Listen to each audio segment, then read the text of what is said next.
Good morning, everybody. Well, it's not really morning. It is 1 o'clock in the afternoon. Kind of morning for me. I did not want to wake up today. The wrong one. I just slipped my hood pattern away. Okay. Good morning, guys. We are going to get started here on cutting out the hoodie that I was making the other day. And I found out my zipper was too small. Too short, I should say, not too small. Hi, CJ. And all that fun jazz. And I couldn't decide on the size because I was just exhaustified. Well, sorry, guys. Today we're going to get to it. Oh my God, I'm so tired. Let's do this. I slept actually pretty great, but I woke up to a bad dream, really bad dream, and a very wet bed, which made me not so very happy, to say the least. All right, let me see here. Where's my back here? Oh, I have plenty of room right here. So I wear the XL in this. I'm trying to decide. He has a belly, but I am bigger. So I think what we'll do is we'll just make the XL. I know he doesn't wear as big a size as me, just because I wear it because of my boobs. So I think we're gonna go ahead and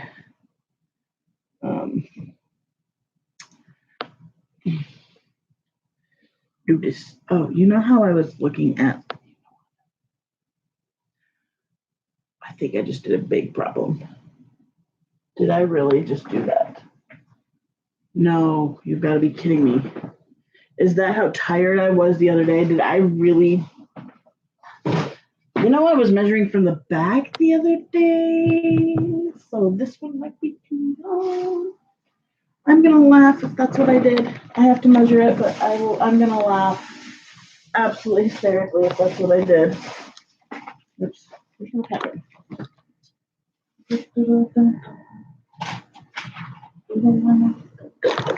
I'll bet you anything that's what I did. Oh my God. I'm going to die if I did that. I'm going to laugh hysterically at that. This is the 26th. Oh, no, it's still going to be really good. Okay. We'll be good. I may even use a 28-inch. We'll see. I don't know. Typically, when I cut this thing out, I cut it out to the normal length, and then I lengthen it. Or then I put the bottom on. It varies, especially, I don't know. Anyway, we're going to do it. I'm so tired. Oh my God, you guys. I was like, did I really just do that? I mean, there's only a small difference. There's a 2-inch difference. So that's why I was like, oh shit, did I just get the wrong one? And then made me crack up, I would say. Okay, here we go. This piece can set aside for now. That would have been really funny. Okay, we're on track now. Oh my God. So we did Puppy's Christmas stuff last night because Andrew likes to be daddy on Christmas for me and Zelly to be, because there's 2 as opposed to 1. He likes to be, God, that pin doesn't want to work. He likes to do his stuff beforehand. Sometimes we do it Christmas Eve and sometimes we do it a little earlier. Not to mention, we just could not wait last night. So we got him this massive plushie. We found this at Aldi's, guys. $30. It's like this tall from floor to here. It's like 3.5 feet or something. It's massive. So we found that for him. And he loves it. By the way, Bo, I did pull out Andrew's stuff. The only things that I know what is actually in there at the moment are the things that you told me about, which we'll see. But yes, I did pull them out and wrap them and give them to. He did not want to be on camera. I'm so sorry, Bo. I did get some pictures that I will get his approval of sending if he lets me send them. He is very, very, very hesitant to do any online stuff, any friends, any pictures with puppy. He keeps that fairly private, I guess you could say. So that is the reality of life with that. I love that I can do this way. You go, oh.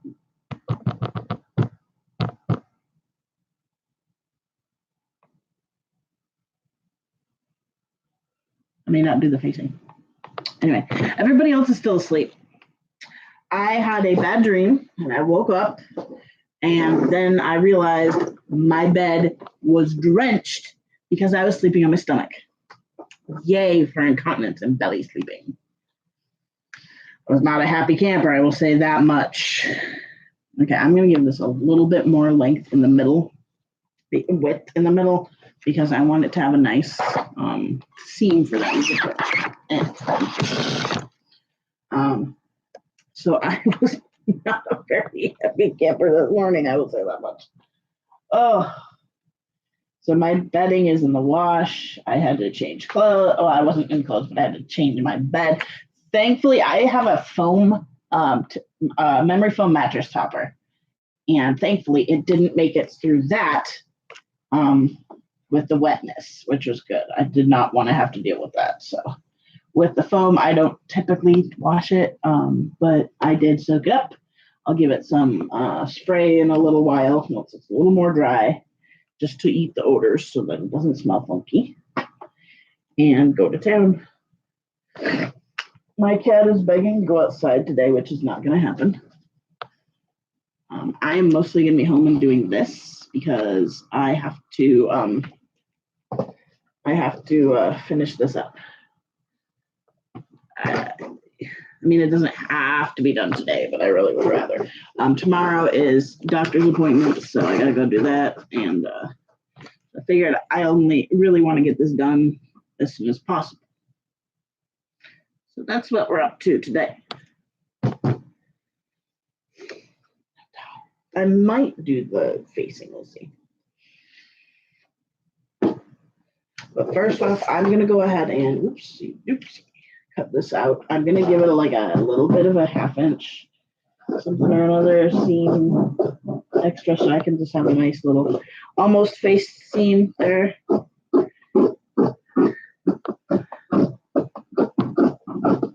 And I'm going to try doing this a little bit different when it comes to the pattern itself.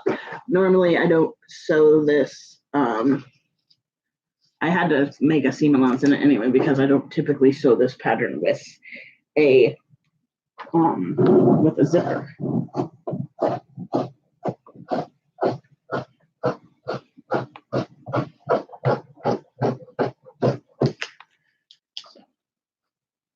Anyway, that's what we're up to today. We're making a Vaporeon hoodie. Oh, I freaked out for a second. I'm like, oh shit, I forgot. I didn't get enough for a hood. Yes, I did. It's in the other fabric. I'm a little tired, guys. And then I'm just going to cut down this,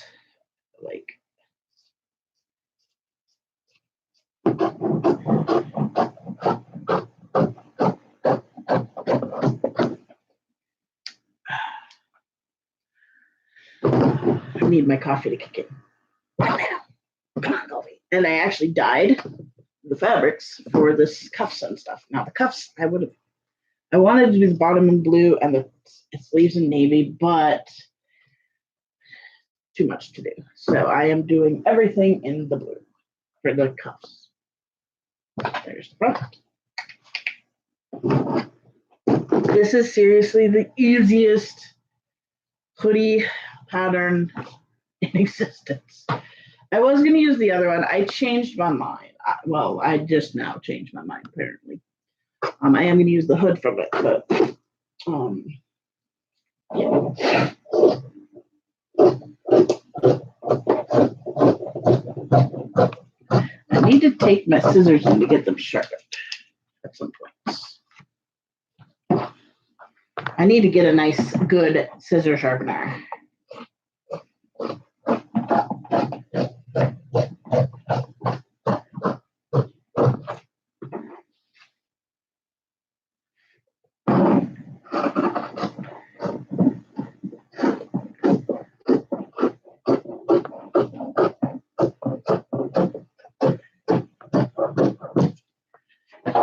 Andrew and Hannah are kind of shooting themselves in the foot with their sleeping in so long.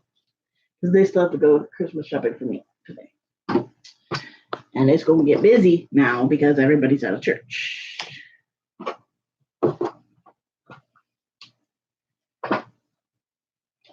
There's that. Now we do the sleeves. He's a normal sleeve length, so I'm going to just make him a normal sleeve length. All right, baby. Like I said, this is so easy to cut out. It's so fast. So fast.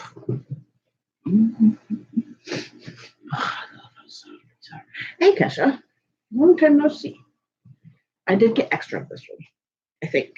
I think that there will be extra of this one. At the very least, I think I have more of this anyway, so that's no biggie. But this is for the sleeves and the hood.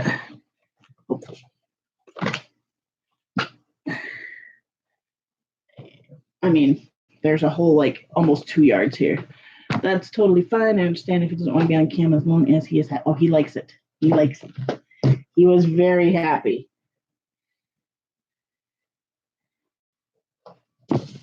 He had a very puppy plushy filled Christmas because he got 3 different dog plushies. So he's a happy little camper. He loved that those were the Fast and the Furious. He was super duper jazzed about that. Okay, let's see. We're going to scoot this over as much as humanly possible just to make for accents. I don't typically work in this crowded of a space when I'm cutting things out, but I don't need that much space in me. There we go. Okay. Is this the right sleeve? Yes, okay. So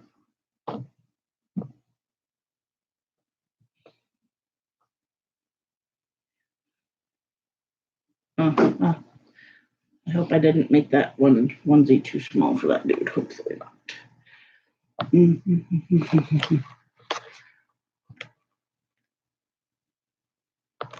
I hear noises and I'm not sure if it's them upstairs or cat or a bird. It's not the bird. Bird is not, that's not loud enough to be the bird. The beauty of this pattern, guys, is that I can typically lay it out and I don't have to pin it because it's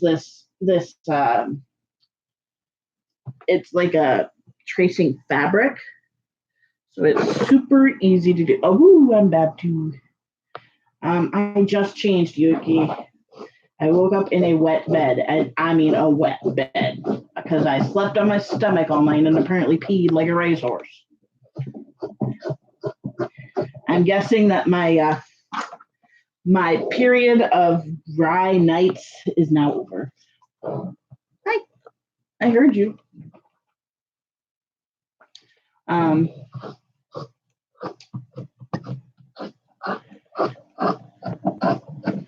So I go through phases where it's like I will have nights for weeks where I'm dry.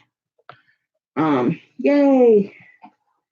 And then I go through phases where I'm soaking wet all the time, every night. And it's one of those phases. The gifts I feel have done good. I hope you and Zelly like your stuff. Looks like I might not escape the snow for Christmas. Oh boy. We had a new water bottle to replace the broken one, Yuki.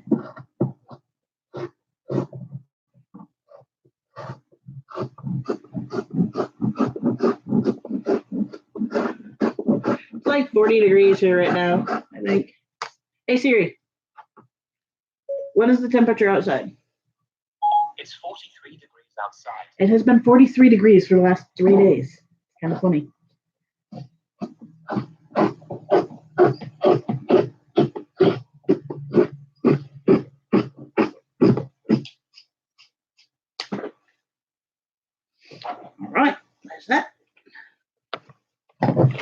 yeah.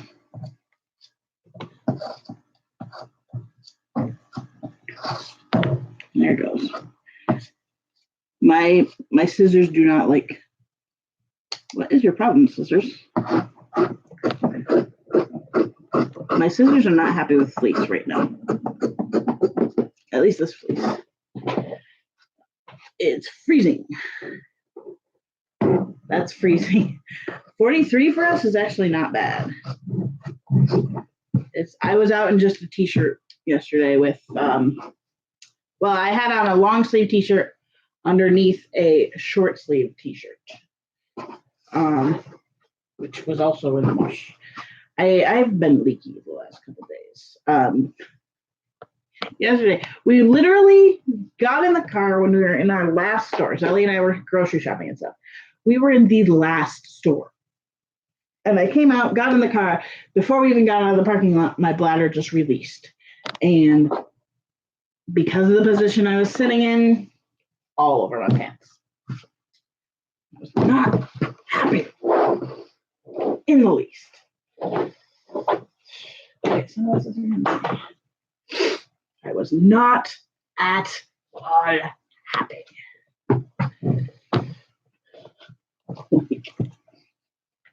I haven't been that frustrated at my bladder in a while. Where is the hood? Ugh. Funny thing is, I actually bought this particular pattern right here for the hood itself. Oh, where is it? There it is.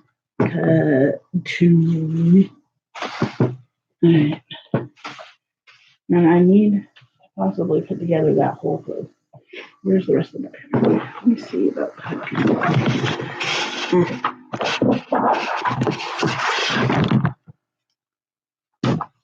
Yeah, they do suck. Okay, let me find out. Where is the...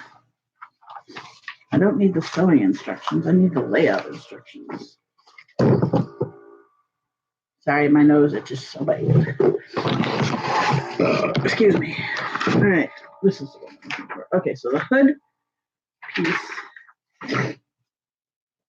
I just need it to get the size here. So I needed page 22. I don't need 22. I need 27, 28, 33, and 34. 27, 28. And I already did the other two, I think. So 31, 32, 33. Okay, so just need the edge because I just have to look at where are you? Right. I just have to compare the size of this because there is a dart in the head. So I need to just real quick compare the size of this hood to the size of this hood. Just to make sure it's not too much bigger.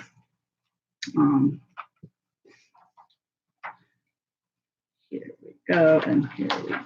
It's a weird shaped hood. Oh, there's another piece in there, but how much bigger? Is it just the dart? Like, can I throw in a dart here?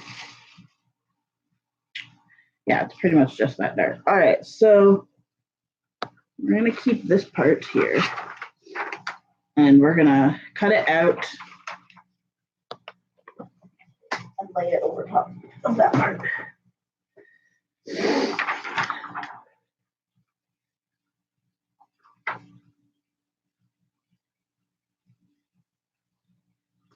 I'm so tired.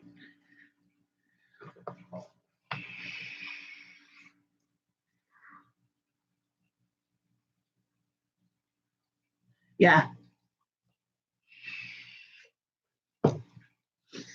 I was not happy about it. I will say that much. Okay, I'm thinking. I might just kind of cut this in half and mark the dart because I really don't use. Well, let's do this one. I don't use this one like at all. So I think we're gonna turn this one into this by cutting out the dart portion here, which will be fine. And I'm gonna literally like cut it in half and make the darts. I don't know. Honestly, this is gonna be a massive hood. These are massive hoods. Like, oh, why does that one not have a? Oh, that's a shorter hood. Okay, so they're the same hood basically. It's just that one's a little bit longer. Let me think. Should I just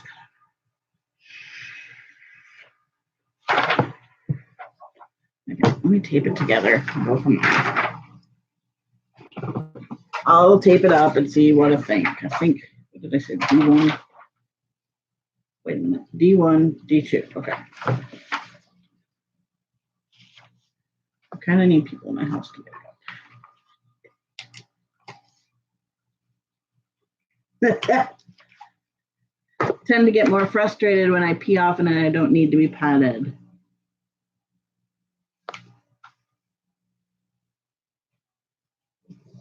I just get frustrated when my bladder leaks, when my diaper leaks. Like I said, I haven't had a diaper leak in at least not in my bed in a really long time. The fact that and I was drenched in my bed.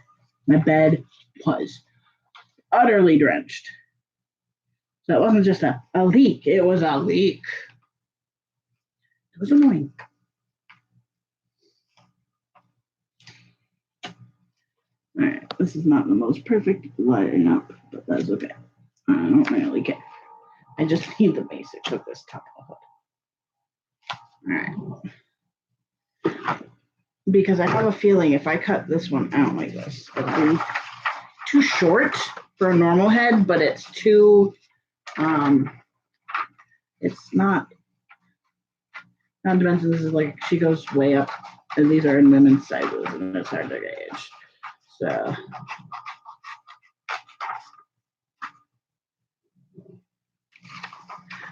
Bigger little output, yeah.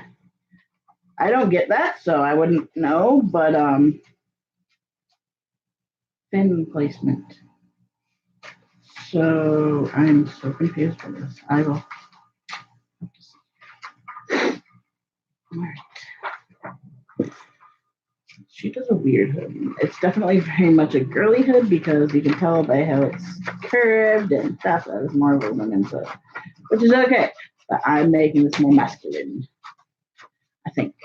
Actually, I need the 29 and 20. Like, I'm going to measure it once I get these all put together here. I needed 2 more pieces, actually. I need 29 and 35.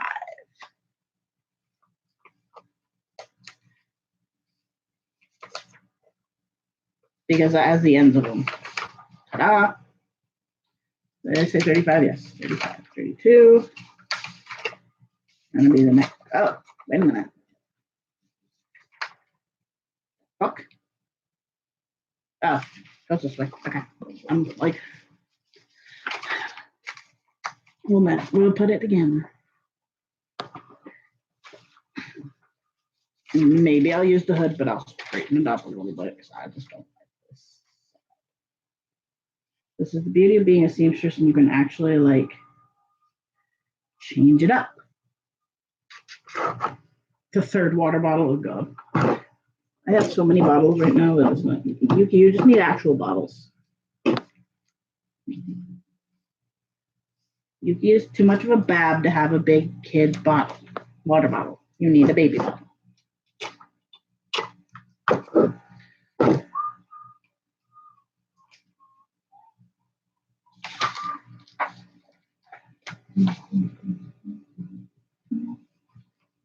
That's literally all there is on there. Oops.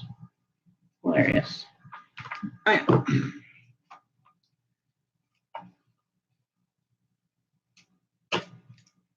What's your favorite show, V?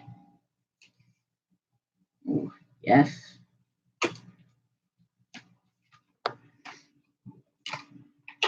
All right.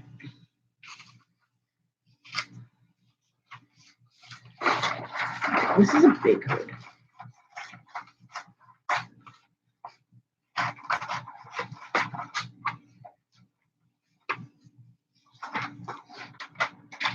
It's a weird hood though. It's really a weird hood.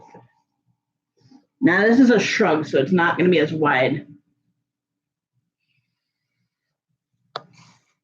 But the goal is to figure out something here.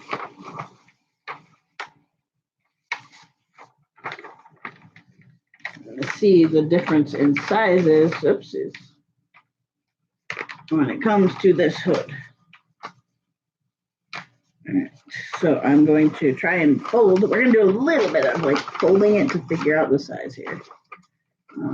And I foresee that this one is actually almost exactly the same once there's not a dart. So I think what I'm going to do, oh wait, that's the wrong one. This one doesn't really matter. This one's a little bit longer, a little bit wider, which I don't know which one will be better, but I think this one's taller. Let's see who's better. Who's the better size? I know I used this hood before, so which means it probably fit really good. So we're going to use this hood. But we're going to go ahead and put the dart in it in a way that makes it nice and fairly flat. Unfortunately, this one is not a nice sticky one. Okay, now I have to figure out where I put my pins. Right there.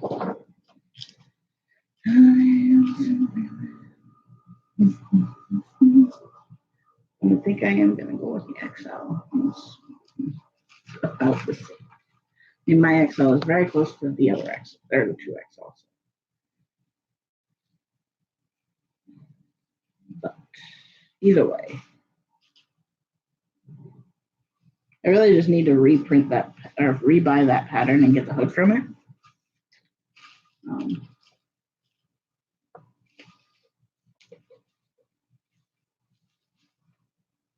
You drop everything too, yeah. I am a very clumsy little bab. Come on, you guys, wake up. I'm going to go wake them up around 2 if they are known, because that's just plenty of time to sleep. At least wake up. Yeah. All right, let's get that up. I'm going to go ahead and do this the size of the 3XL, and then I'll cut it down as needed.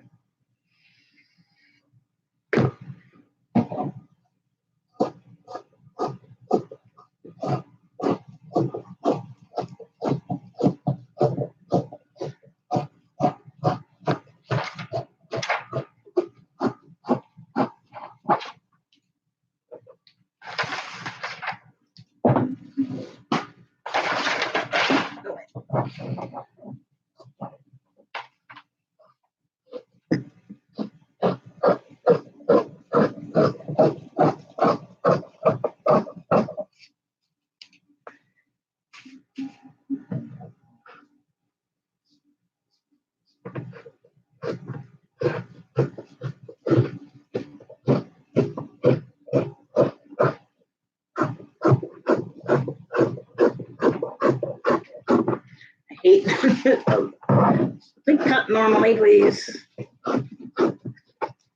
Ooh, that was really close to it.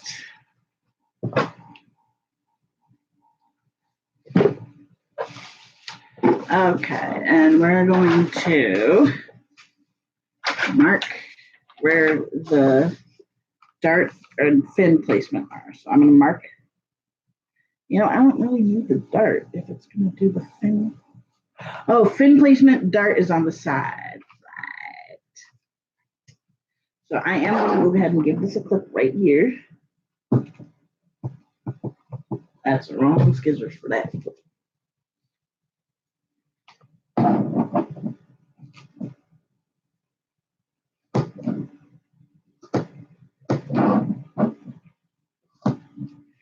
All right.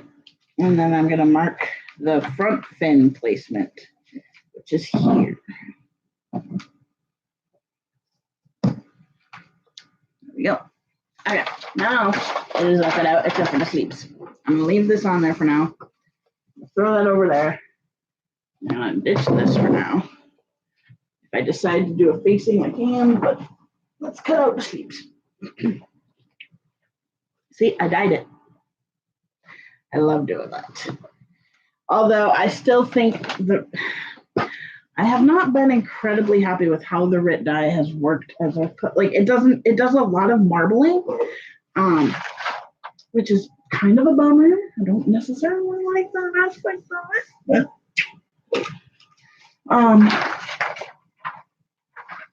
okay, so slide you over here. I need to pull out my but it'll look kind of cute because it's a Vaporeon thing, so it'll look a little bit cute marbled.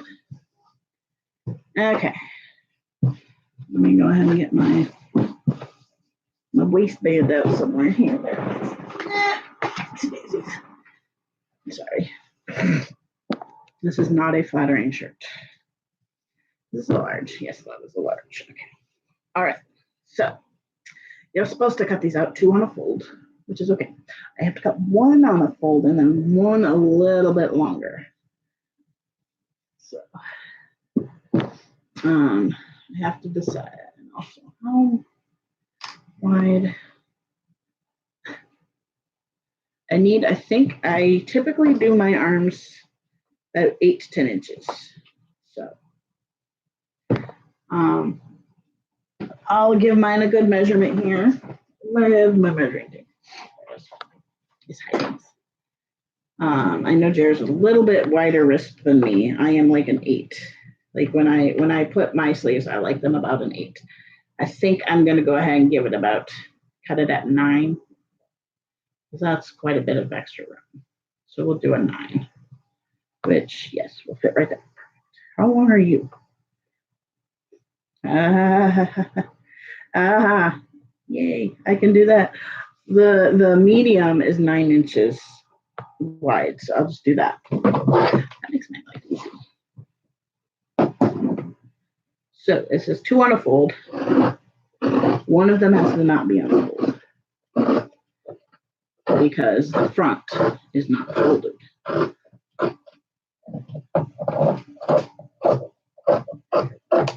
The front has a zipper.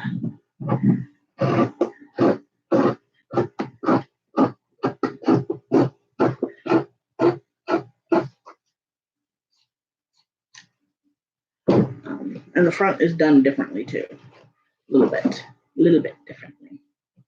All right, so I'm gonna line these up. I'm gonna give them, let's see, that's not wide enough. So we need to go down a tiny. And so I like them to be about 3 inches. So I need a 6 inches. Yeah, so it's about an inch extra. Not too bad.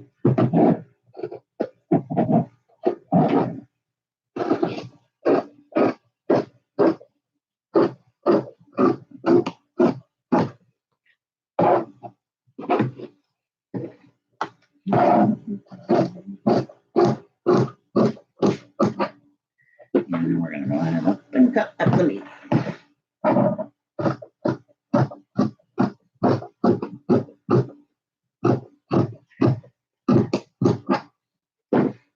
There we go. So we got 1 waistband, 1 sleeves.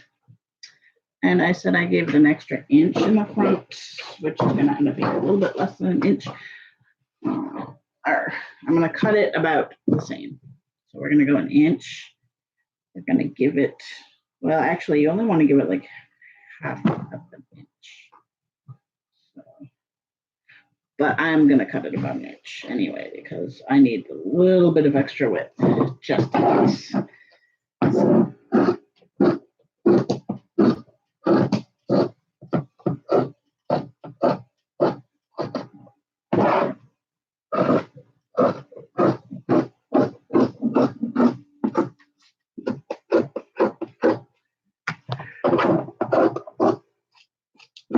there we go.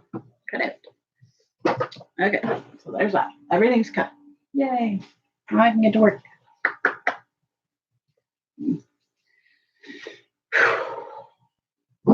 This is okay. I'm going to sew the hood first because because we got all these fin thingies. That's the part that's different. Yeah. Ow. Okay. So I need my sewing instructions for the Vaporeon ears.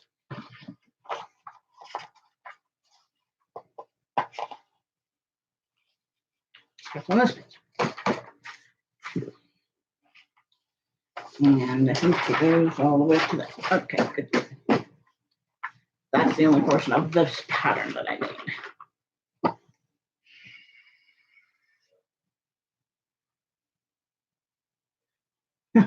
Oh, I'm tired. I'm ready for just chilling out for the holidays. Pokemon!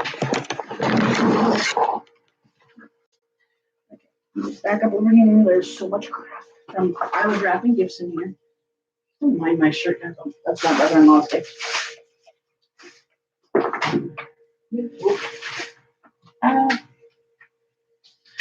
You can move. That's what I was looking for. Alright. This week after Christmas is going to be clean up the sewing room, the leaf blooms. That's what I was trying to say. Oh. So it looks like we put all the fins together. So side fins. Side fin. Side fin. Okay.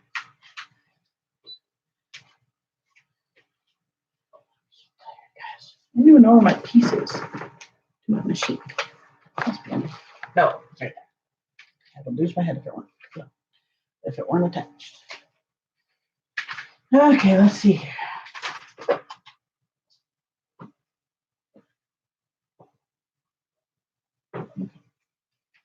So we match up the notches, which are not on there. Oh, they're on the bottom. Shit. I've got my notches. I actually need them on this pattern. Don't want to break my chair. I'm going to open this. Give me a little bit of extra light and see outside. Let me mark my.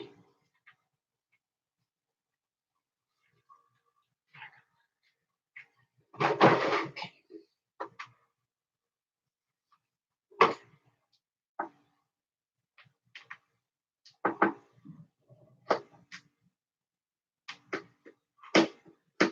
Everything has a 5/8 inch on this, so that's good. The notches are to ensure the fins are symmetrical. So I'm assuming that this goes here. Right sides together. Okay. Bend the fin piece so it curves to meet the notched edge of the side fin. Pin, edge, and sew along edge to join the two pieces.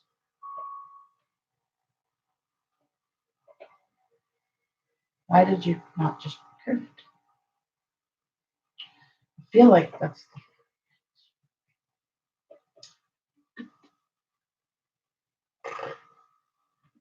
Why is her thing not? I'm so confused by this. So it should fit together like this? No. Yes? No? Maybe so. Or does it fit together like that? It doesn't really say, so that's the confusing part. Okay. Grab your side fin and side fin pieces. Locate the edge with single notches. They only have single notches, okay? That is what we need to sew together. The notches ensure the fins are symmetrical. Oh. I think they go like this. Aha. So you have to stretch it. Bend fin to fit. It's way out there. I don't understand that. I mean, if it's coming at a 5/8, then that should actually. Oh, okay, there we go. That's what it does. Okay. So bend the 5, then bend the doohickey to match.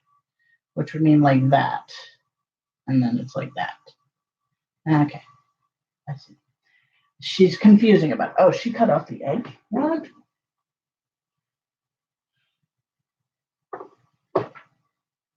She's making us more confusing than it needs to be. So you like bend it to fit and she cuts off the edges. Like she doesn't say that she does that, but she does. I'm going to go ahead and do it this way first and see how it turns out. Like I feel like it's almost like the other one matches it. Okay. We'll go with it. We'll try it. So that edge is down there. She cuts that edge off, I think. We're gonna try it. Give me a moment. It's really far away from me. I can't reach. All right, let's try this first one here. You need to be under there. Here we go.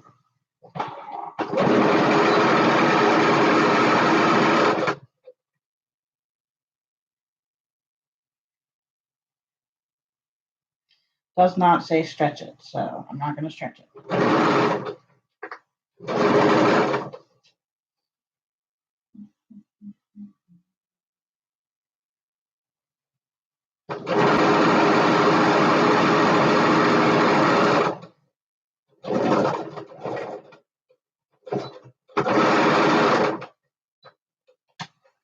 Okay, now we're going to flip it out, and that is where that goes. Aha! That looks okay. So that's why she cut that off, which is fine. Doesn't matter. I think it could have come out a little bit further, but there we go. Okay, let's see what she does. So she does that 4 times. Okay. Now we do it this way. There's the fuzzy side. The fuzzy side. Not that one.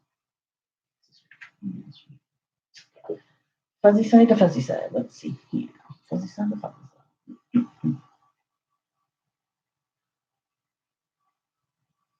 Match up those notches. Make sure there's one careful. I would have been like, sew a seam here and then cut out this piece. She wants to tell this. I'll do it. Basically, we have to stitch there. And it'll curve there. She says bend it to fit.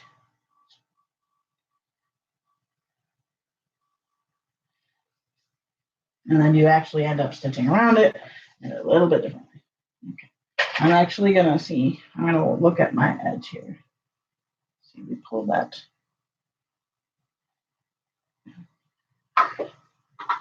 So we line it up at a 5/8 inch seam. Actually, it's a lot easier to go from this side at that point. This is the hardest part of the city, guys.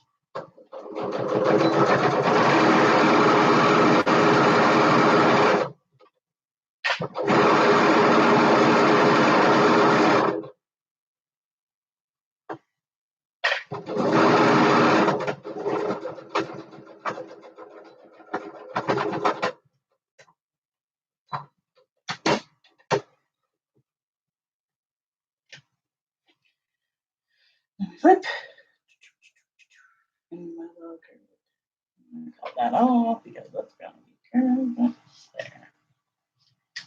I don't think that looks very special. Then basically she puts them together like this. I just have to do this to see how it works because I'm not totally 100% sure. So I'm going to sew one fin first and then we'll go from there. Oh. All right, so the side fins. Okay, so you take 2 of your pieces, which she opens up those seams. Okay. And leave opening for turning. Well, duh. Right, so we here go. Yeah, working out really good. Actually. It'll work out almost perfect. I mean, it will work out perfect, but. Okay, so let's go in here.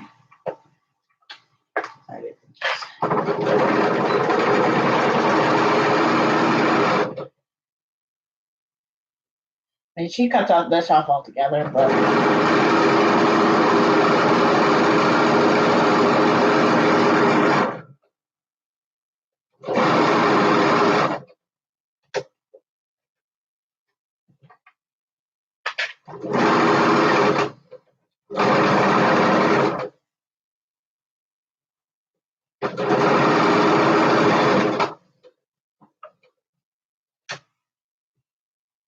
are you totally jealous, Yuki?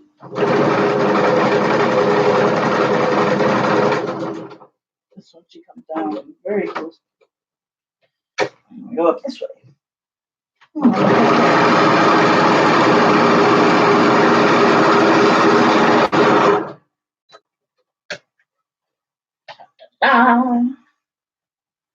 And return it. After you stick it, clip it. Okay. This is Vaporeon, or want one. I thought you said what one for a second. I'm like, oh, we already discussed this. All right, leave opening. Trim seam allowance at corners.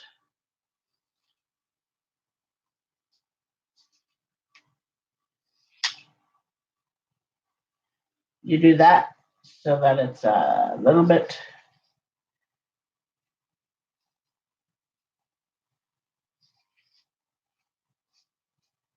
easier to turn it. I don't know why she doesn't tell you to just turn it all. Turn it all. Let's flip it around and see. And use a chopstick.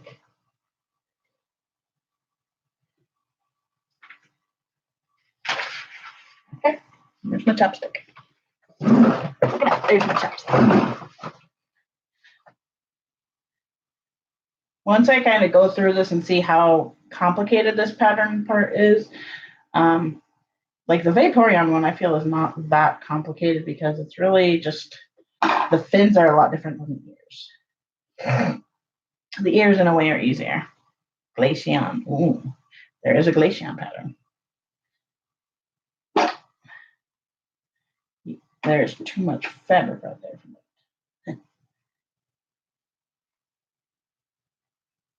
Make that as pointy as humanly possible. It doesn't want to point. There we go. I feel like that's a weird. It's a lot of fabric. All right, does she stitch it anything like that? No. Okay. Oh, there we go. There's the side fins. I feel like that needs to be a little more pointy, but oh well. Onward and upward to the next one.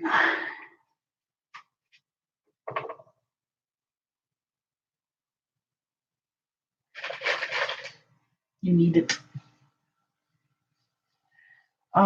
Chances are these are gonna probably cost around like $50 or so.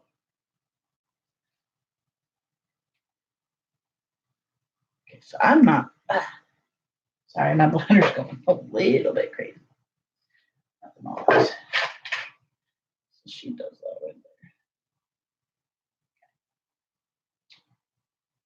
It's a little bit long. So in the future, I'll probably do the stretch the other way. I'm not sure what I will charge yet for these. We'll see kind of how long it takes me. We've been at this from start to finish thus far for 49 minutes. So I'm guessing about 2 hours or so, 2.5 maybe, so which would be yeah, we're looking at least $50. At least, probably closer to 60. But we'll see. All right, like I said, I want to do it from this side. It's a lot easier to do.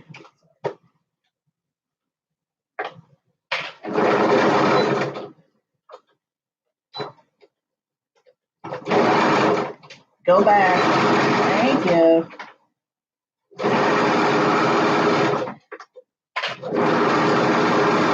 It might even be a little bit more than that. I don't know. we'll see what I.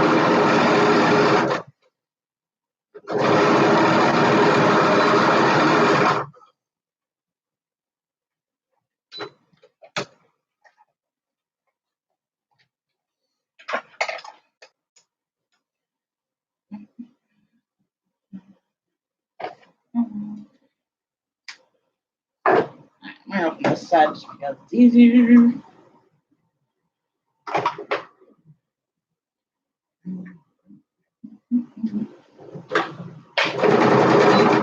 Ah.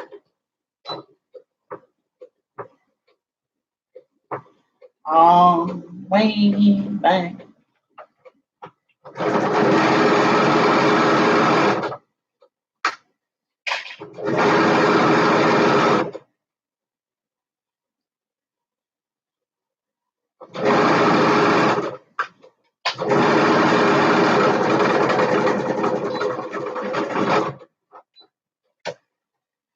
Okay.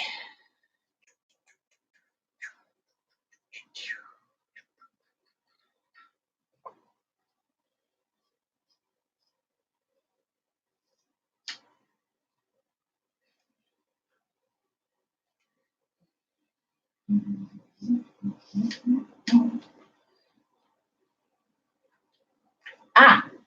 Almost my finger. Myrrh. He gets into the myrrh lately.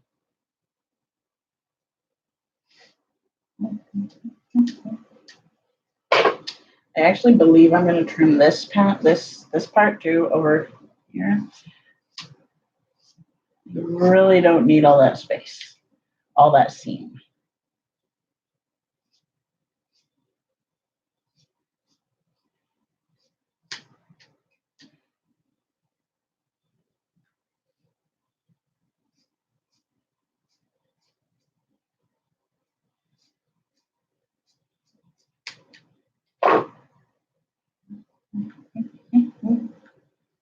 That's better.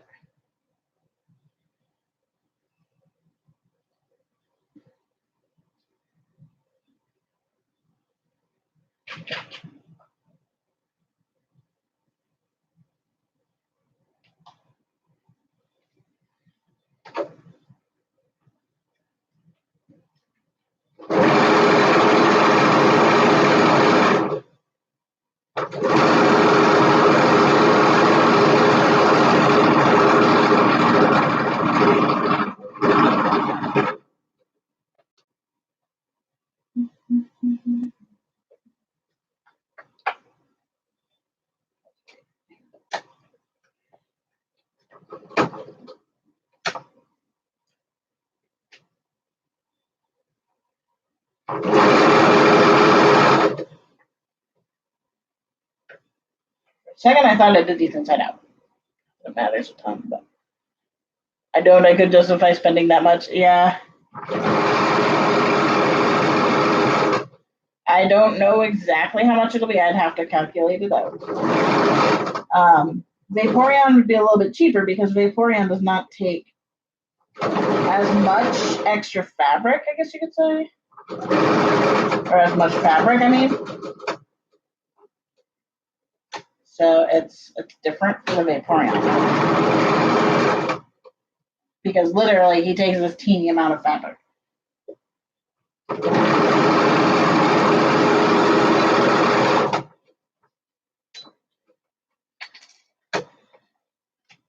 This part takes a lot, little bits of fabric.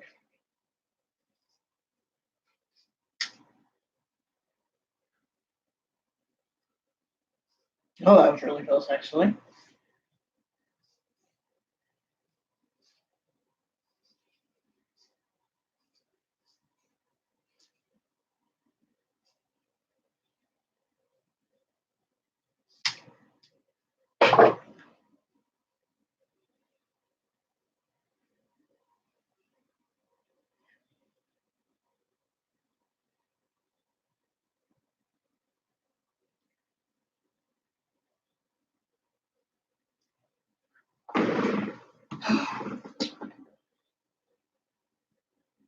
Doesn't seem very pointy. There we go. thin sides done. Oh yeah, they're pretty cool. Now we do the front fin, or the top fin. Actually, she says, put them in the head first. Well, I'm just sewing the fins right now. I'm not putting them in.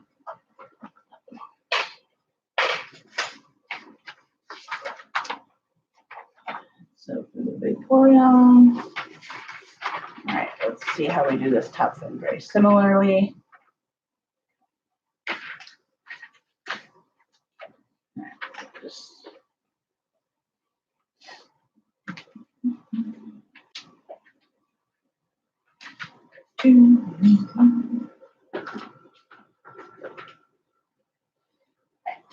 so it is notched edges.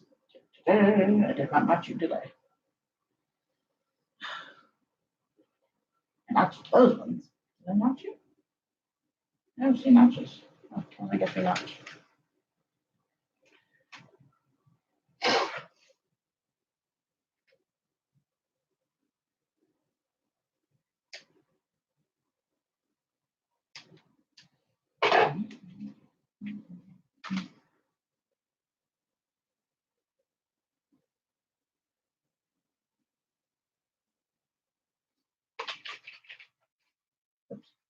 Hold on, I need you still.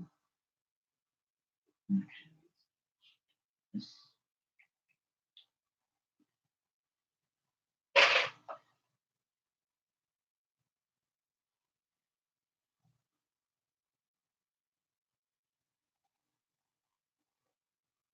Not really just a stretch, but okay.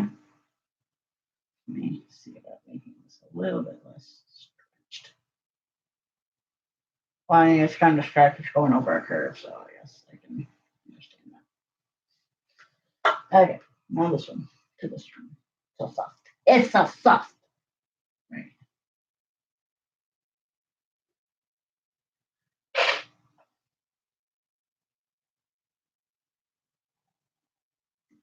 Like she said, you have to bend.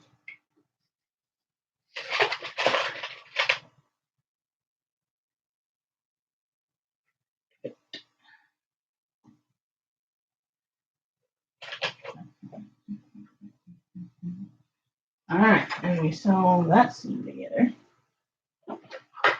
Okay, at a 5/8 inch. I'm not used to sewing these at 5/8 inches. Let me make sure I get them on the right side there. Yeah, okay.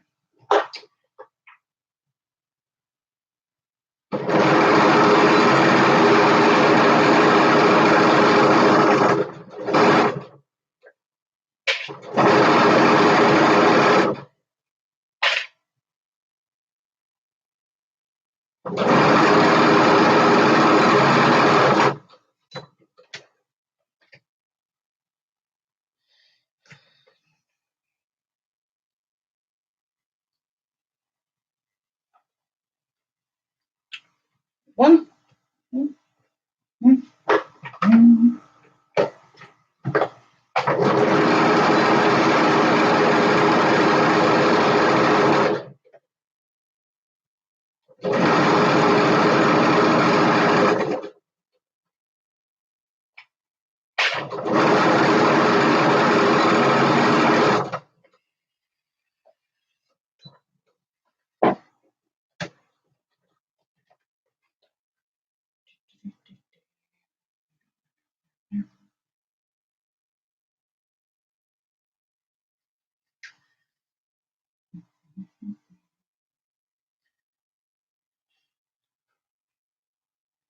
Right. Line her up. Right there. Why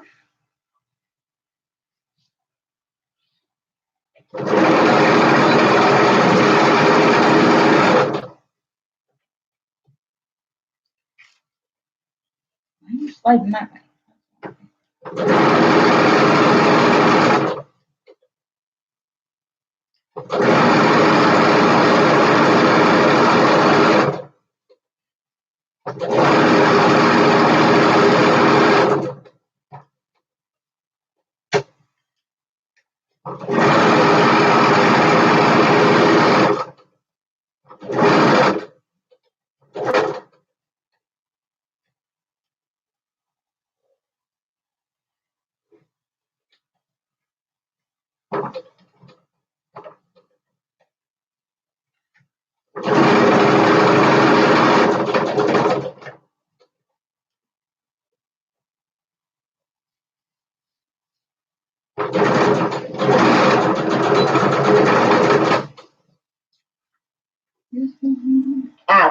my head.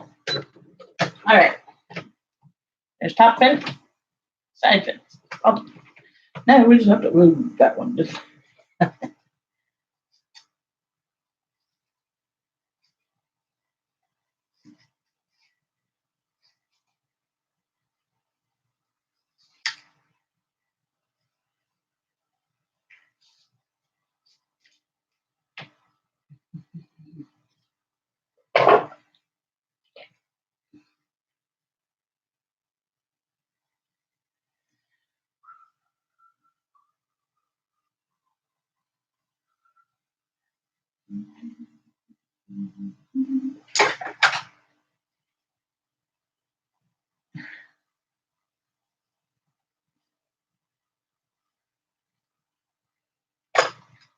okay. Now, me.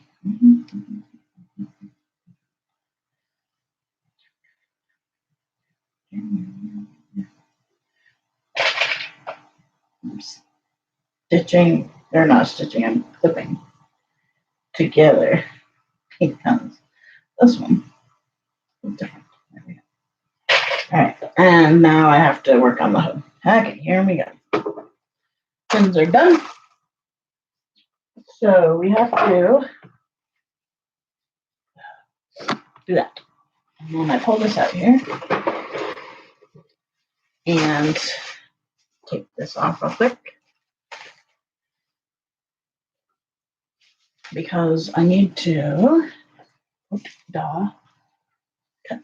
I need to cut down how far that dart is on this, which is quite a ways, actually.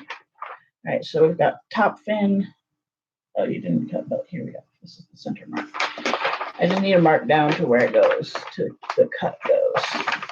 Because it's gonna go down here. Okay.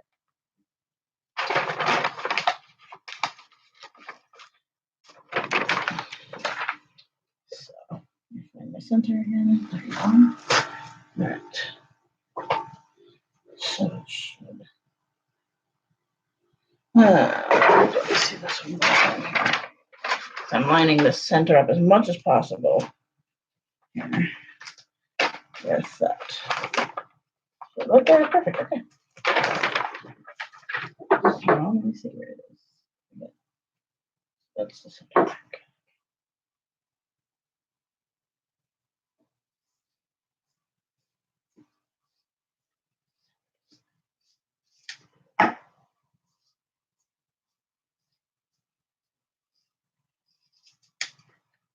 Ah, scary. Okay. Right. Now we do side fin at the bottom right here.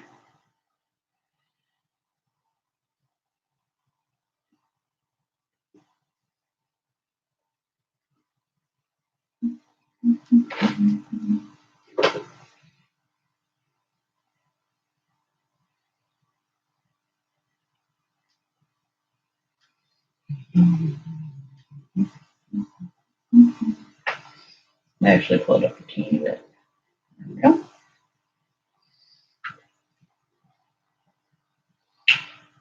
Technically, this dart is supposed to be a bit bigger, but I'm not going to do it a ton bigger.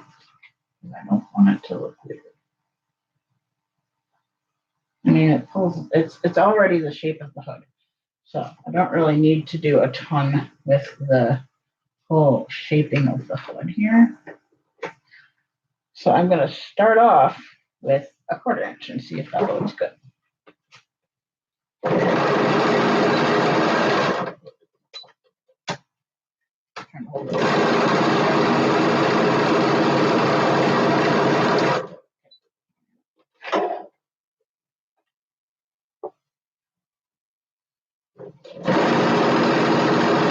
See you later, CJ.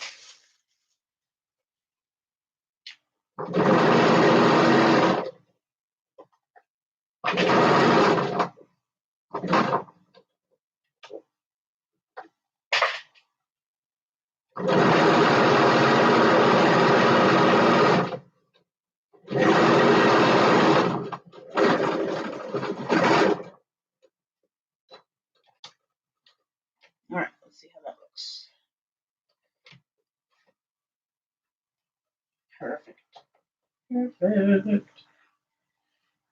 Perfect. Let's put the other one in.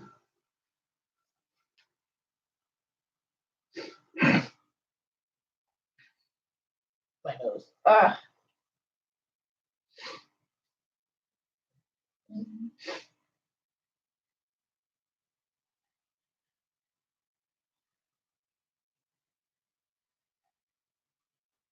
It's kind of I will say this, Yuki, it is hard to justify when you're it's hard to justify stuff like this, yes.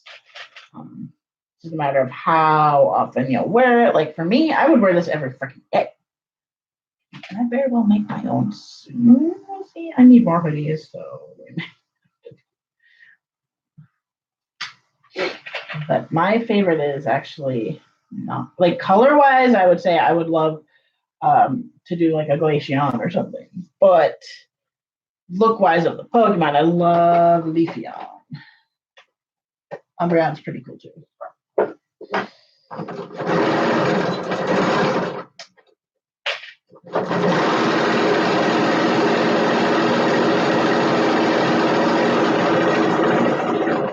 The other thing I have is a pattern for a new Pokemon Sword and Shield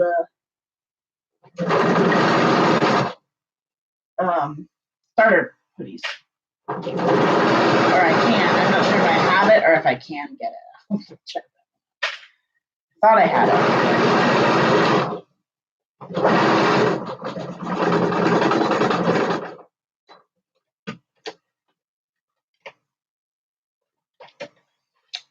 There's that. Now comes this one, and you're supposed to line it up right here.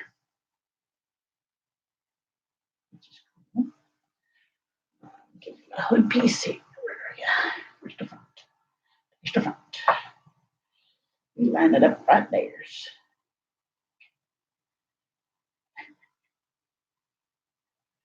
I'm going to use a pin for this one just because. Yeah. Good.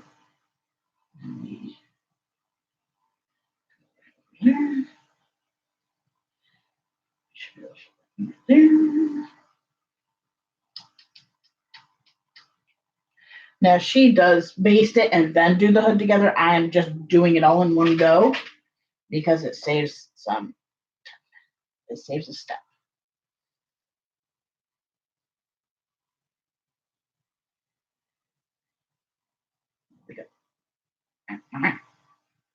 Which means I can then just sew the whole hood in one fell swoop.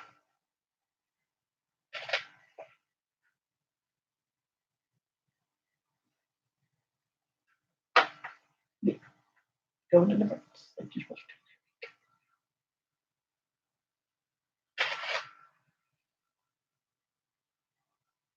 to. Oh, here. Salvage that. I love it when I throw my pins, my thingies around.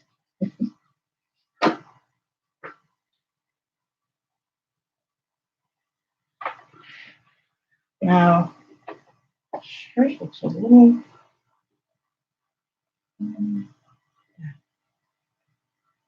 It's gonna be good. Yeah, it's gonna be good. We'll do it. Just making sure. All right, I need this piece here to the point. I need the full sewing machine. Excuse me.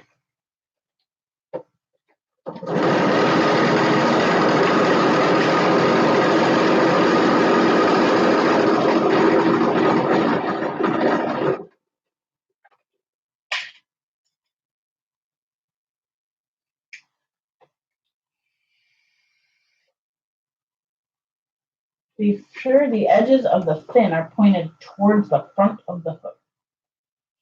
Oh, my battery's dead. No, it's not. It's just a new battery. It's going to port.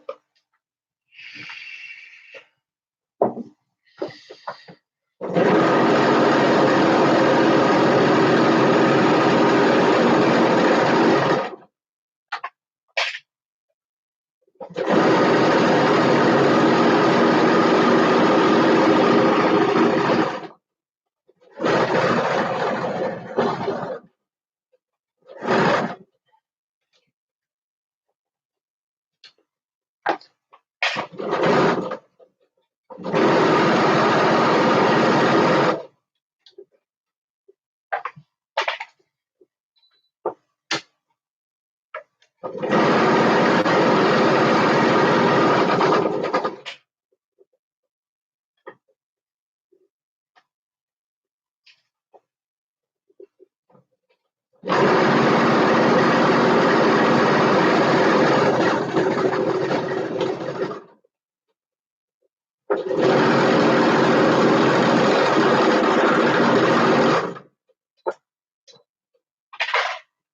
da da da da da da da. There's the hood. Ready, guys? Want to see the hood? Want to see the hood? You ready? Ready? Well, actually, it's not hemmed all the way yet, but now. Ta-da! I have a dinky head. So, like, this for me is way too big. But my brother-in-law will probably be perfect. So, now we have to go hem it. Oops, this one doesn't stay nice. I should have stitched it. But either way. Okay. She didn't stitch them, which is kind of weird for her with this thing, with this type of thing, but I'm gonna go ahead and give it a nice little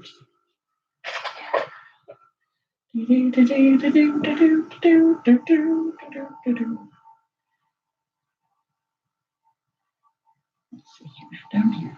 Right there. Thereabouts.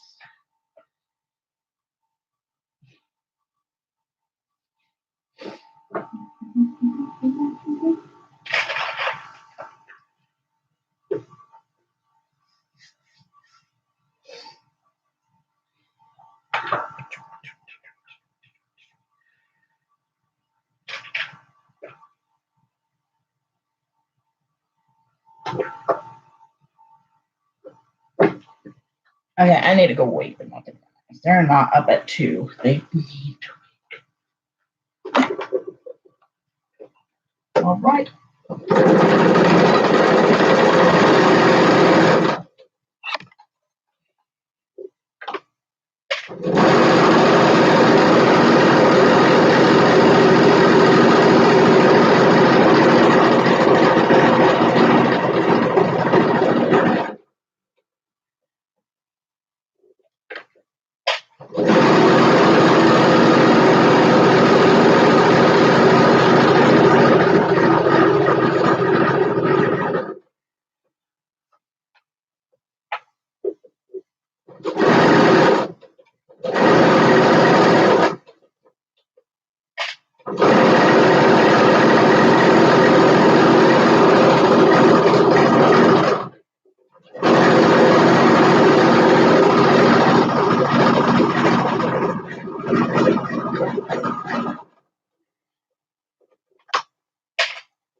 There we go.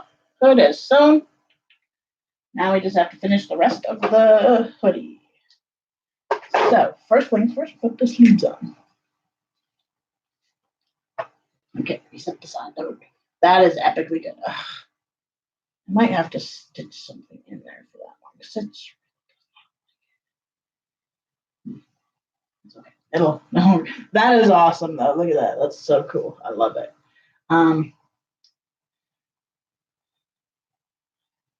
I might sort of have to trim that. I'm gonna set that aside though for now. All right, let's go on to sewing the hoodie. La, la, la, la, la. Let's see my front. Oh, that's my back. Doesn't matter which one I start with though. What's this? That's nothing. That's extra fabric. So.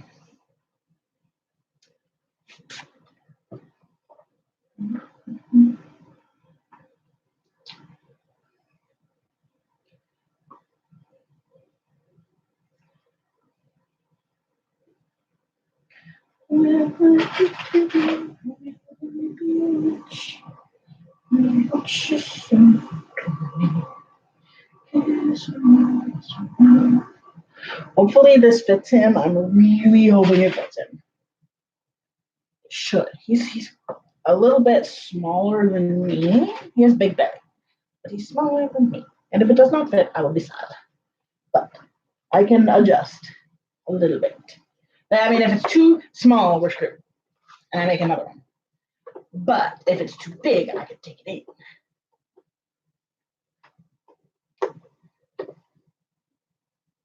And I always stitch this one at about 1/4 inch. Okay, you can come here. I don't need you, and I don't need you.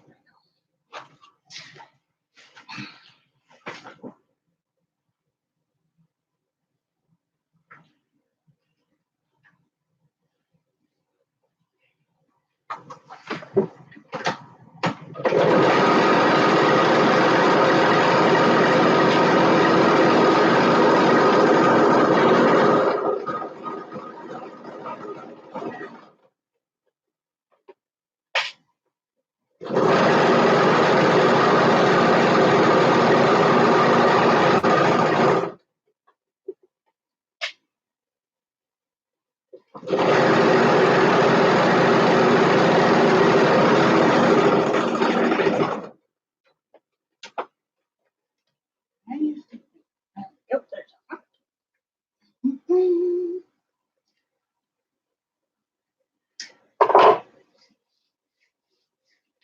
So something I'm going to be doing here momentarily, actually, is stitching the front and the front together, because this is a very important thing, is to have the zipper fully exactly even. So stitching it together the way I'm going to do it will help.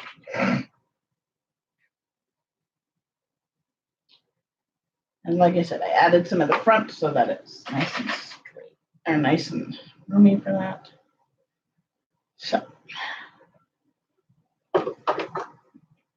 for a second, wait a minute. Okay, good. Like, did I just do something wrong? No, it just looks weird.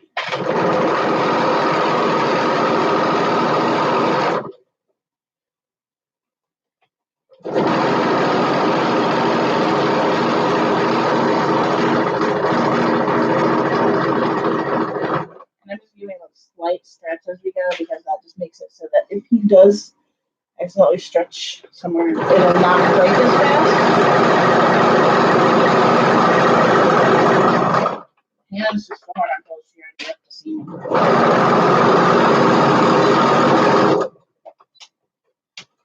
I feel like that needs to be fixed. All right. So something I'm gonna do here. That is not a scissor.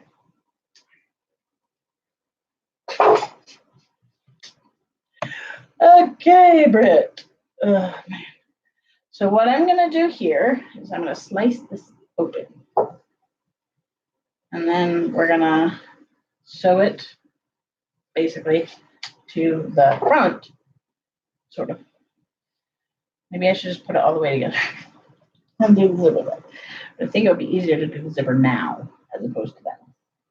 So what I'm gonna do is stitch it from here to here, at least in the front.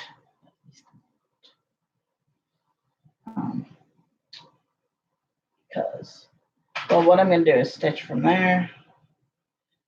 I need to stretch it here.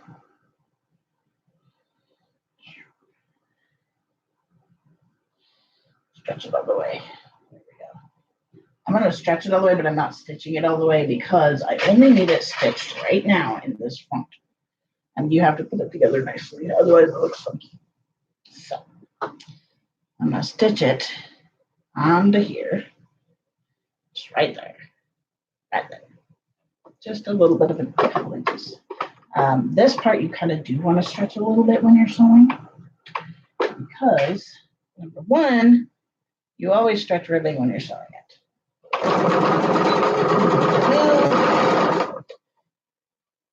That way, when I go to do this, it'll be in the right spot.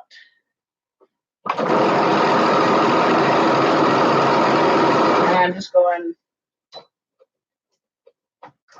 I will probably switch to a light. No, why did I do that? It's so good about not doing that. You know, I just did it. You're still stuck? Yeah. I did so good about not pulling that through there.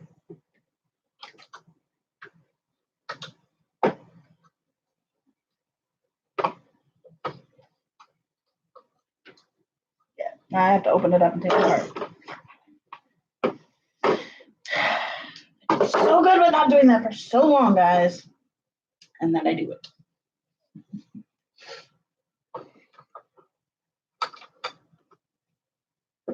I think I heard it. It is warm as fucking.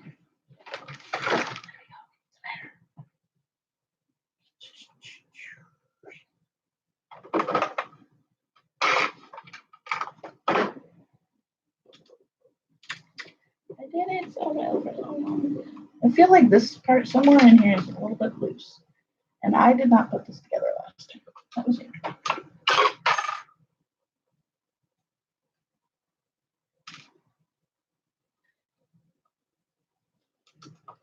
Yep.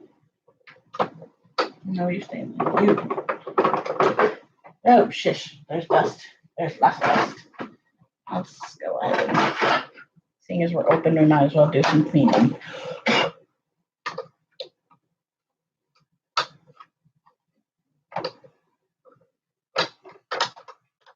And it really doesn't, oh, it's because that's not it.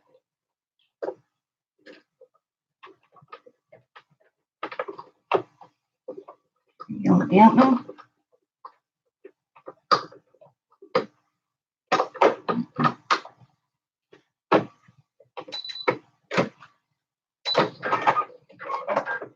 Okay, all right, you can go back all the way. There we go. That's what I needed. It's so dusty in there. I have not cleaned this up once.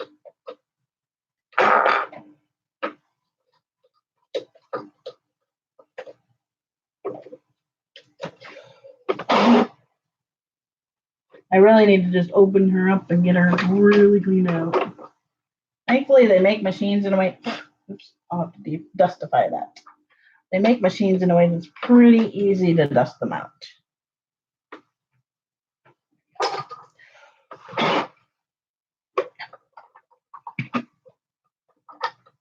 Still not letting me in all the way. Come on, there we go.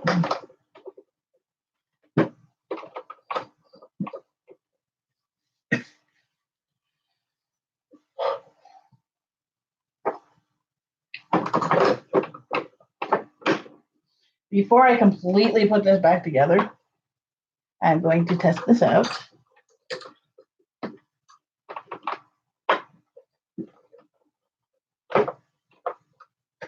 There we go. Should be good.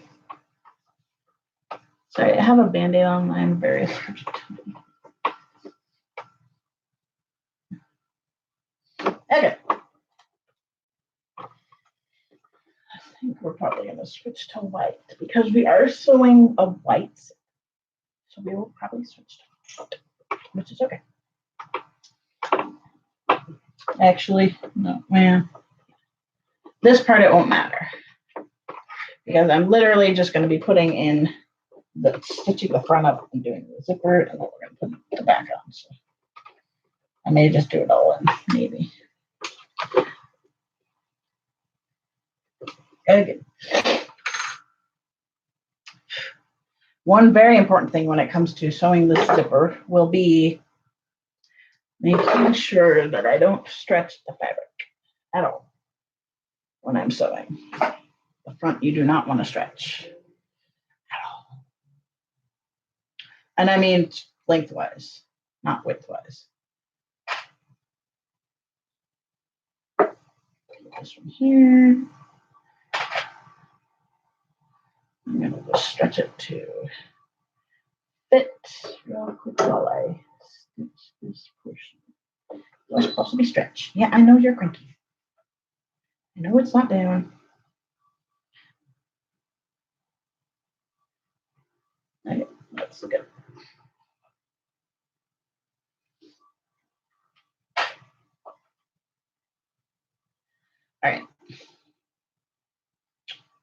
Doo-doo. Oh, we might want to put that on there.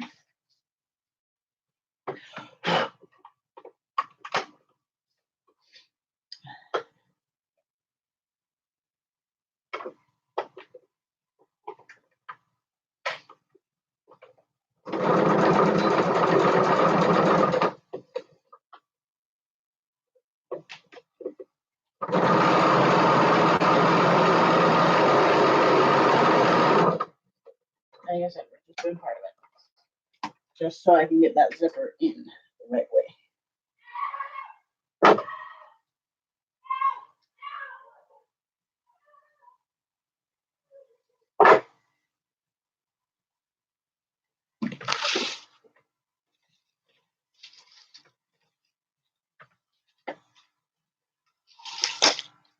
That was weird.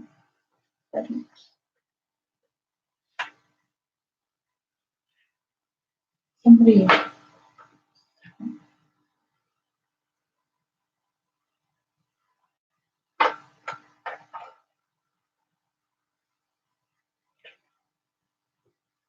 don't see anyone. There's some very dramatic people over here too. They weren't yelling or screaming about it. Oh, awake.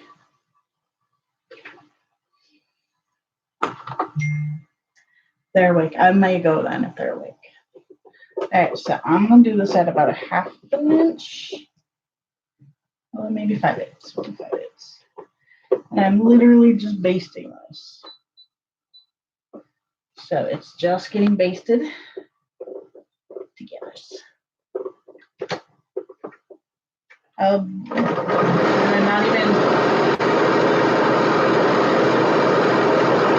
not even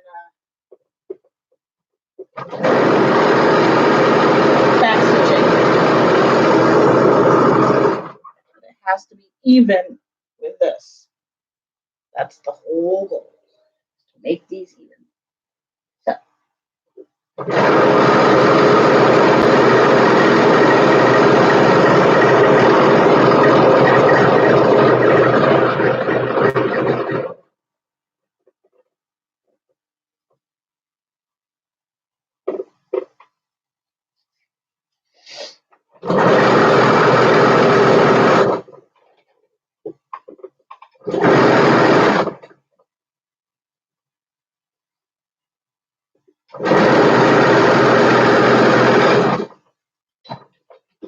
Oops, not what I wanted to do.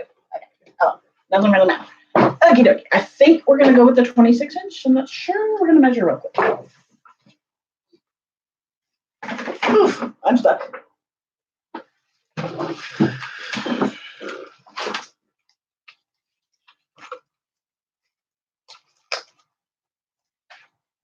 That was really weird.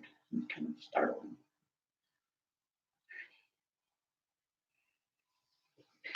Yep, nope, I think we need the 28. Well, okay.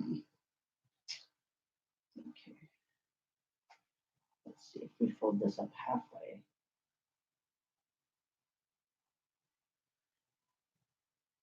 Technically, actually accurate to do it right here.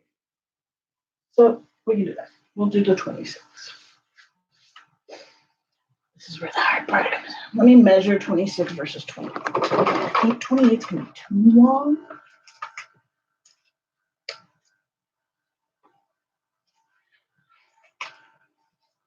Yeah, 28 is way too long. Yeah, too long. So 26 it is.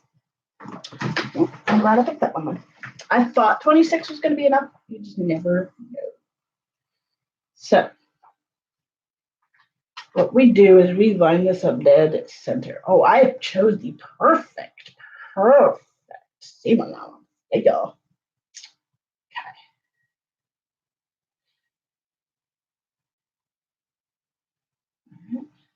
When this happens, actually stitch it from here, or we spin it lengthwise because it works better that way. Okay.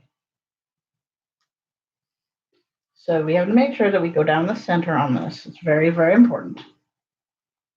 I guess I really didn't need to put the sleeves on yet. but we do not want to stretch this in any way, shape, or form. So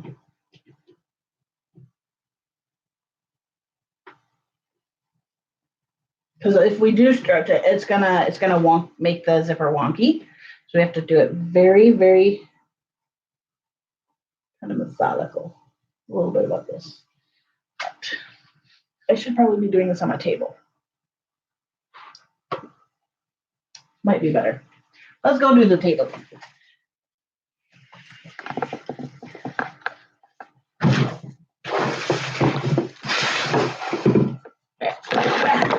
I'm just going to turn you guys around for now. On dropping sunglasses on the floor, apparently. Alrighty. So, we don't stretch, but we keep it straight. Hello.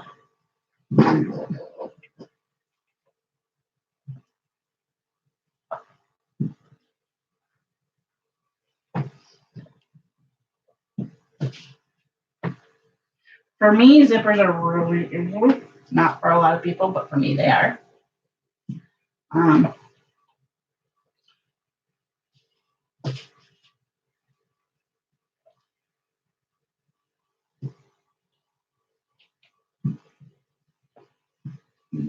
So we just literally go down the center of this, panning it.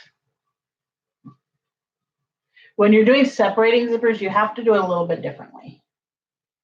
Yeah, I'm gonna poke myself. Come on, pin, go. This pin is dead. I don't want to go through there.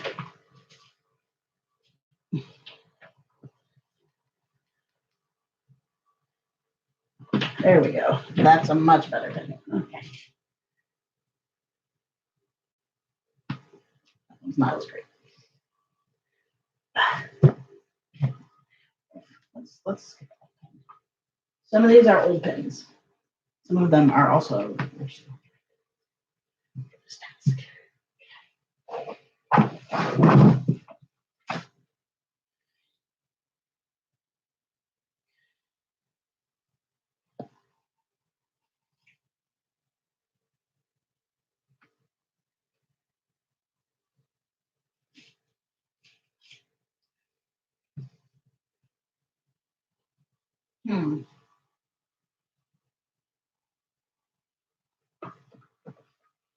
Did I just accidentally choose the 26 and 28 inch? I need to move it up. Because that's too long. What did I originally do? Make sure I didn't just open up the 28 inch one when I do 26. No, I did not. Okay. So we need to move it up a little bit. So just okay. I did move it down.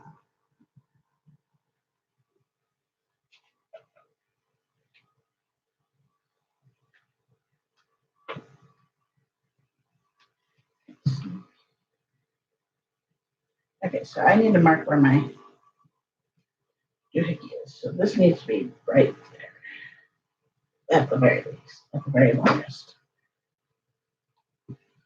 So I need to mark the length here.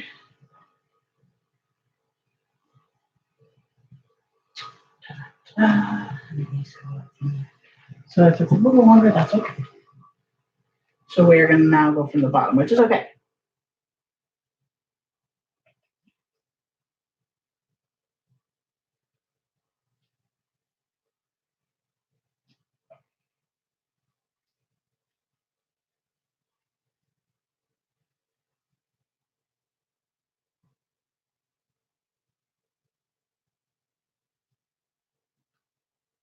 Okay. There we go. Love it when I do this. Like I said, we are going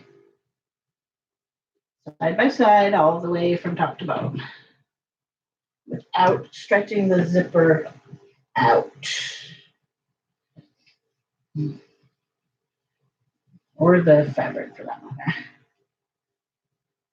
I hate sport zippers, but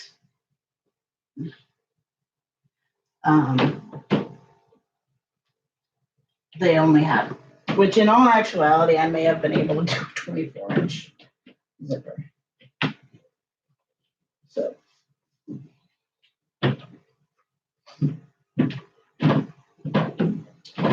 There's humans awake. Yay.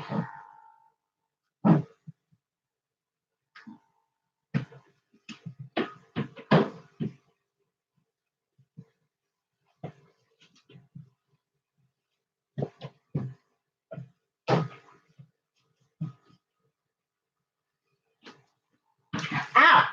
I just impaled my belly. Which is okay. That's okay. That's nicely told me back with that.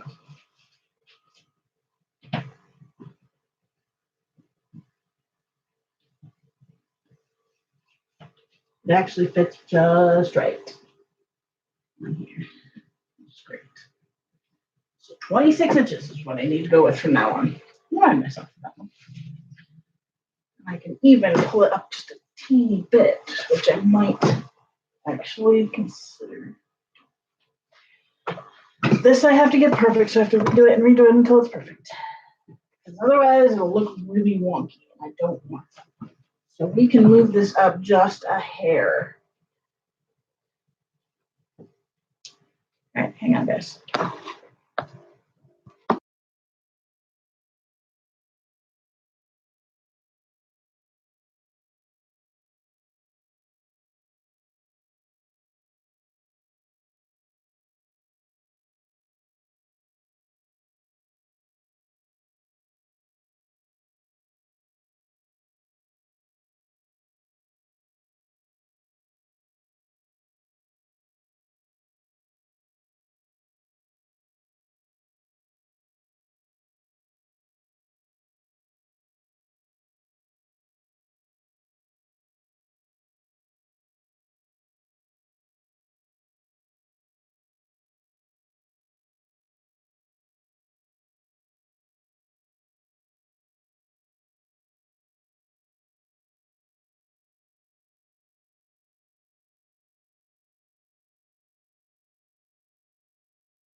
Yuki says meow.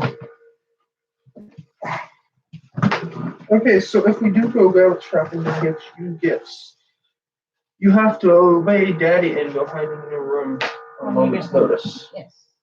So Daddy reps. Leave a pile of boxes for me. There are boxes everywhere. That's okay for me to use any box I need to. Yeah. As long as I don't go crazy taping it. I mean, if you tape it closed, go for it. Tape one side closed, but just tape the other end. Yeah, it doesn't really matter because I can. Well, I'm not giving you the box clear. That'd be stupid. I'm not that tiny.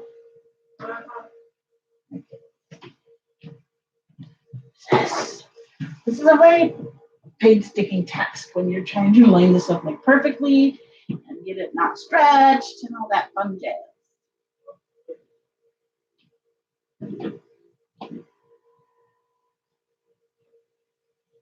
I've been up for at least 2. Oh, is it the first day of winter? Little late.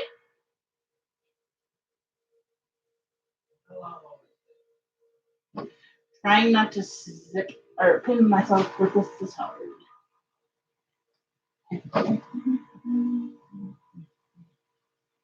Because this part you do have to kind of. Ow! Okay.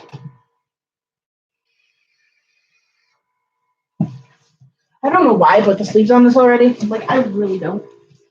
I mean, that's my first thing I always sew on this. So I can understand that. But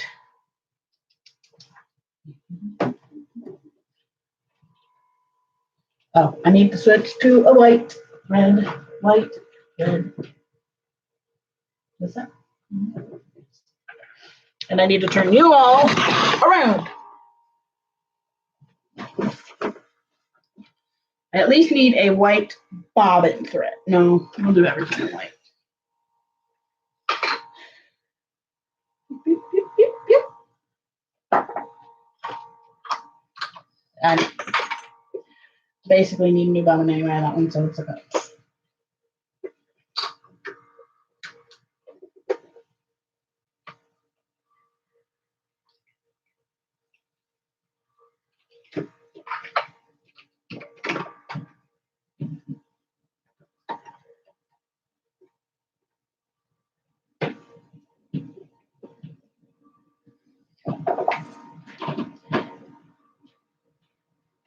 Hey, Daddy.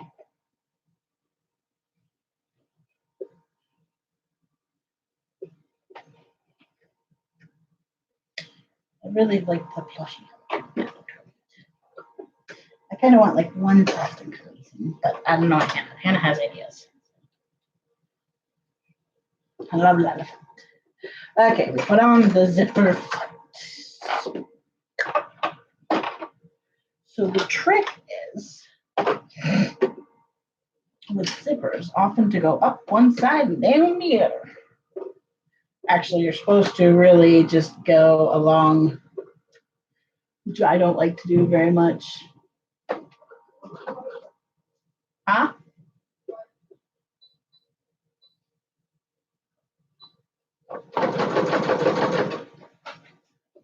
Ow! Like I said, no stretching. But we do have to go pull the zipper down a little ways because, oh, we can't really do that on this because it's inside.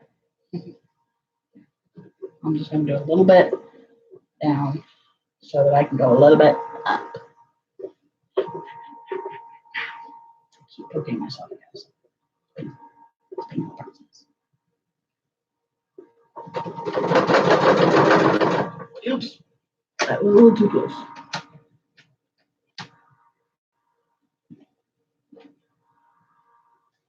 I need to move that off to the side. Okay, now I just push it back up. Almost, not quite.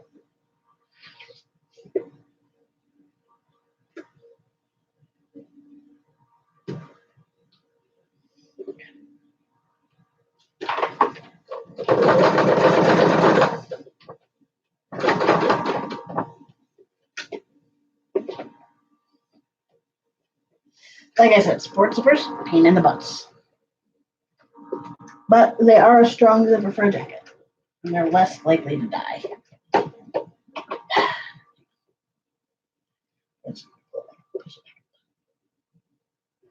Come on, they like to curve, and then they don't like to close. There we go. That's what I needed.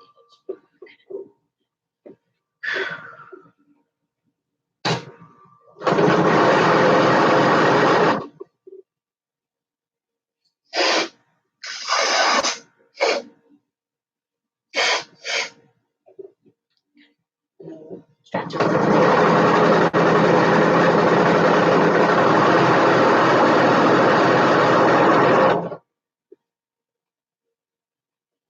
God, my eyes. There we go. Gosh darn it.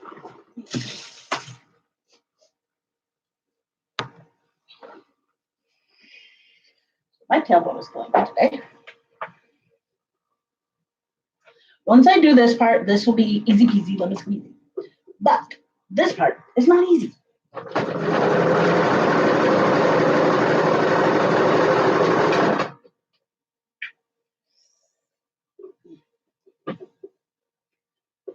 Especially when you're sewing.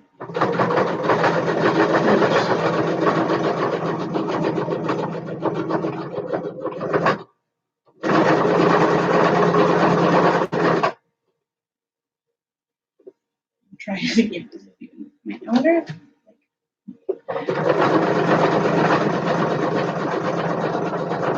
I swear, they need to put levelers on zipper foots too. I know you really can't, but it'll be handy.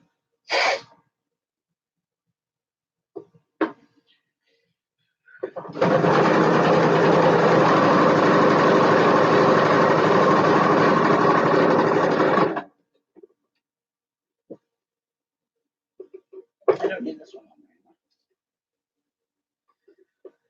Here we go. I'm not stretching.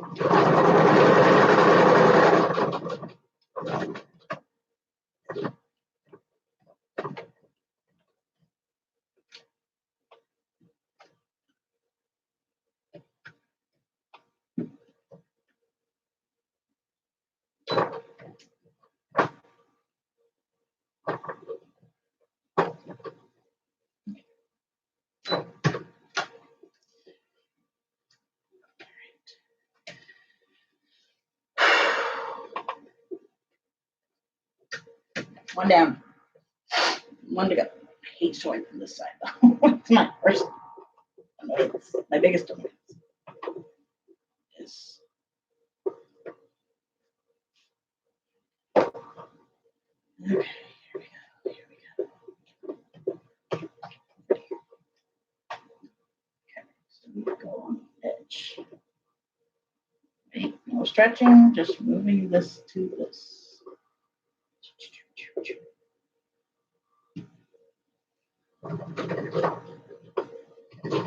Nope. There you go. Get that stuck.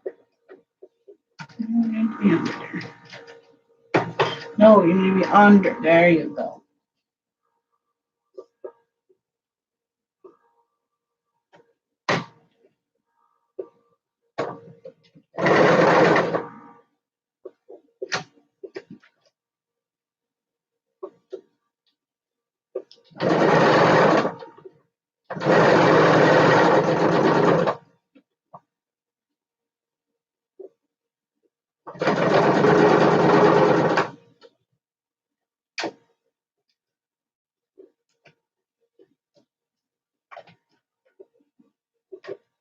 There we go. That worked. Okay.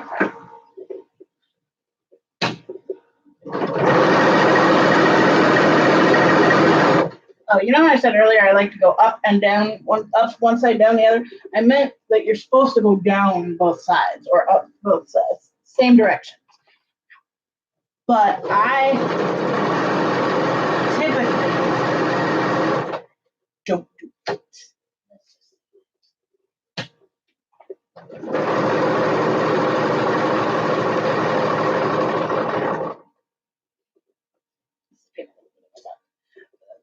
Ah! Okay.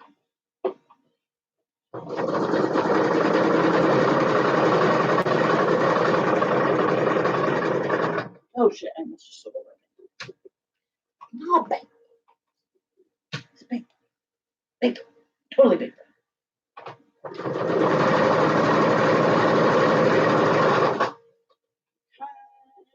Last one. I'm actually not going to stitch that. I mean, I am, but.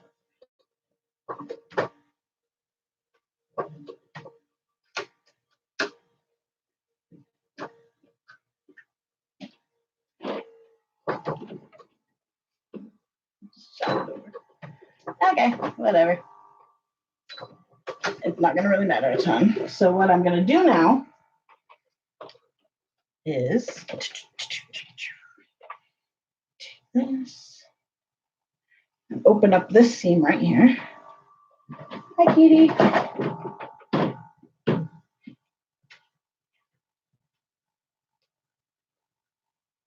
This is why you based. You do a 5. While I do like Vaporeon, you prefer Glaceon, yes. Vaporeon's colors are one of my favorites. Like, I love teal and navy together. What?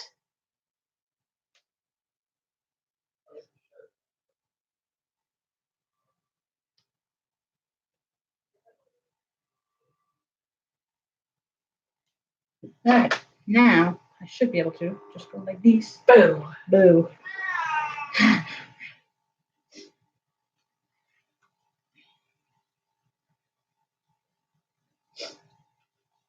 What's doing? Making Jeremy's hoodie. Not poking myself, hopefully. Wait, I needed this side. Yeah. I'm trying to make it as even as possible, and hate Spurs guys. Have I said that enough yet today? Ow! Poking myself. All that fun. Are you mad at me, Snake? Why? What'd you do to him? Well, I woke up and I took a pee. And then I went back to bed, rolled over me, and then started howling. He wanted you to hold him. He wanted me to probably feed him. Possibly. All right, let's open this up. Wait, we need the sharpest one. Where's the sharpest one? It's not over here. Where are you, sharpest one? I'm gonna roll and see if you're right behind me. All right. How my tailbone is killing me today. Why?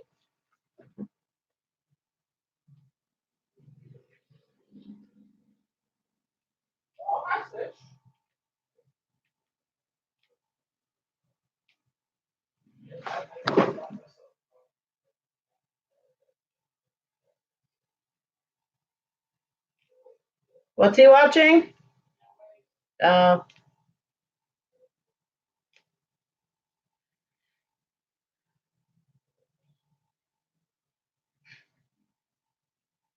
It does not work, but that's okay.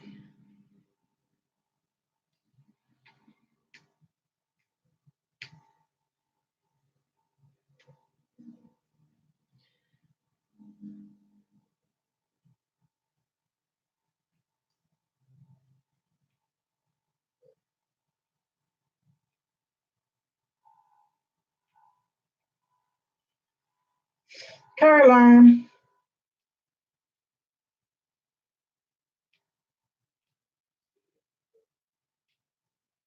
By the way, Zelly Yuki says hi.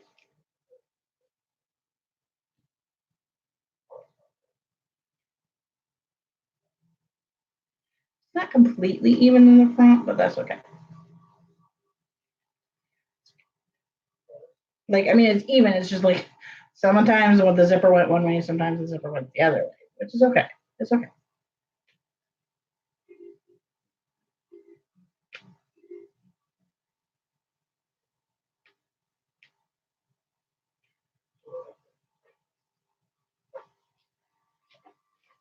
By the way, You put her? my cat is sad. I would, and I got up this morning. I leaped all over my bed. I assumed when I saw that your bed was completely uncovered. But I had to go to the bathroom before I, put a new diaper on and everything. So I'm in your bathroom. He hops up on the counter, and he's right next to me, and he just keeps headbutting me. Like what the fuck, man? Did you take love lessons from the puppy? Did I wait? Was he waking up? Or was he? I texted him because I had a really very upsetting dream again. Why aren't you putting the bottom in? Because you don't. Because this is not the sharp end. These are the sharp ends. And this is actually the way you're supposed to use a seam ripper. Usually, it's like this, you see?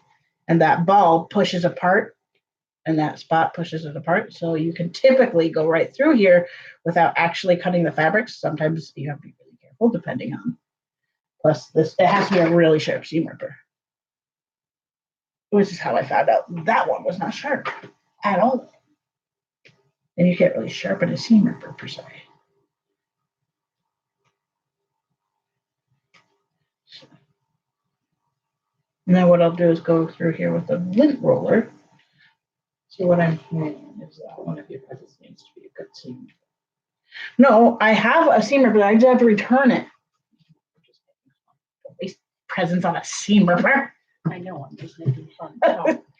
So there is a plushie, by the way, at Target, if it's still there, and they only have one left. It's an elephant. And it's adorable. So Okay. if you do plushie, that's like the one I would love. Flashes, I was like sloth. She wants a sloth. If you can find an appropriate sloth, yes. But that elephant is also really soft. All of the things at Target are super soft. Yes. Like if you guys are ever looking for a Plushies, get them from Target. Get them from Target. I found one that was like yay big. That was a fox and it's super soft. And they're really good quality. Like Yeah. Target is definitely hands down best quality for plushies. I would say. When it comes to to department, like yeah. regular stores like that, yes. like big market store. Over Walmart. You want to look at their I think it's called Tree Fort or something like that. It's their sensory stuff. Mm-hmm.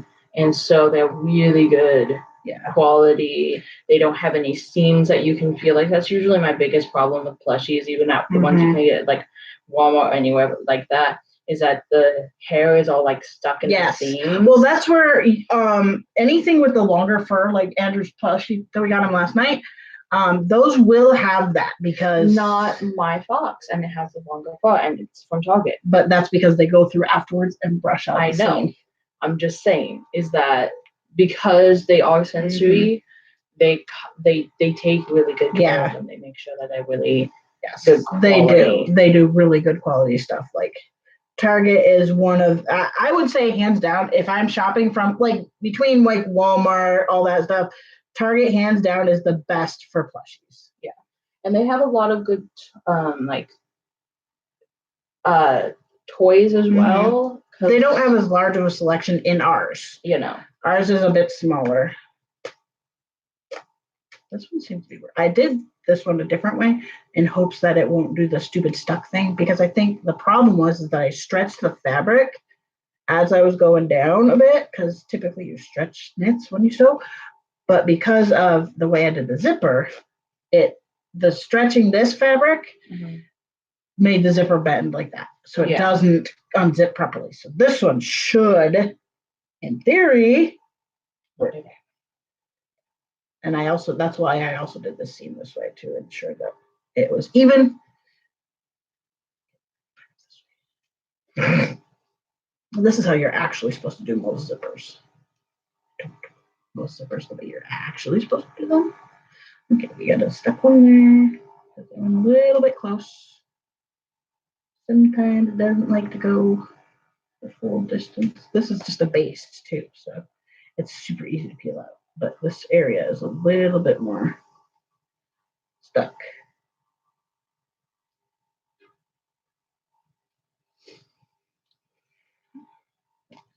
Oh, here's the hook. Cute. Yeah, I think the yellow is a bit too.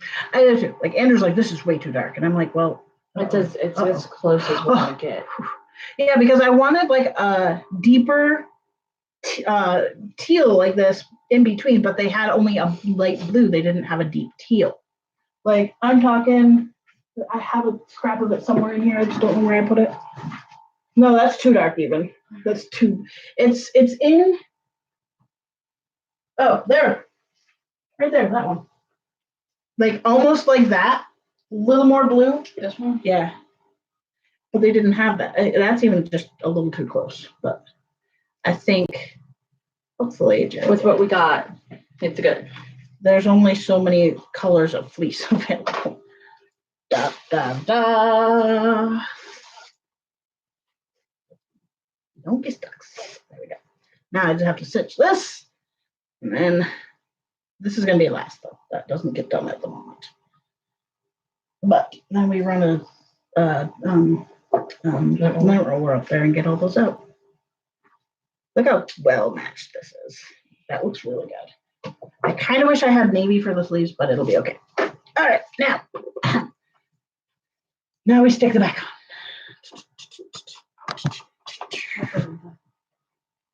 It's easy. Now we're at the part where everything goes super quick. I mean, I will probably be done with this in about a half hour, I would think.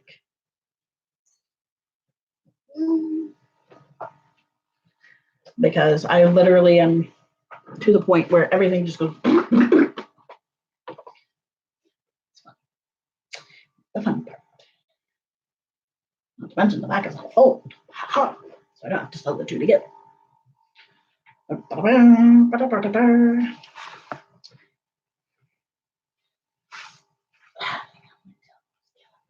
So it's really funny, by the way. We always have to go, one of us has to go with Andrew for shopping for gifts. Because her and I know each other so well at this point that we're better at picking out the gifts than just Daddy. It's funny. Okay, let's do this.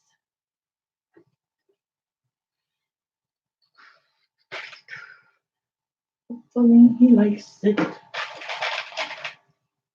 I was gonna do like the top portion in the blue still, but I opted not to because of the fact that I didn't want to deal with another set of seams I have to align.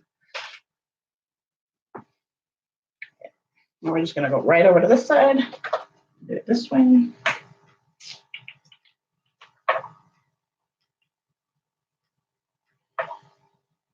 Even though it would look totally cool. Also with raglan, you don't want to do that. Raglan is meant to have this different type of look. But just so you guys know what I mean when I say raglan. Like this is a different type of sleeve altogether actually, but this sleeve seam goes this way. With a raglan, it comes up here, like diagonally.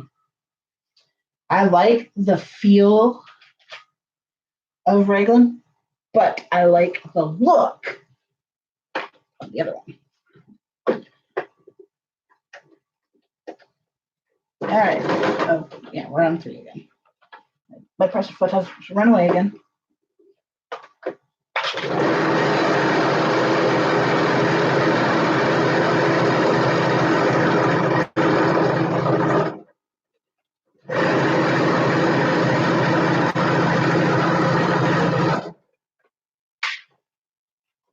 I should probably put some food in my belly at some point soon.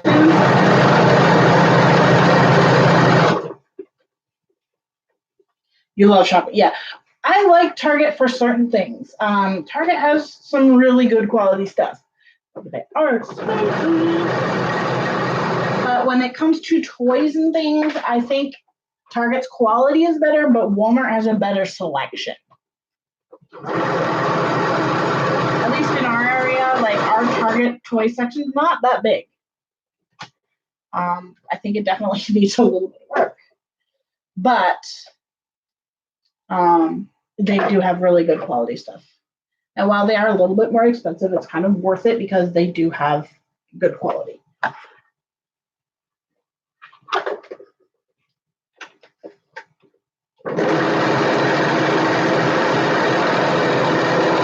Target clothing quality, way better.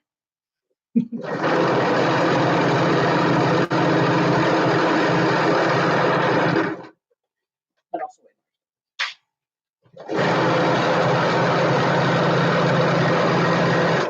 when it comes to like graphic t-shirts, the price difference between Walmart and Target here at least is about $4 to $5. Like our graphic t-shirts at Walmart are about $7, $8, depending on the shirt. I'm talking like licensed ones. Whereas at Target they're like $12.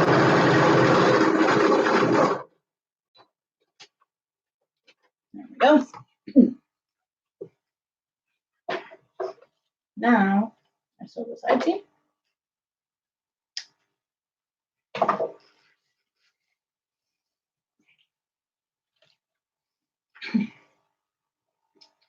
You can get down there. I don't need you up there. All right. I hope this is long enough for him. This is about the average size, and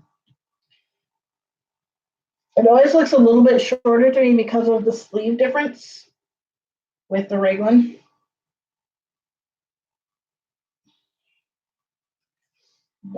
I think this is gonna look really good.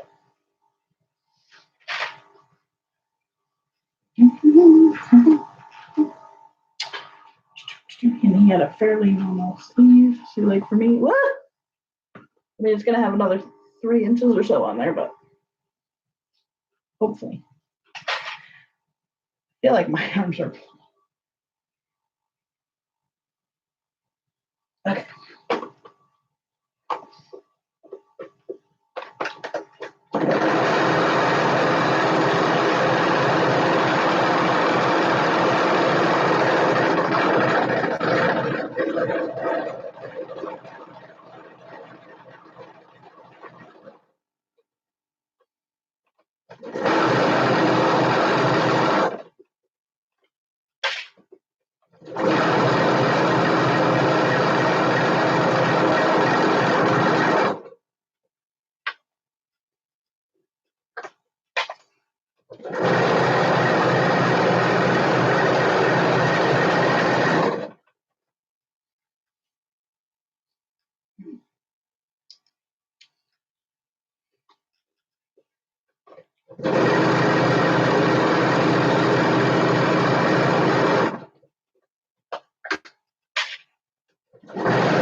I think we have not got Fireball here. Sorry, Yuki.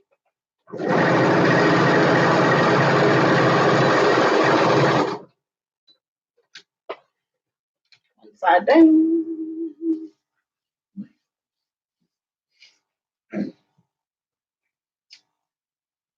You can let go now.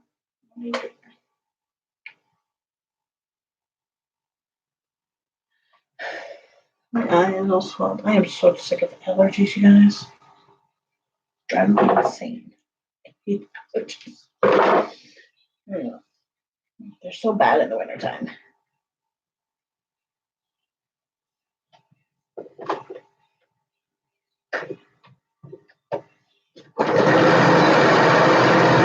Which I'm actually really glad it's been a little bit warmer the last few days because it's much better for me.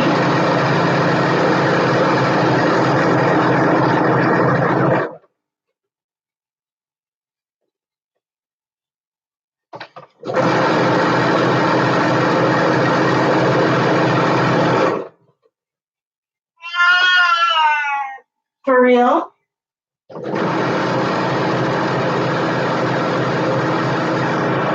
He wants to go OUTSIDE so bad right now. I did buy Snitch a new collar because I found his leash, but I could not find his collar anywhere. It may turn up yet. It's okay, but this one's cuter anyway. And make it better so that he can go outside. When it's really cold like this, I don't mind taking him out because a lot of the bugs and stuff are dormant. So, we will be getting him vaccinated in the spring. I mean, like, chances are he's not going to catch something. I don't know how accurate people are here with their shots, like do the shots and stuff.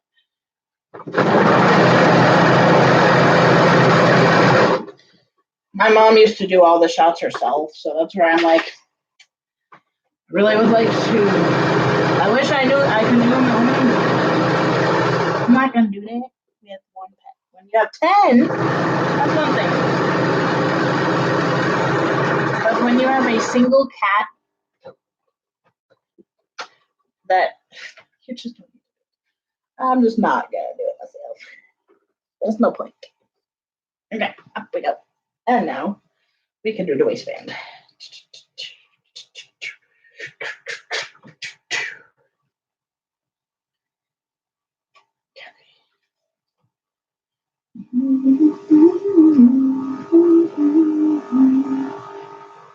Like I said, I did do this one a little bit on the weird side, but that's okay.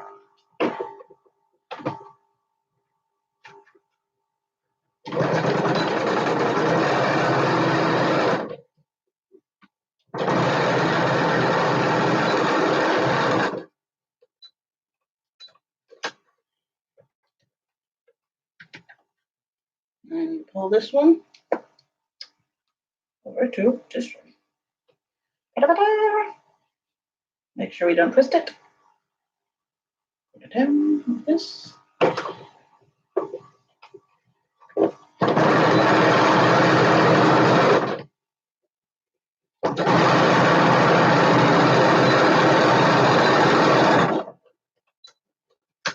Okay.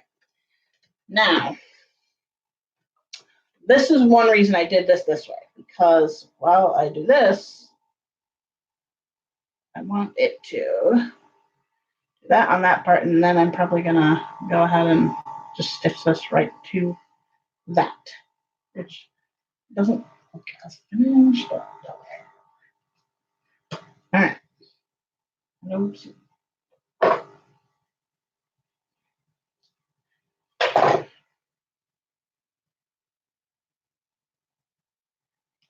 So I think I'm gonna allow the front to be this overlapping bit over there and see if I can get it. We'll see. We're gonna try a thing. We'll see how that thing goes.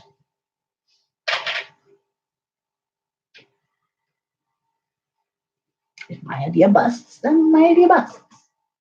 But we're gonna try it.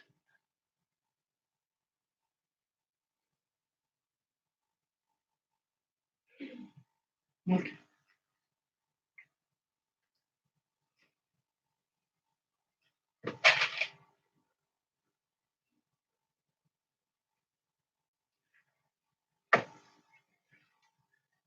Wait a minute. Where's my back? Oh shit. I did a thing. There we go. Yep, I did a thing. Hang on. That would have been mildly funny if I had done that. Did a thing.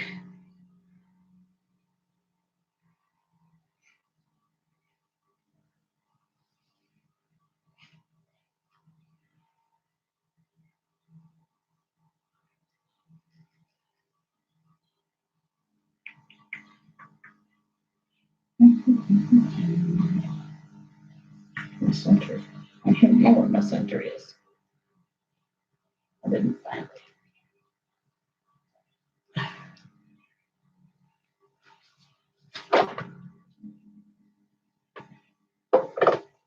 Gotcha.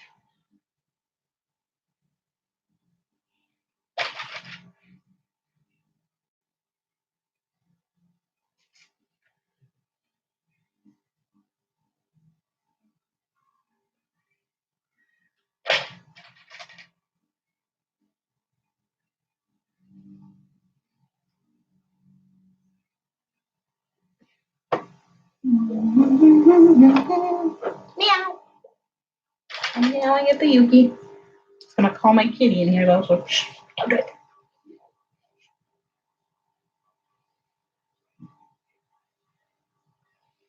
So we're gonna start here and do that. Okay. The rest of it's gonna just be like under there. Guess I just don't want it.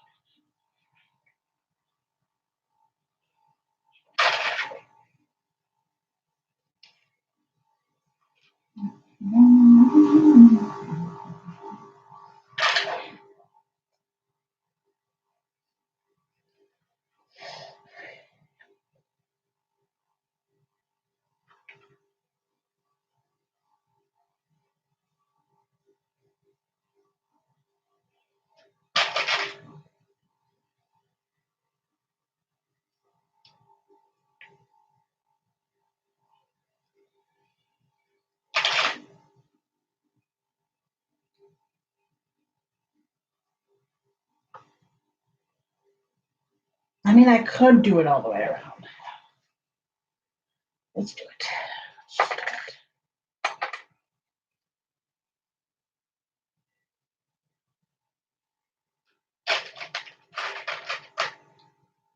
Not sure why I tossed that one away. We're just gonna do it this way. Because I already started it that way and might as well finish it that way. I'm just kidding. I'm just kidding.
Fuck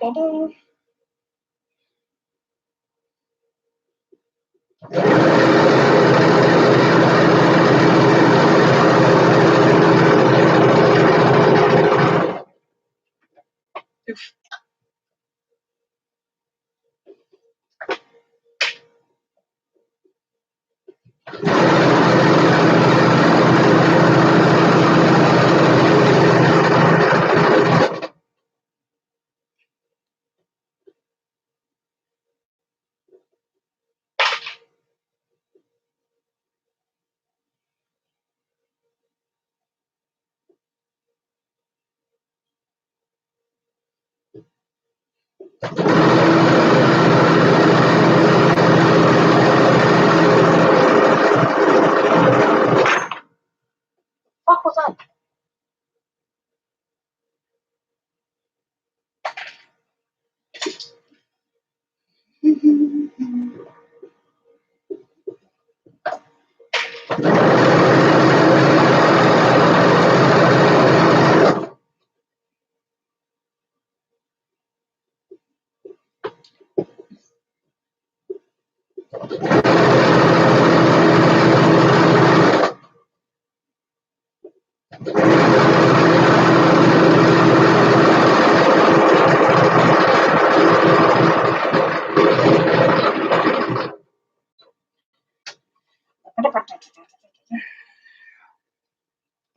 Okay, now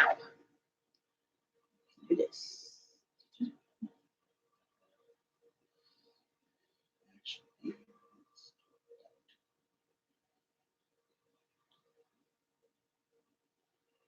Come on, get down there. There you go.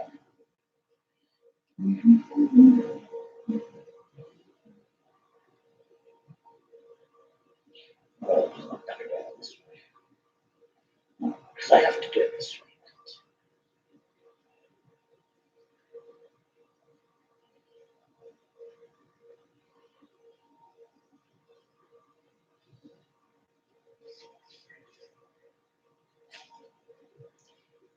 This is kind of a funny way of doing this, but okay. All right, let's see.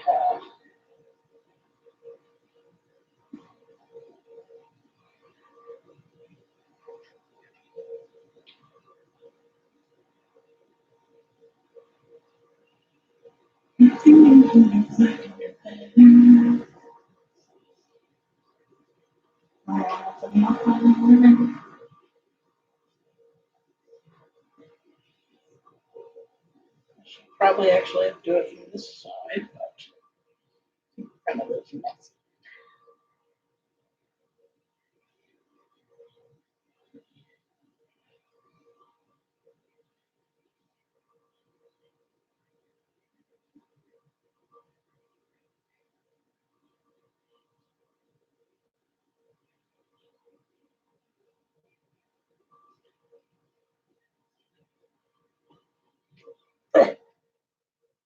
I'm really putting it over there.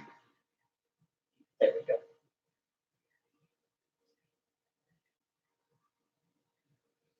You, not number. All right, enough.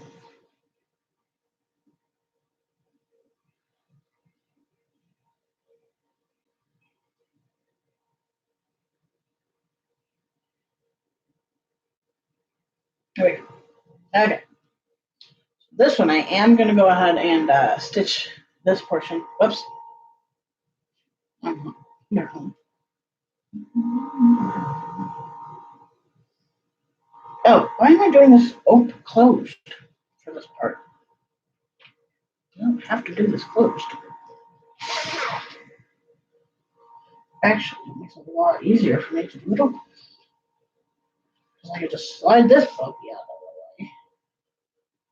And just. Oh. Oh.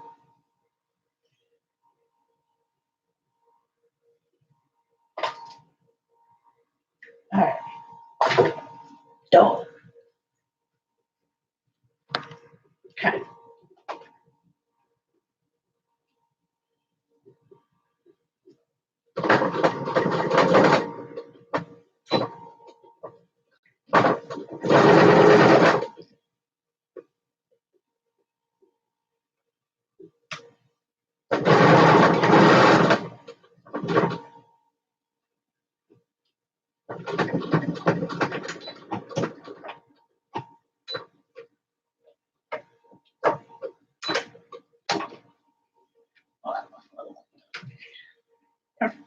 Worked great.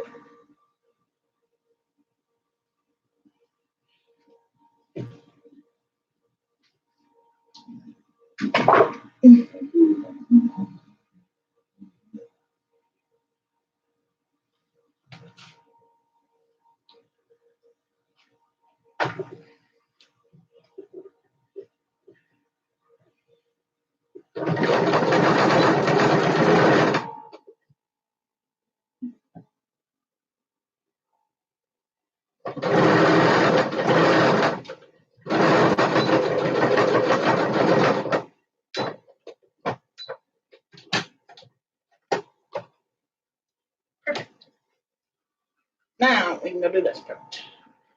And I think we're actually gonna go from the bottom. Because I think I'll get a better look that way. If I do that. And I'm actually gonna do a dip stitch. Let's see.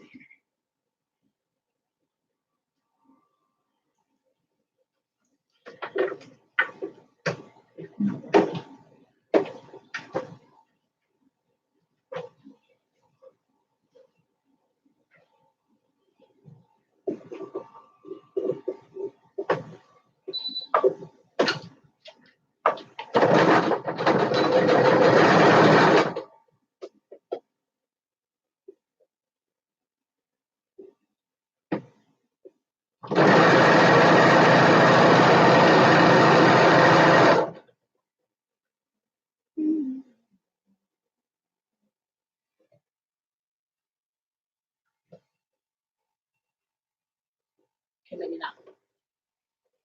Let's see.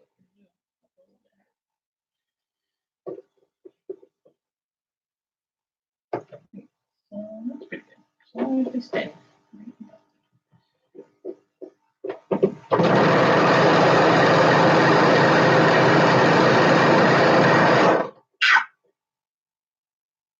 Pinched myself.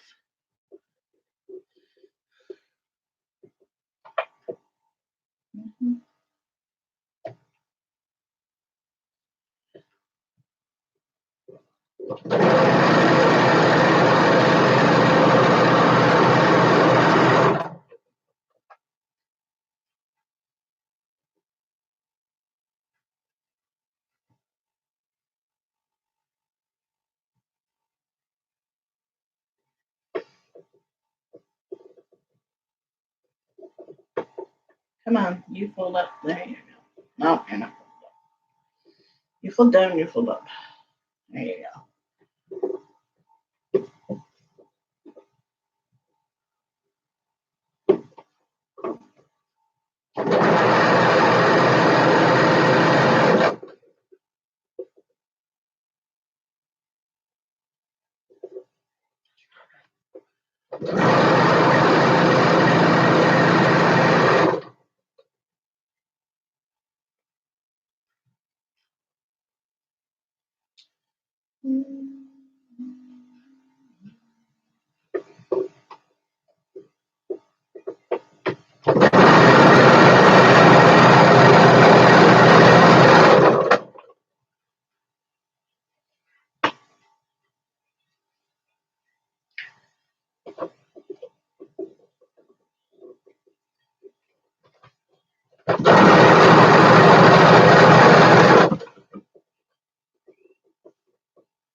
Okay, you. Yeah. Up.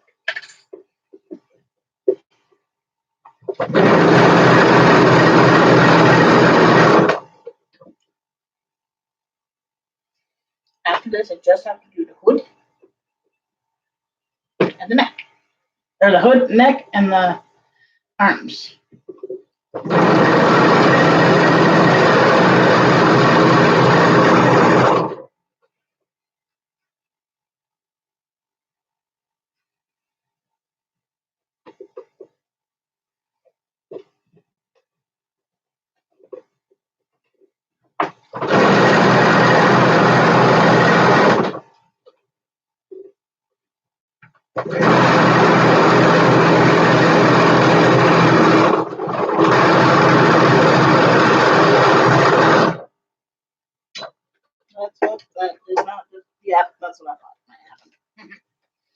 Let's go back and check if anybody else missed it. Nobody else did. Okay, so just this spot. So I'm gonna go ahead and go over this a little bit on this side because it does not want to catch quite right, apparently.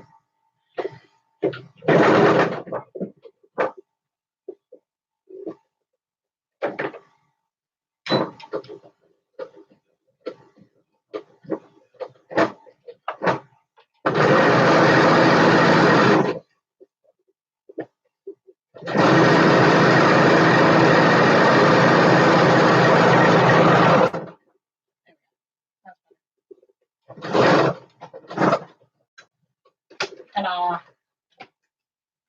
Now let's see that. That looks good. That looks pretty good.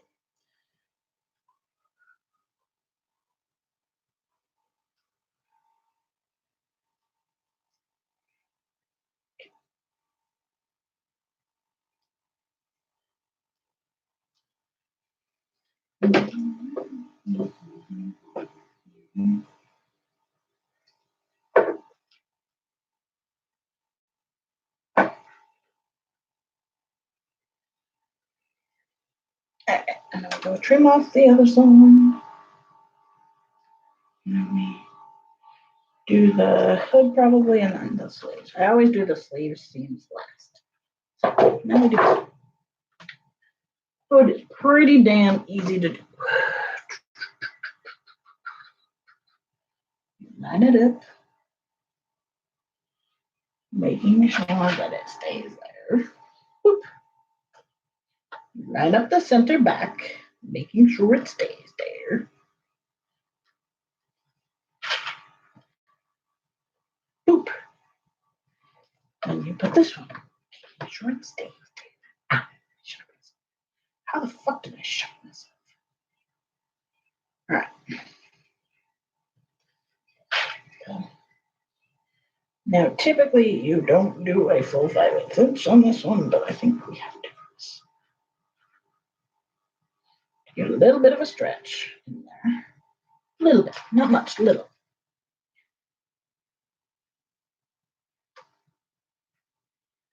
Actually, I want the least stretch in the back. This is the thing I've learned. You don't fat the back. So, you stretch it around the sleeve. Almost. That's about.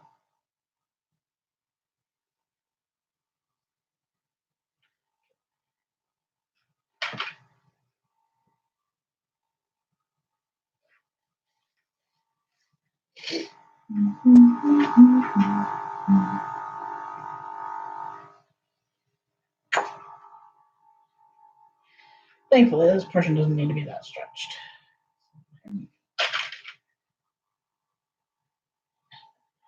The hood is almost exact. Had I done a smaller size hood, like by a matter of a millimeter, probably going down the size next time with that would be good. Okay, I am gonna go ahead and stitch this at a 5/8 or a 1/2 inch. I think. Just because we get a little bit better. Why you not want to move?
that, and then you actually typically stitch this down right here. I don't have to, but you can. I will be doing it for this. Oops, that one's a little less. Let's see. Let's leave that one a little bit more. It ended up being 5/8 around, so I'm just going to do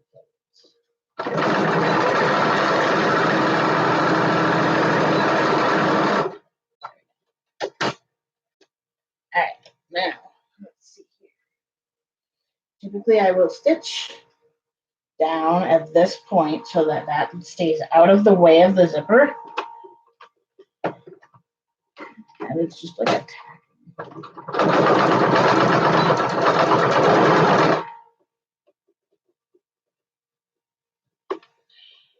Let's do it. Let's do it.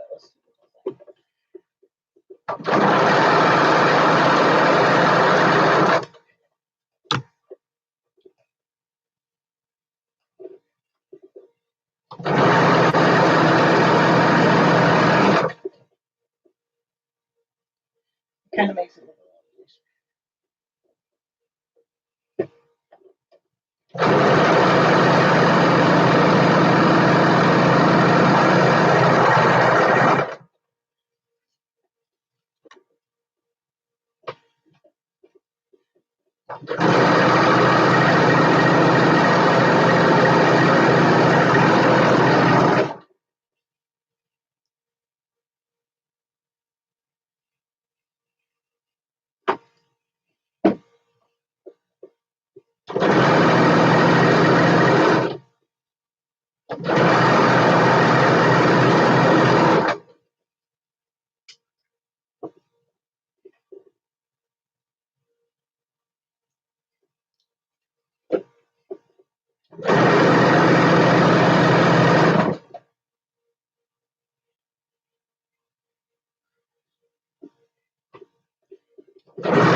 Right? You stupid thing. So it went forward like 5 stitches before it went back. Okay. Whew. We have one last thing to sew. And that would be the sleeves. And I might have to fix this seam up a little bit so it's not so obvious on the inside.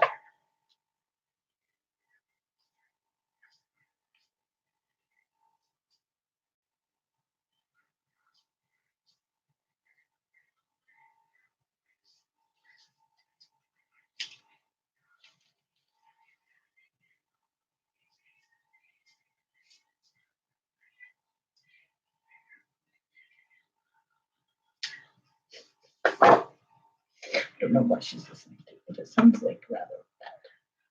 This just seems so much bigger than I need it, actually. But I know Jeremy is often wearing braces because he has carpal tunnel. So.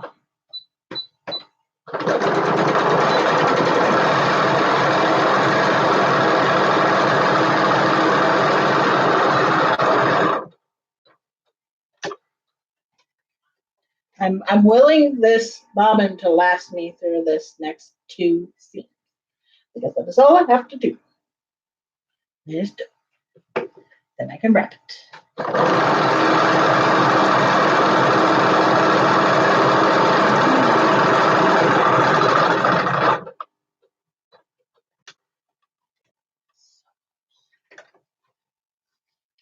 Okie dokie, sleeves. You are.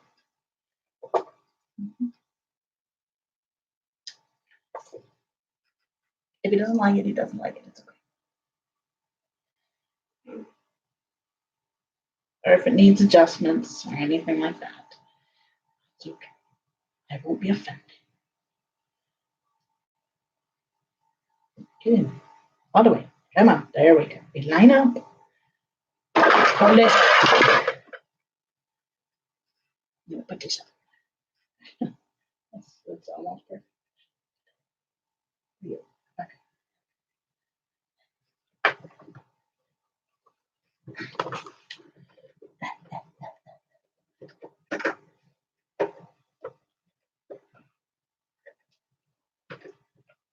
Okay.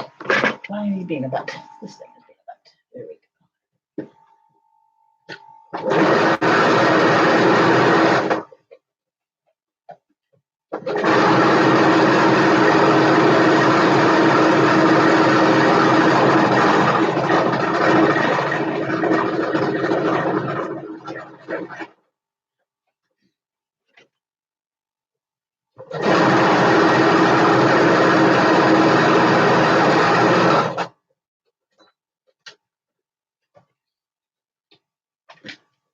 One more.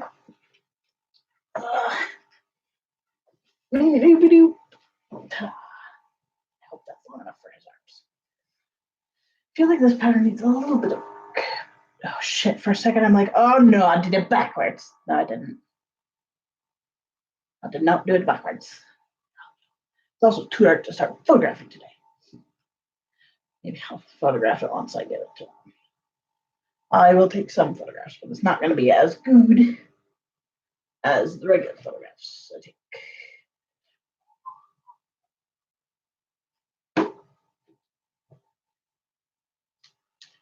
I think this looks pretty damn good. If he doesn't like it, I will keep it and I will make him another hoodie.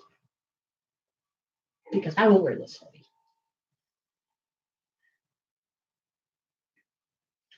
Oh my god, so I have gotten so many compliments on my Pikachu shirt, like, not even funny. I keep getting it, like, every time I've worn that thus far, it's been stopped by at least one or two people. It's fun. I love it.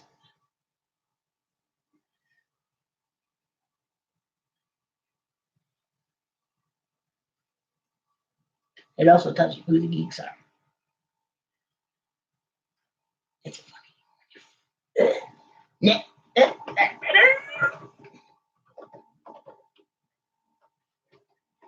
Now you're getting stuck. There we go. No sticking.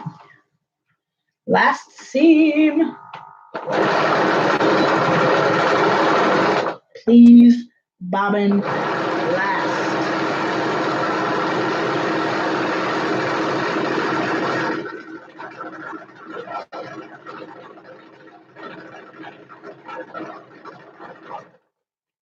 Do it.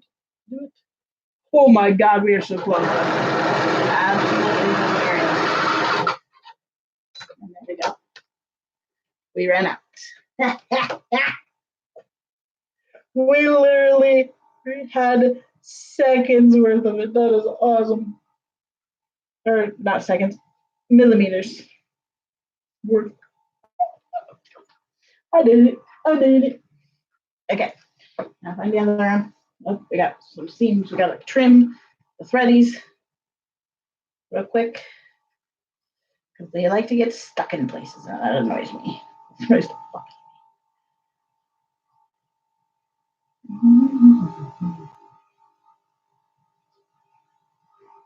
out of me.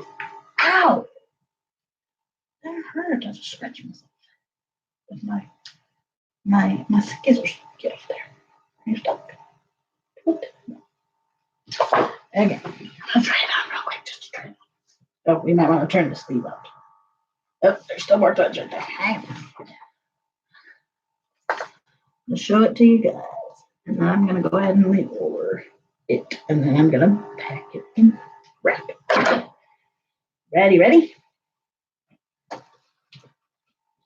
Ta-da!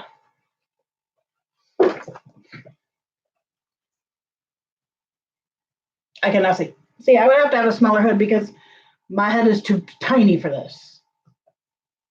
Anyway, there's the hoodie. Okie dokie, guys. Zip her up. Looks really good to me. So we zip it up. Oops, where's the zipper?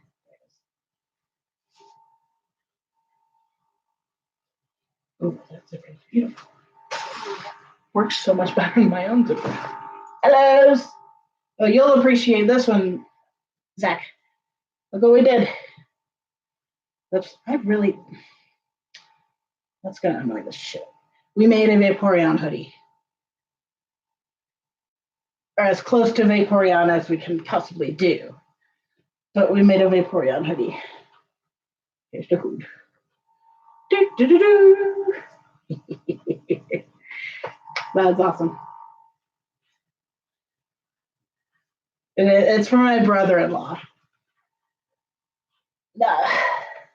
So now we just have to find my lint roller, which is out there actually, and lint roll the dusties off of the zipper, and it is all done. Nice. I like. Turned out so good. Thank you, Zach.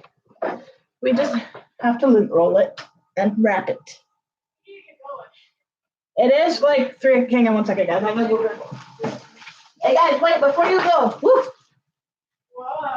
Look at me. Look at what I mean. I have to lint roll the fuzzies out there first. What is Because they don't have it.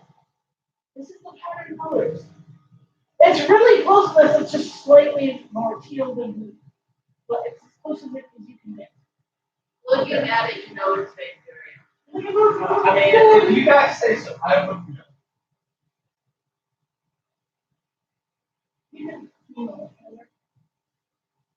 Okay, it's been a long time. That's great for you. It's on the table. Wait, let me do that. You guys. Oh.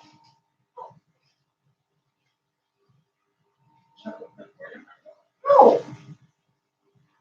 You don't put eyes on it.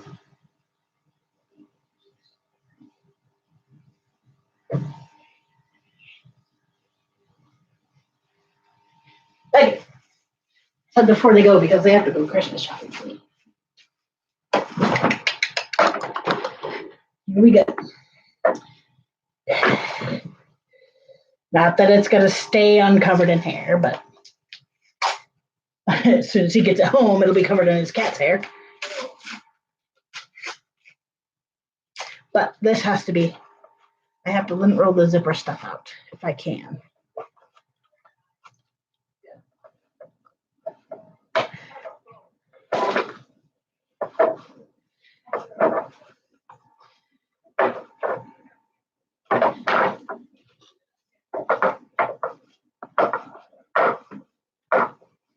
Okay, so we're gonna have to do most of it by hand. That's all right.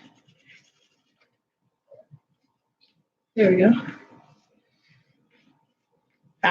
We do it this way.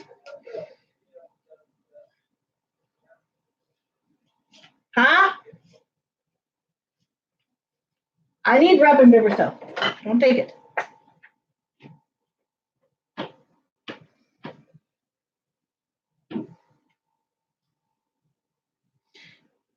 I'm trying to get in here and get that the inside bits of it, but it's not going to come out all the way yet.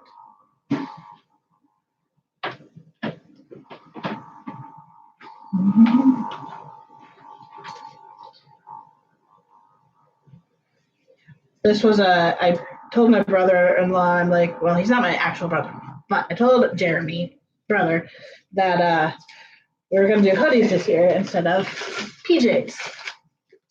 And I said, I can do you a normal hoodie or I can do you a evolution. He's like, oh my God, that'd be cool.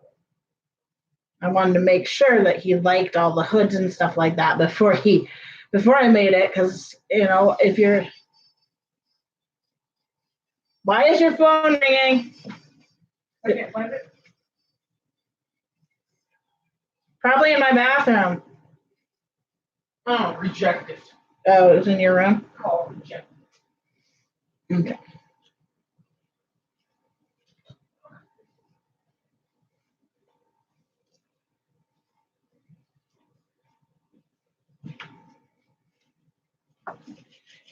You know what I really wish was, all right, see you later. Have fun, Kesha. It's really annoying because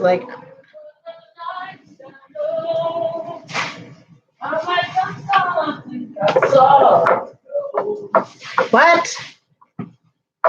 Fuck is she singing? What are you singing?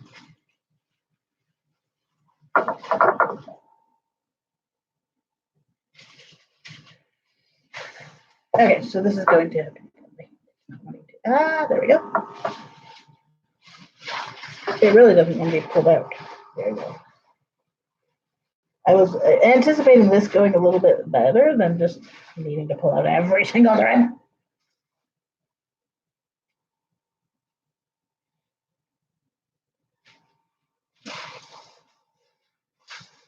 The fuck are you doing?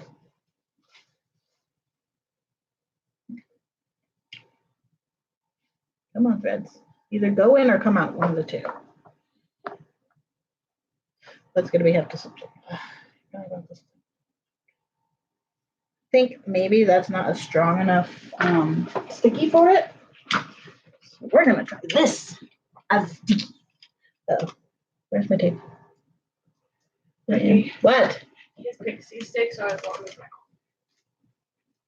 my There's like a foot. You have dinky arm. Oh no, this is a fucking massive ass pixie stick. It's as long as my arm. Wait, where's my? It's about there. There's a measure. They're about a foot, a little over a foot. Okay, so they're 14 inches. 14 inches. Did you just eat one? Oh, don't eat his pixie sticks. Ow.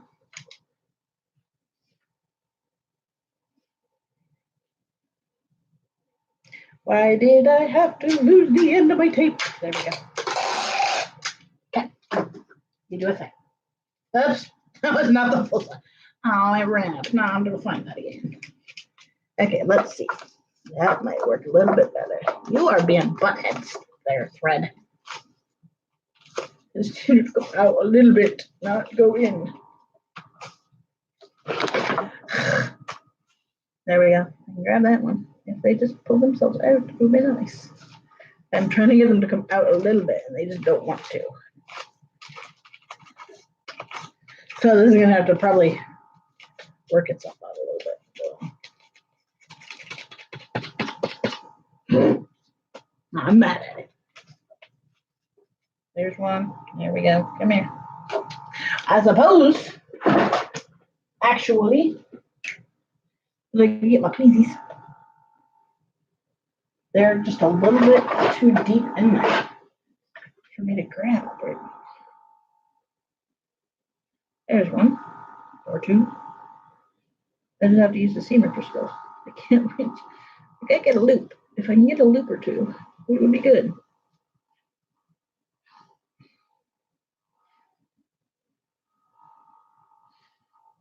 Did you get all ready to go and he said he had to poo? Yeah. You should know this by now. It's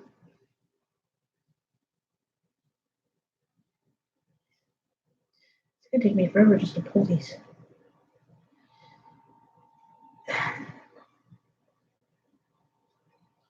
I need tweezers. That's what I need. But they're over there. They're with my cricket. So we use pliers. So I can.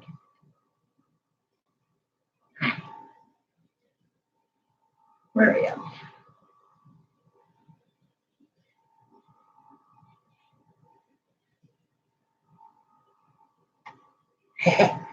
That actually works pretty good.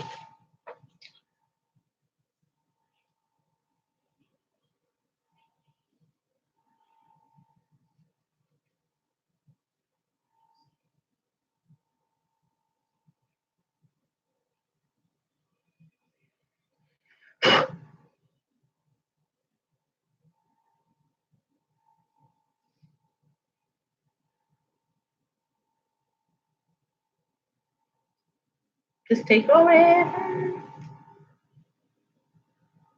So next time, just grab pliers right off the bat. Okay, not pliers, tweezers. Tweezers. So what's your next project gonna be? Next project is gonna be after Christmas, of course, after the holidays. I have a set of overalls to do. 2 sets actually. So we're gonna do some short alls and some overalls.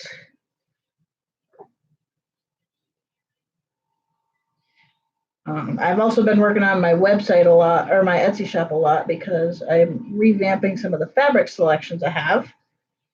Because I'm kind of tired of having to flip flop back and forth between suppliers for certain fabrics, so I'm choosing a supplier and going with it.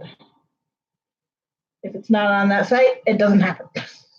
Unless it's upon special request, like, hey, I saw this one. I really want this one. But getting my website in order, getting all the shirts and stuff up on Etsy, well, not my website, Etsy. I would like to do a website, but Etsy is so much easier. So we're going to stick with Etsy at least for this year. For 2020, or at least for the first part of 2020. We'll see where it goes from there. It depends on disability and stuff and whatnot. Because if I am going to be doing, if I'm going to be on disability, I do have to be mildly careful about income.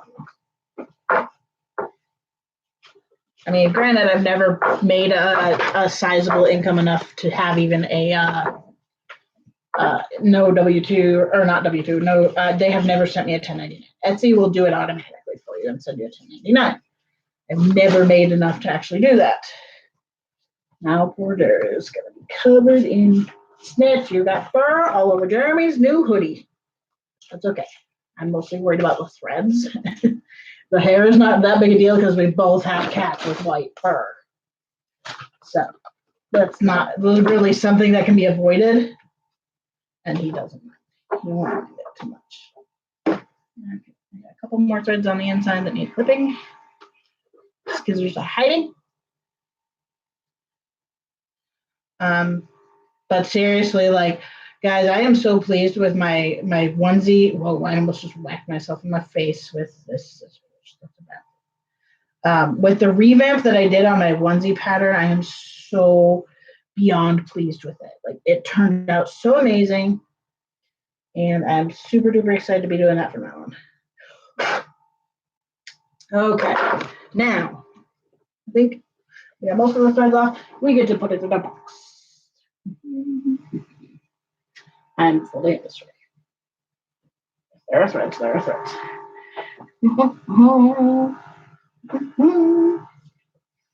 There we go. I have the box right here that we're putting this in. And yes, we're squeezing it. Wait. The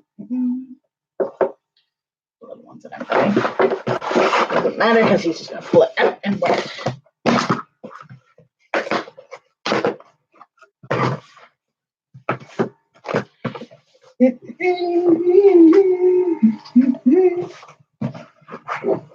But yeah.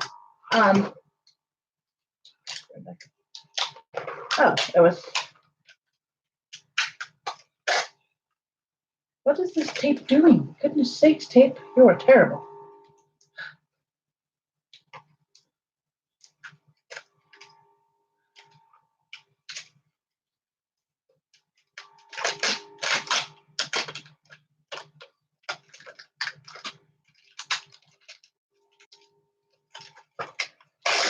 There we go. Now we're back to the normal width.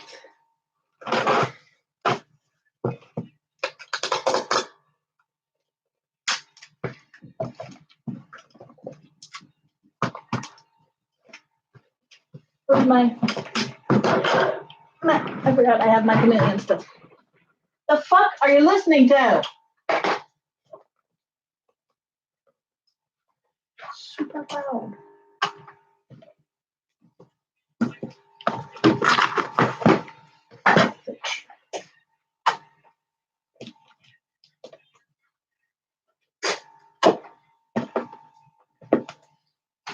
There we go. That's ready to wrap. So now we put this over here. I have a mess. Oh, what did I just snap? I think it was just a tape thing. All right, here we go. We're gonna wrap it. I think I'm gonna wrap it in this one to go along with his other one. I will turn you guys over in just a minute, or around, not over. Turn you over. Where did I just...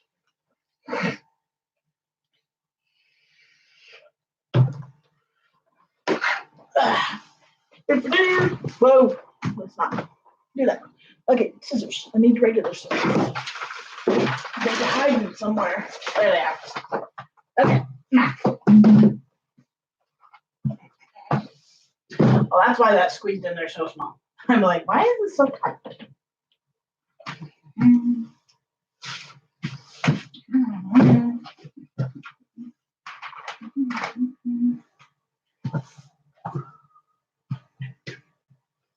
So big 4 inches.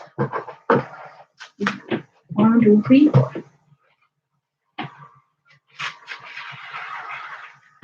Look, don't interrupt. Don't startle the shit out of me. I'm dying. Bend me over. I'm dying. What? I don't want to listen to TikTok right now. I know. You need to do this one.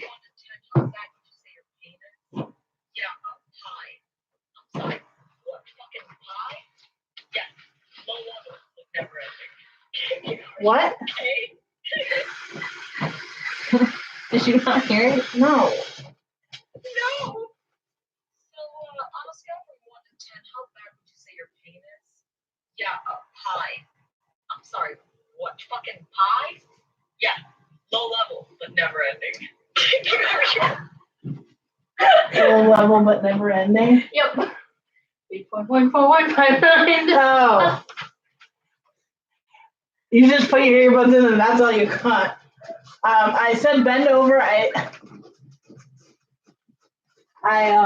meant turn you around, but I said bend over. Don't ask me why I did that. Pretty sure it's all Zelly's fault. Oh, that is perfect. I have a perfect amount. 1, 2, 3, 4. Make sure the 4 is over here. Yes, get your teeny bit.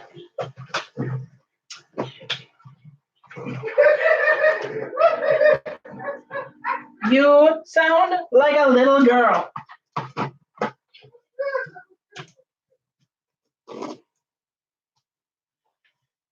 I didn't find it all that funny, actually. I mean, it's okay. No. Yes, but it's, I don't know. It's not like a joke that rocked my world.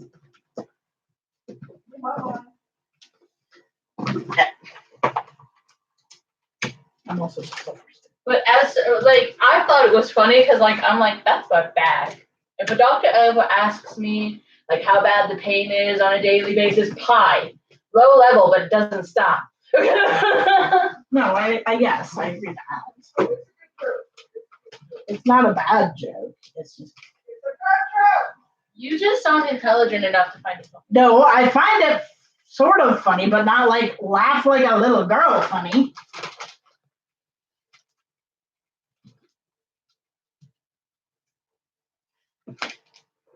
It's okay. It's just not like ha ha ha ha ha.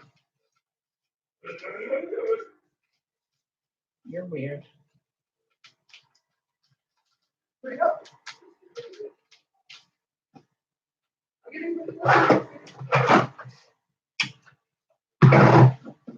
go on a spree. Hey, what are we doing for dinner? I don't know. What are you wrapping?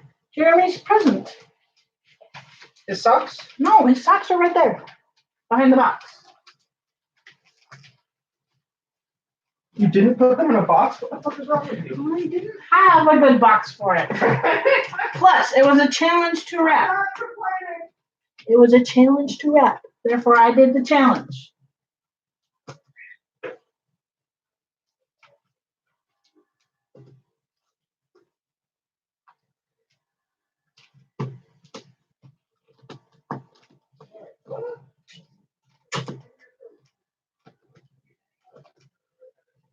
There we go.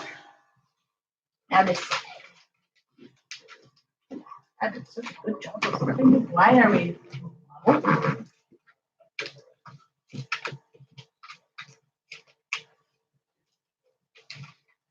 What is that? It's a weird box. Do anything like that? Okay.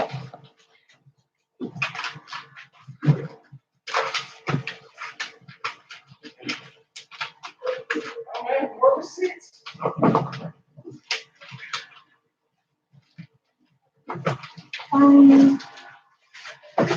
What's in your hand? Westport.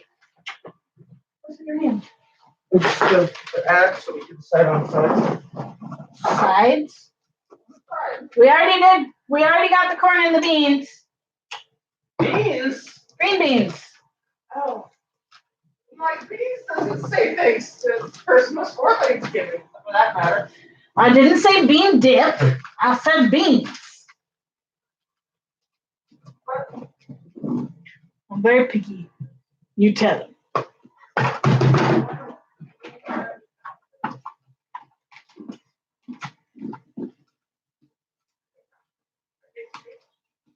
You do not hate potatoes. I hate. Have I ever successfully eaten mashed potatoes in your presence? No, but Okay. you like lots of forms of potato. Pure potato. Okay, come in. No potatoes. There.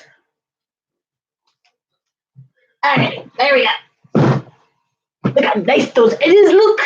Ba-da-ba-doo. Ba-doo-ba-doo. Did I go the same? Yes, I did. I'm very picky when it comes to wrapping my. I think I need to take this band-aid off. We're just hitting like ouch phase.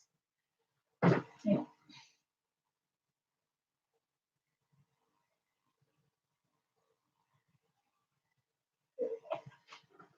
Hang on, guys. Sorry, I have a thing going on over here, and I have to fix it a little bit. I cannot. Okay, there we go. Ready. Where's my marker to write the name? It's on the floor. Wait, there we go.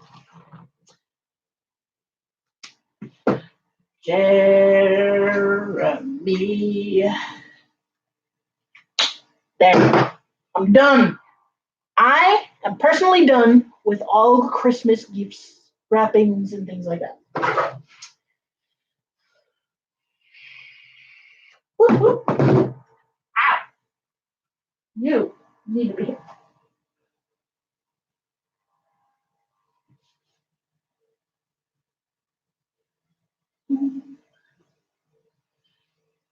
Ta-da-da. Also, how do you not like potatoes? I know. He's a weird person. I pretty much like potatoes in every way, so long as they have certain aspects to them. Like, I love home fries, but I don't like them with onions. I don't like anything with onion. We know this already. I don't like onion. Okay, my body, seeing as they are gone now, my body needs to chill on the couch with a keto maybe. Actually, I should go get my bottle and get some water in me, but fuck food and fuck hydration. I'm just kidding. Oh, I can't stand it. Andrew needs to go fix his light. He has a light in his room, and you should have him look at. He doesn't like potatoes. He doesn't like cheese. Except for on pizza. He is really, really picky about shit in general. He needs something to eat. What do I want to eat? No salad. We are not doing more salad. Ha. Lunch is going to be a piece of Cajun ham. Oh no, I forgot to do. Oh no, that was not the one. Okay. Hi, Jimmy. Want kisses? Say hi. Say hello. Someone call the cheese police. I know. I'm like, how can you not like cheese? He only likes it in pizza, and he hates any yellow cheese. He will not eat pizza unless it is made out of only mozzarella, or at least all white cheese. Weird. Okay. Oh, there's only like one piece of ham left. Okay. I should get some water.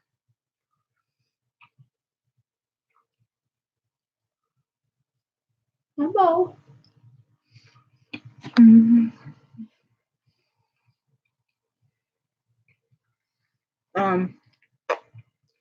That's literally about all I'm hungry for.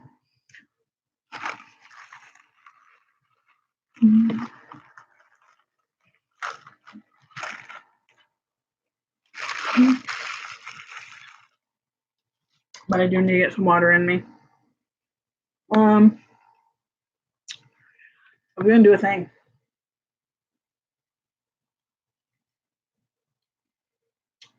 I'm gonna go steal chocolate from Daddy. Oh man. Yeah, I gotta make sure I finish off bedding today. I'm mad that I leaked all over my bed. It's not fair. Oh. This is what I get for laying on my stomach all night. I woke up really sore from it too because I was on my stomach all night. And that pushes my back the opposite direction that it should be pushed. So, but yeah, I might need to start wearing a booster at night if I'm going to be on my stomach, which I don't have much control over that. It started off on my side, and then I typically end up turning either one. I don't sleep still anyway. But I might need to put a booster toward the front of the diaper for at night. I just wasn't having much diaper success yesterday in general because peed in the car.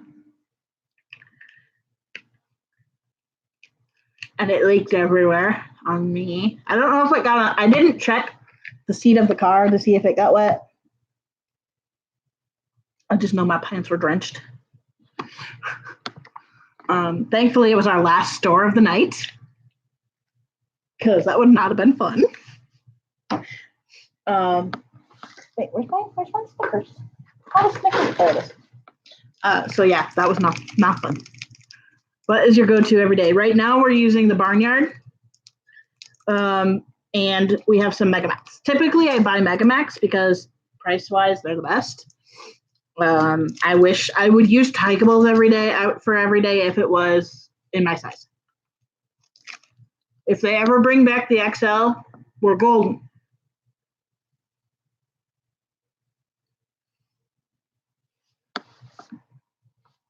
The funny thing is that my bladder goes in weird spurts. So, yes, I don't particularly like them that much. I'm mildly sensitive, possibly allergic to the crinkles and Better Dries.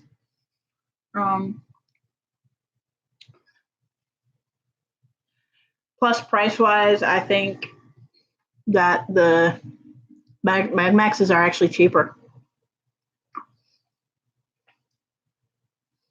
Megamaxes are a 6,000 ml diaper, and they are, I want to say, 40 of them is like $85 before shipping, obviously, because North Shore charges shipping on all their stuff. I just haven't had success with Better Dries and crinkles that much. Wait, you mean the crinkles and the Better Dries? They're the exact same. Or are you talking? I don't know which one you're talking.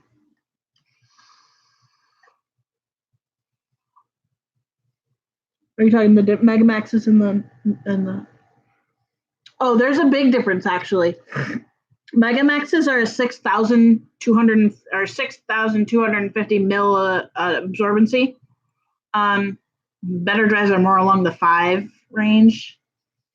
Unless they've changed the Better Dries anytime soon. Wait, am I thinking? Yeah, Better Dries are the same as crinkles, right? They're the ones that are from the crinkles. They're just the white version. Yeah. Did they put landing zones back on those? Because I know that for a while, Crinkles wasn't doing landing zones, and I hated that. Because I have to have a landing zone on a diaper because I am undoing it so much. Because I go to the bathroom, sometimes I go only twice a day. Other times I go up to 10 times a day for number 2. So I have to be able to take that diaper off at least that many times. So that's why I go with the Megamax or the Barnyard at the moment. because I can do that. I hate the regular North Shore brand, like the Supremes and all that. I hate those. But the Megamaxes I like. I like the Barnyard. So I'm assuming I will also like the Dinos when they come out with them in my size. I don't think they have yet. I really wish, like, if Crinkles went back to a landing zone, I'd be a lot more likely to buy them. Only downside is that I am an XL and I'm just on the cusp of fitting into the Crinkles larges. They do make an XL now, only in the original print from what I know. No. There we go. CT.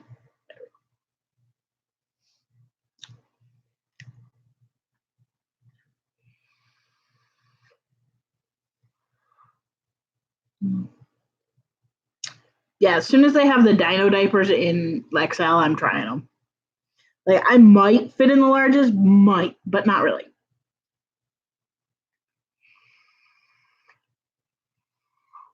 I hate the dry 24/7s. They used to be good. They used to be really good. And then there was a short run of like the world's best tape. But I can't stand the dry 24/7. I had too much odor. When you wear 24/7 and you're incontinent, like, you know, if you are not incontinent and not dependent on the diaper, you can kind of control to some degree when you pee, where you pee type of deal. With me, I don't have that choice. So I was having issues with the dry 24/7s, and this was a joke with my ex, was that you had to get it a little bit wet before you put it on because it wouldn't start absorbing. It would leak the first time until it was wet once. He and I both wore them like all the time, and we both had that exact same issue constantly. And this is back in the day when they were fairly newer, but they were still kind of like the best diaper on the market at the time. But every single time, like it might only be a drip, it might be the full wetting that leaks, but like the first wetting, you always had some sort of leak, and it drove me crazy. And yes, their tapes suck. I hate their tapes. So I really haven't even looked at dry 24/7 since I was using, let's see, what was I using before Megamaxes came out? I want to say I was doing a lot of Crinkles at the time. No, what was I using?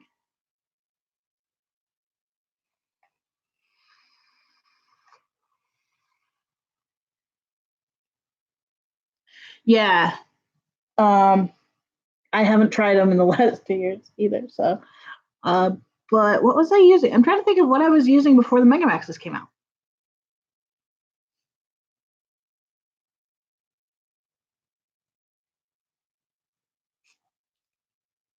What was it? I know I did some Crinkles, but what was I? Oh, I know. I ordered that one time. I ordered all those Bambinos, and they came in like double the amount I ordered. So I had those for a long time. Then the Megamaxes came out, and I was using the white Megamaxes, and then I was using the blue. Now I'm using the blue Megamaxes because for a couple bucks extra, yes, please.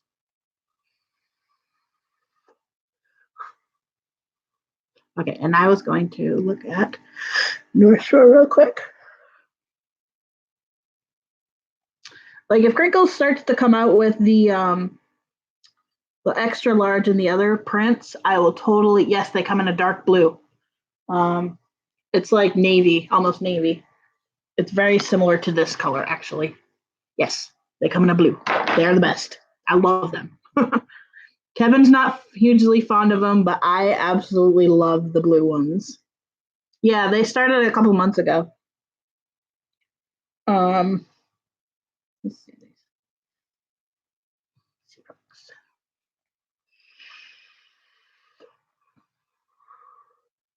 North Shore is the company that they're starting to do more, like their normal diapers are more in prints now. Yeah, they are not in the other sizes do not have an XL yet, or the other prints do not have an XL. But Megamaxes are kind of my go-to right now, price wise. We did do the Barnyard last time. And I really do like the Barnyard. I really like the Barnyard. They are slightly more expensive though. A case of 40 Megamaxes is, I want to say 87 for me, plus shipping. Whereas a case of 36 of the Barnyards is 99. That's like their, so it ends up being close to the same price, really, really close to the same price. It's only a few bucks off at that point. But no, I think with tax, I think the Barnyard come to 106. You're leery of rears? Okay, so here's the thing. I like a lot of the rears products. Like the Safaris, the Rebels, these ones. I haven't tried the dinosaur diaper yet. But I do refuse to buy, I refuse to purchase from rears themselves. I only purchase through Cushy Tushies or ctdiapers.com. That's the Cushy Tushies people. They are really amazing. Like they buy straight from the manufacturer. They are technically the rears diapers, but they get them straight from the manufacturer. And so I buy them through him because he has been really good with his customer service is amazing. They're nice and quick. Like they do a really good job, and they're from Utah. I've actually met them in person, or met him and one of the guy that owns CT Diapers. I actually met him in person. Technically, no, you're not. Technically not. He's getting them straight from the manufacturer. I mean, she does probably profit from him using the name to some degree, but he gets them straight from the manufacturer just like they do. So I don't know. I don't particularly like the lady that runs rears, but I'm a lot more likely to buy from them as opposed to somebody like Little for Big. I refuse to buy from Little for Big. And sadly, if I get something from somebody from Little for Big, chances are it will never make it to a video. It won't be in a video. I won't do a review of them. I just refuse to do that. Now, if somebody were to send me, say, their diapers to try, which is not going to happen because I don't fit in them,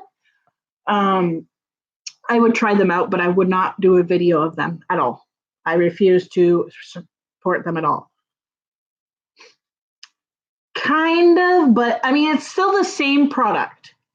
It's still the Rears product. It's Rears branded. It is the Rears products. But I buy from him, and he buys through the Rears manufacturer, whoever does their manufacturing. As far as I know, I could be wrong, but I buy from Cushy Tushies, and the guy from the Amazon stuff I hear is a really nice guy too. I just don't buy directly from. I think her name is Lori or Jennifer. Is it Jennifer or Lori? I want to say it's Lori.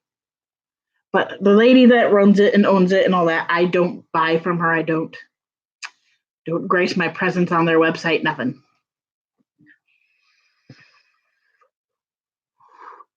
Plus, you don't have to spend the money on shipping from Canada if you're ordering from Amazon or from Cushy Tushies. Shipment from Canada is expensive. But yeah, I really, really, really wish Tykables would get their XL back, and I wish ABU would get with the picture on their sizing. Like a 48-inch diaper or even a 50-inch diaper is not an XL. That is not an XL at all. The devil about. So here's the thing. I know a lot of people that have gone to have gone and talked to the Little for Big people at the cons and stuff. And there's one of my buddies is like, well, the engineer dude is pretty cool. The one guy that was there at one of the cons was really cool, but he's like, the models are nasty. And I've heard that the company owners have said some pretty nasty things about the AB community. I have never found where this was. I've never seen the actual conversation that took place that people got all up in arms about. But I just am not going to really support them. You know, number one, like, okay, if you are going to cater to an AB company, you're going to be an AB company. Most ABs wear diapers. Why are you not making your products to fit with a diaper or shown with a diaper? Like, it kind of, I don't feel like, I also just feel like they have really bad quality in their clothing. Like, I was given one a while ago by somebody, and Hannah was given them, and then Hannah gave them to me, and I didn't even, like, the quality was just so poor. They faded really quick, and they just didn't look nice. So I'm not gonna waste my energy on that company when you have people like, I personally don't really like the ABU clothing either, but you've got Rear's clothing is really good. Well, okay, some of their clothing is really good, but Tigables, their onesies are the best. Other than, I'm talking store-wise, mine are the best, but store-wise, if I'm going to buy a onesie, it will be from Tigables or it will be from Onesies Down Under. And Rear's onesies are okay. They're not bad. They're not great, but they're not bad. I have one of them at the moment. I have a Rear's. Well, actually, technically, I have two. I have a Safari one, and I have a one that came in a crinkle crate. It was a plain white one, and I tie-dyed it. Now, the one back then, yeah, it didn't fit nice, really. ABU is just hanging onto their designs too hard. I have not tried Little Kinks onesies. I'm kind of at the point where I don't really buy onesies from other places unless I really want the print, because I can make onesies that fit me amazingly. And I should go pull it out of the dryer, but I have recently started doing, before I was doing the elastic casing in the leg, and I recently changed my pattern. You need to go shopping soon. I would love to do, like, check them out and maybe like do a video about it, but I just don't have extra funds. And with the fact that I can make my onesies fit me perfect, I'm a little leery to do that from them, because I would just rather put the money into one that I know is going to fit me.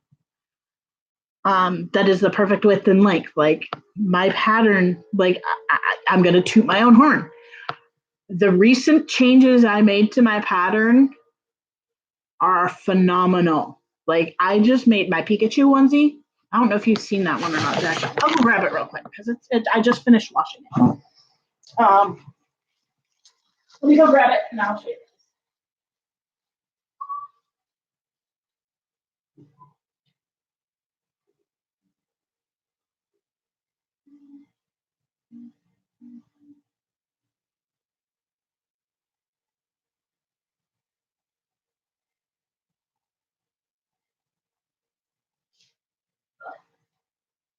Of course, it's the last thing I pull out of the dryer,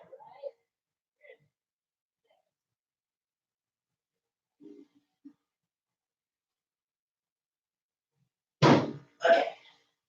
Also, I just washed this for the first time, so I want to see how it turned out. All right. Also, my fabrics, this is the thing. My fabrics that I use, like this one, are amazing. My biggest hang up with a lot of shops is there aren't too many custom designs. Yes. So this one I just did. I have gotten so many compliments on this one. All over print Pokemon, Zach, I just put one up. Literally just put one up on my Etsy shop. There's actually two different prints. The benefit to the fabrics I use here, number one, a lot of shops like that cannot sell Pokemon and stuff because it's a way of licensing. But when you purchase the fabric from like Joann's, you have already, basically paid them for having the licensed fabric. But yes, I just put two up for sale. Check them out, and I'll show you guys my here's the onesie that I made myself with the new revamp. I did the decal, and I wanted the back of the shirt to kind of look a little bit like a Pokemon jersey thing. So the little bit of the style of a jersey where you've got the name and the number. So I literally looked up Pikachu's Pokédex number and did this. And I got a Pokemon font. So, but not only can I do like that, but I recently changed up how I'm doing my leg openings. I'm no longer using elastics. I am only using this fabric, and these fabrics are gorgeous because they're a 4-way stretch. This is a cotton lycra. Lycra is my most favorite fabric ever to work with. It sews amazingly well. It is super comfy. It is stretchy. Really, like, look at this. This is length stretch, and then I'm a big person. I wear about a 3X, and this is width stretch. Like, and it recovers so beautifully. Like, if it looks at all stretched out, you wash it and those fibers go right back to their original look. It's amazing. This fabric is hands down my most favorite fabric. And I can get it in, like, there's like 50 different color options for this fabric. I don't offer all 50 necessarily, but either way. And so I recently learned how to do a really nice neckline. Not recently, but I finally mastered the neckline. And I've started using the trim. Now the trim can be of any color. And this is very similar to how Onesies Down Under does theirs and stuff like that. Like, I really studied the Onesies Down Under pattern and how they did their onesie, because I have 3 of them, and I really studied it really hard, even down to like how they do the crotch and things like that. I studied that and figured out how to do that. And seriously, what are you? I don't know what you are, but well, I was so pleased with I was shocked when I finished making this. I'm like, holy crap. And I have worn this pretty much every day since I made it. It's so comfy. And the fabrics you saw, Zach, are very similar to this. I don't know if you guys have seen my stitch one is the same fabrics. Yes, and it's not even, I didn't, like, this is my pattern here. My pattern is literally, I have a t-shirt pattern I love. I have actually 2 shirt patterns, and they're very similar. The only difference is that one of them is a raglan style, so it's got the diagonal seam, and one of them is a regular t-shirt style. All I did for that pattern was design the crotch and lengthen the shirt length a little bit so that the sides weren't too short. And seriously, like, I've designed it. I combined, at this point, 2 different patterns. And, well, no, 3 different patterns. Because I originally, for a long, long time ago, there was one person who sold a onesie pattern online, an adult onesie pattern. He no longer sells it. So I had to figure out, okay, what am I going to do? Because I can't get this pattern again, and I had lost it. So I decided, okay, I'm going to take a shirt and put the leg in there. And I had it, the old one was just a little bit too bulky down at the bottom. And so I've, over the years, just slowly learned and worked on this pattern to the point of, I have this one perfect at this point for me. This one turned out amazingly well. I am so proud of this one, and I'm so excited that I was able to do this, because now it just this just looks really professional along here now. Like, it's just, yes, it is. It looks a little wrinkly, but that's because that's where the stretch is. The stretch is right here. It stretches out and it shrinks back. It's amazing. I'm so pleased with this. So that is now how I will be selling all of my ones. And it looks so much nicer than it did beforehand. It just looked so much nicer. What if stuck on those in there? I'm not sure what that is, but oh well, doesn't matter. But I absolutely love this. I have to make myself not wear it every day. Daddy or not daddy, but I bought a pattern online several years ago from a seller. I never learned how to sew. If I can find it, I'll email it. Okay. Yeah. I mean, the pattern I bought was like 6 or 7 years ago. And I went to look for it about 2 to 3 years ago. I couldn't find it. Or I found it, but he wasn't available. Oh, that's neighbors. I was trying to get a hold of him because I had lost, I bought the pattern from him and I lost the file because I have switched computers so many times at this point that I just lost the file.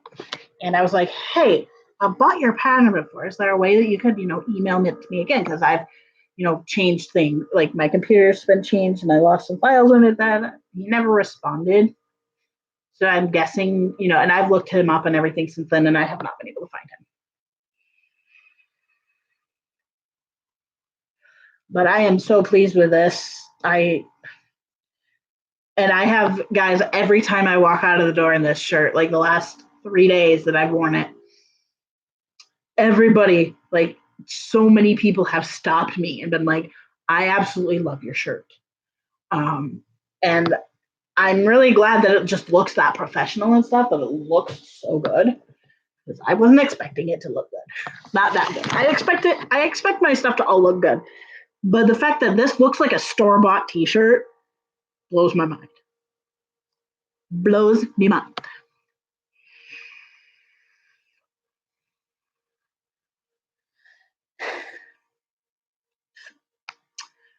Yeah, I'll take a look at it. If you find it, Zach, shoot it my way and I will take a look at it. I'm debating what I want to do right now. It was funny. So I went to Joann's yesterday to return a zipper. And I was exchanging a zipper basically, but was his name Ryan McFadden? No. His name was not Ryan McFadden, I don't think. But I went to Joann's yesterday, got the zipper, and they're like, oh, do you want a free calendar? Or at first I just heard, do you want a calendar with coupons in it? I'm like, no, I'm not buying anything else. And they're like, no. This is the free one, please. And the girl that works there all the time, Maisie, she's the assistant manager. She's like, no, you're taking one. And it's really kind of fun because in the back it has, number one, it's a calendar. And number two, it's got a coupon for every month, which is cool. $5 off, $5 off, $10 off. Yeah, pretty cool. And I also have the reward program, which is really cool. Yeah, Zach, shoot it my way and I will take a look at it for sure. I'm not, no, I don't think that was his name.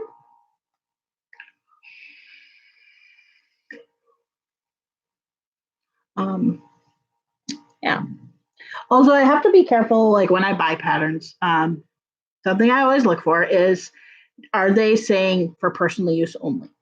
The lady that I buy all my plushie patterns from, or a lot of them are free, she's like, so long as you're not knowing it, it's a copyrighted pattern, but she gives it with basically a commercial license and asks, if you make my thing and sell it, please just say that it was my pattern. And she makes amazing plushie patterns. I would like to own every single one of hers. Hopefully, he sent me patterns for onesies, shortals, PJs, and diaper covers. Cool. Sorry, I was just looking through some stuff. Okay.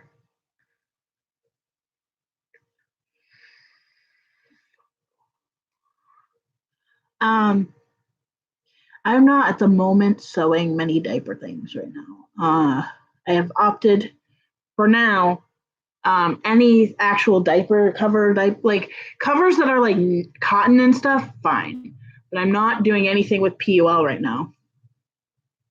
Oh, you can send it to, here, I'll give you the email. I don't everybody here basically knows my email. So.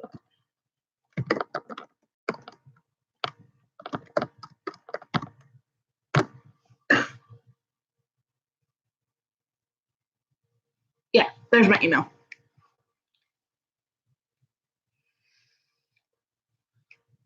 But yeah, I know Andrew really likes his diaper covers, but I want to make him some because he doesn't particularly use them for leaks. He uses them to stop the chafing on his skin because he's always on the move, and when he gets super sweaty and stuff, that diaper stuff sticks to his leg and just chafes it. So if he wears something over top of them, they're a lot more comfortable for him. I don't personally do that very often. I maybe should, but it's kind of more of a hassle for me, like especially if I'm in a onesie. If he's wearing a onesie, he doesn't wear a cover usually. But like I can't do a onesie and a cover and a diaper and get them off in time to use the bathroom. I just can't. I have tried. Onesie is bad enough, let alone diaper getting off.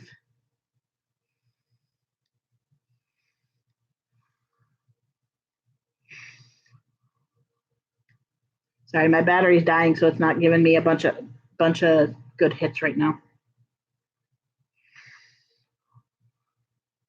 I'm still breaking in this battery, and it's not a very happy battery most of the time. Something I may start doing. This is the thought, and I would like to discuss this with Andrew further, is making underwear and boxers in prints for little boys that are adult size, but are littles. And that are fun prints, like maybe Pokemon and things like that.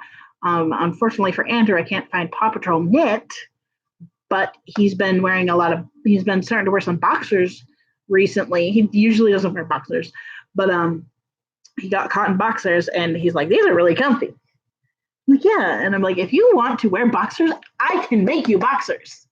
So that might be something I start to sell in the not too distant future, is underwear, which would be for girls and boys. I would make it so that it kind of looks like younger kid underwear. But yeah. Sorry, my eye is super itchy. I have allergies like that, and I'm freezing.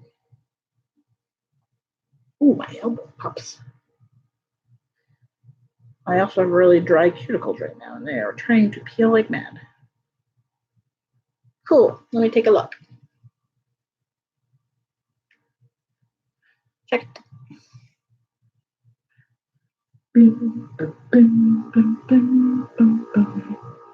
What is this doing? It's being weird.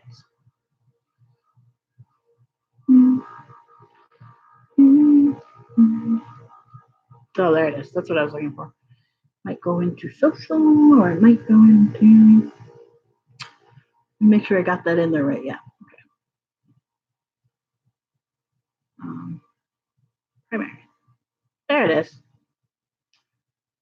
Trainers, rompers, please. That's the one thing I haven't made yet, is a romper.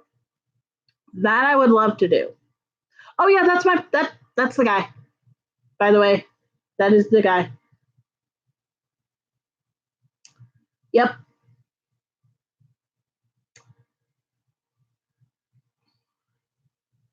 Yeah, that is the one that I had.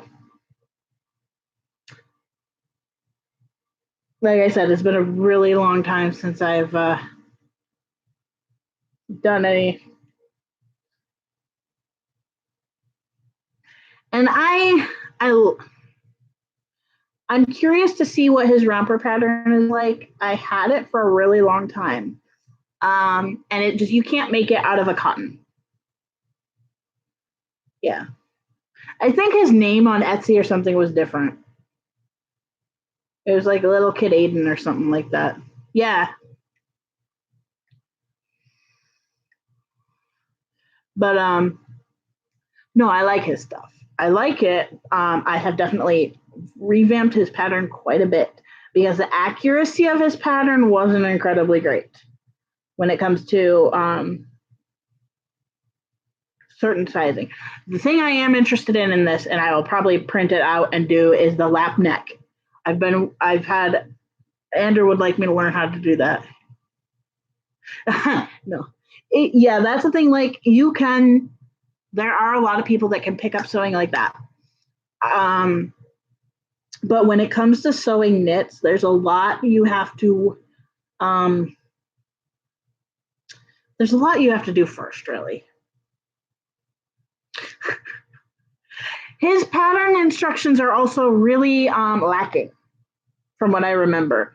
Like, he didn't give any pattern instructions except for how to do like the crotch parts. And I'm like, you still need to walk people through how this works. But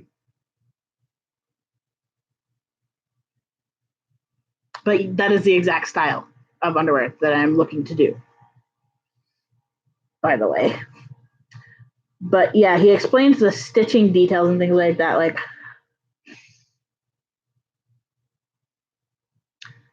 that's the only thing he explained. And you have to walk when somebody's learning how to sew. For example, on his onesies and things like that, the raglan, which is that diagonal seam on the front, you have to sew that a very specific way, and it's completely opposite of the way you would sew this sleeve type, where it's the seam that goes around.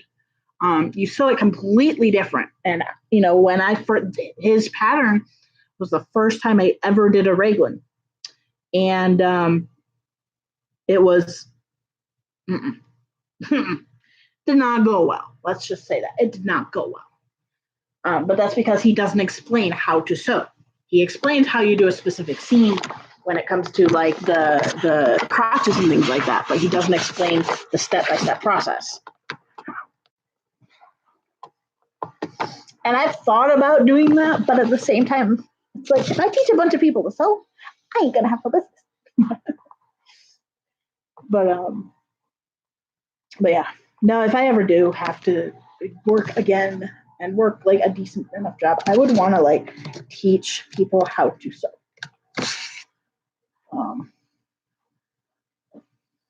How to pick the fabrics for certain things and whatnot. Like, because growing up, we made dresses a lot, and because we wore dresses 24/7, and the fabrics you use for dresses are very different, or at least the style of dresses we were doing. You only use cotton and woven fabrics. And so when it comes to sewing t-shirts and PJs and things like that, it's completely different. It's not the Grinch and what happened to his fingers. Yeah, I have been sewing for, what is 33 minus 8? I don't know. 25? No. Yeah. So 25 years I've been sewing. I think I have only sewn my finger twice. One of them was very recently. And one of them, maybe it was only once. I think I've only ever sewn my finger once. And it was not fun. It hurt a lot. But actually, what I do often do is because I hold my fabrics and I'm sliding it through, and there's a little screw that holds your needle in, right? And I always get my finger pinched between the sewing machine and that screw because I don't move my finger out of the way. But that's just me. And that doesn't hurt. Like, I mean, it hurts originally, but it doesn't stay painful. It's like, ow, that hurt. And then it's fine. But yeah, sewing is really, if you're not ready to take it on as a passion and something you really want to do, yeah, it's a lot of work to sew your own stuff. I did start sewing because when I first started with the incontinence stuff, the only onesies that were available were the ones from ForCare. Or XP Medical sold them. I don't know if they still do, but they were from ForCare, and they were only tank top, and they had a super short torso. I am a long torsoed person, and they did not work for me at all. They were just way too short. And then I guess baby pants might have had them as well when I first started. I think baby pants came out with them not long after that. or I'm not even sure, but Baby Pants had some. But the Baby Pants ones are too narrow and too long. So I'm like, I need to find a pattern because I know I can sew, and I need to find a pattern and start making these myself. Because I was working at the time, and I'm like, I need something to cover up the diaper at work and stuff like that, hold it up properly, all that stuff. And so I bought his pattern. Yes. Well, that's the thing. Okay, so this is the thing about ForCare, guys. ForCare is made for clothing to keep children with special needs in their clothing. So they're restricting because a lot of kids with autism and things like that like a little bit of that hug. So having the adaptive clothing that is made for kids who have special needs is very different than what we actually need when you're wearing a diaper and things like that. You know, it's a very different style. But yeah, Baby Pants was the first AB company I think that had them really. So yeah. Let's see, who was it? AB or Baby Pants. I'm trying to think. I want to say Baby Pants and one other company I think had them. I'm not even sure who it was at the time. It was so long ago. I had my first Baby Pants onesie in 2012 or 13. 2013.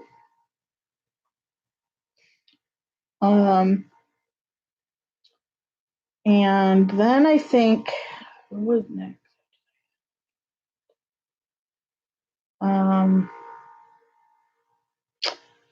I'm trying to think who was after that. It wasn't ABU, was it?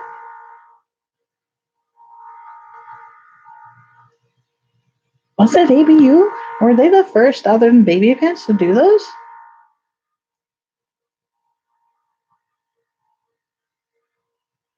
And I'm talking like big name shops. Etsy shops are different, but I don't know. I want to say ABU. No, couldn't have been ABU.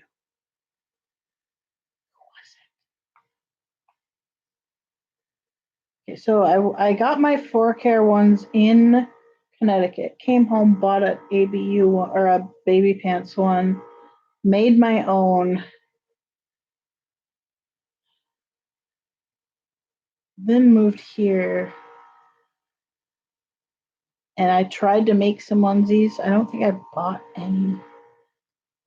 And then I want to say my next one was probably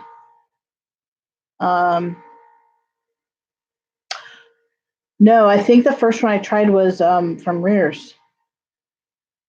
Yeah, I think Rears did it. And they had the white one that I got in my crinkle crate. And then I think ABU.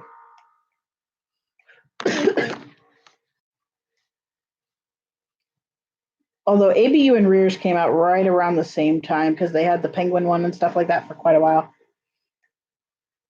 Okay, let me go grab a fresh battery real quick. But I think I had Rears, then I got an ABU one when we went to Canada, or not Canada, Utah a couple of years ago. I hated those. I hate the ABU ones. I hate it so bad that it's actually sitting in my sewing room ready to cut up the fabric. That's how much I hate them, because they only have a two-way stretch. Be right back. Give me a second.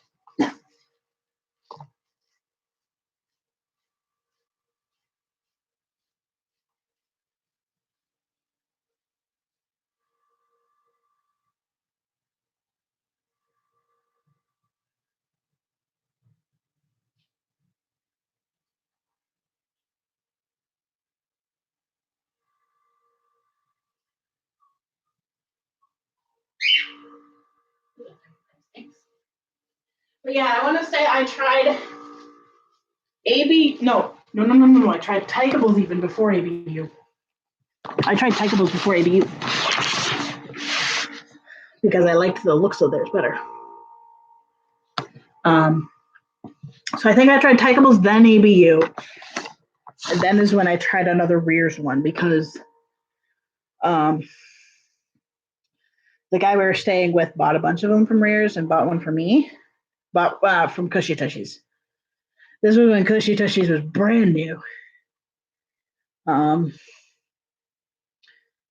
the guy actually used to go to the Munch that our ex went to. So he would always like bring everybody's orders there. And then he'd bring other stuff. Yeah. So I want to say his was. So, but ABUs, I really don't like them because they're too short torsoed and they only stretch widthwise. They don't stretch lengthwise as well. So that's incredibly important for a good fitting onesie is to have that 4-way stretch. Even though technically it's just out or width or length. It's called 4-way.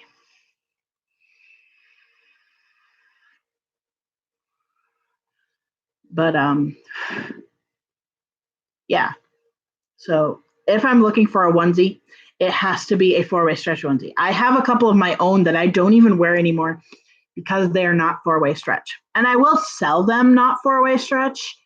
I'm probably not going to do that as much now just because of my pattern really does need the 4-way stretch. But if it is requested, I will do so. Like I can still offer these fabrics because I can get them pretty easily from Joann's. There's actually one that I want really bad over there. Actually, there's two. There's a cactus one, and then there's one with raccoon faces on it. And it's not typically my color. It's really not a color that would look good on me in general.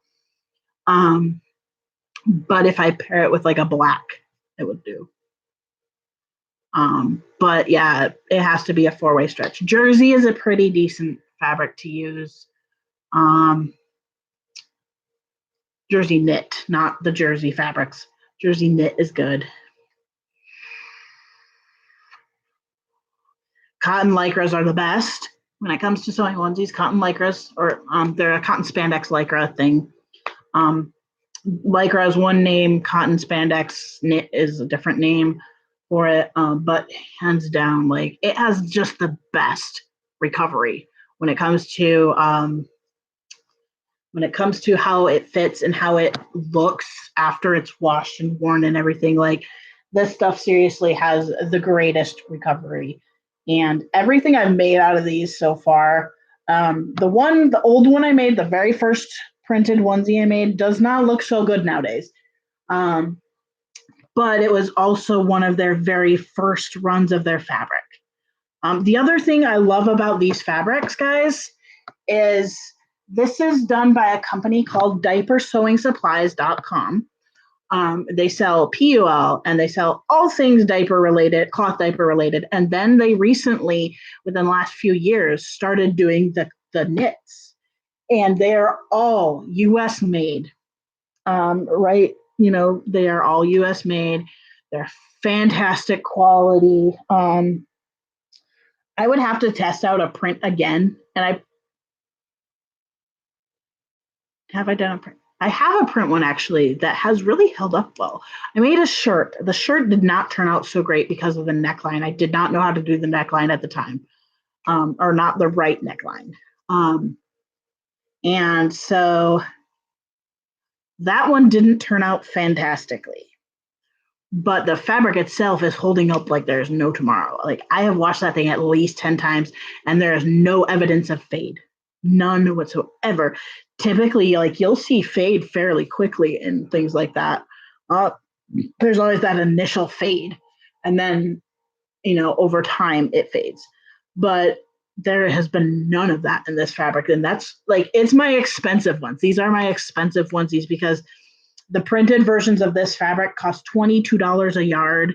It costs at least $33 to $44 to make a onesie. I typically buy a yard and a half, but sometimes it's like you have to buy the 2 yards. It depends on the fabric. Like if it is a one-way fabric, it's harder to fit it on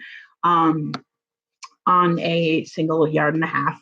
But for the most part, now that I'm doing them this way, it will be 2 yards, hands down 2 yards, because you just need that extra length for the cuffs, not the cuffs, the neckline and the leg bands. like we'll call it edging, I guess. So yeah, it costs $44 just in fabric. That's for 2 yards of fabric, guys. 2. It cost me that much. It cost me like $50 to buy the fabric for my footed pajamas. Like supplies wise, is fabric is like $50. It is, and it's double the amount of fabric. So the fabric is really expensive when you get the printed version. The knits or the solids, for this particular one. Now, that's not, my character ones are very different. Like the Pokemon ones, that's different because I get them from a different place. Those cost about the same as this. A little more expensive, but not as bad as the $22, $40, the $22 a yard one. But this is like $10 a yard. I can do $10 a yard. No problem. Like for myself, even, it's like, hey, I want to make a onesie. Okay, we shell out $20 or $25, something like that. Not bad. It's really not bad when I can throw this together in an afternoon or a day, depending on how much I sit there and do it. It's like if I can make myself a onesie for $25, I'm going to do it. Now, if I'm putting decals on it, that's a little bit of a different story because then I have to go do the decals. But this decal is probably not going to get done very often because it is a lot more work. This decal took 1, 2, 3, 4, 5 colors. And so typically if I do this type of decal, I would probably do it out of a print then cut type of vinyl, like an iron-on printable vinyl.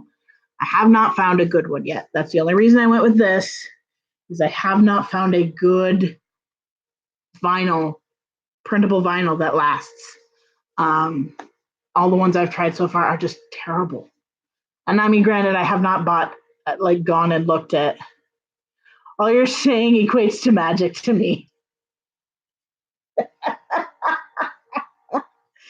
Like poof. Yes. But unfortunately, like if I'm gonna normally I sell these onesies for between, I want to say my cheapest one is like $80 right now. Just given that it takes like 2 hours to sew, which is like $20 an hour to sew, plus money for fabrics. It's like $80 plus ship, and that includes like all my prices always include shipping. So that is always like shipping is included in that price there. So basically, for you, shipping is free, but it is included in the price. But like this would cost me another. Typically, this is if I'm going to do something like this, it's going to be another at least $25 on top of it. Possibly more for this one because it's so many layers. And it takes more time to line everything up. If it's just simple like decal type of thing, where it's like all one color, hands down, no problem. That one will for sure only be 25. Like something like this, probably only 25. It takes 2 sheets of vinyl. Took me like less than an hour to do. So yeah, it wouldn't cost that much. Now to do the whole shirt extra like this would have to at least be like $40, unfortunately, for this particular decal, because then I'm having to buy more vinyl, and the vinyl is not that cheap, which is kind of sad. But as time goes on, maybe it'll get cheaper. I don't know. But for typically my decal t-shirts, like if you were to buy one of my t-shirts, you get a normal standard t-shirt with the decal for, I think I have them up there for 30. I think I put it up there for 30, which is all said and done. The price on there is with shipping. So it's really not that bad for a custom shirt. But when you go with the custom decal like that, I'm typically not going to, you won't see decals of characters up there much because number one, I don't have a commercial license from the people who made these files. I have to do this. In this case, say, Zach, you were to come to me, I want that onesie.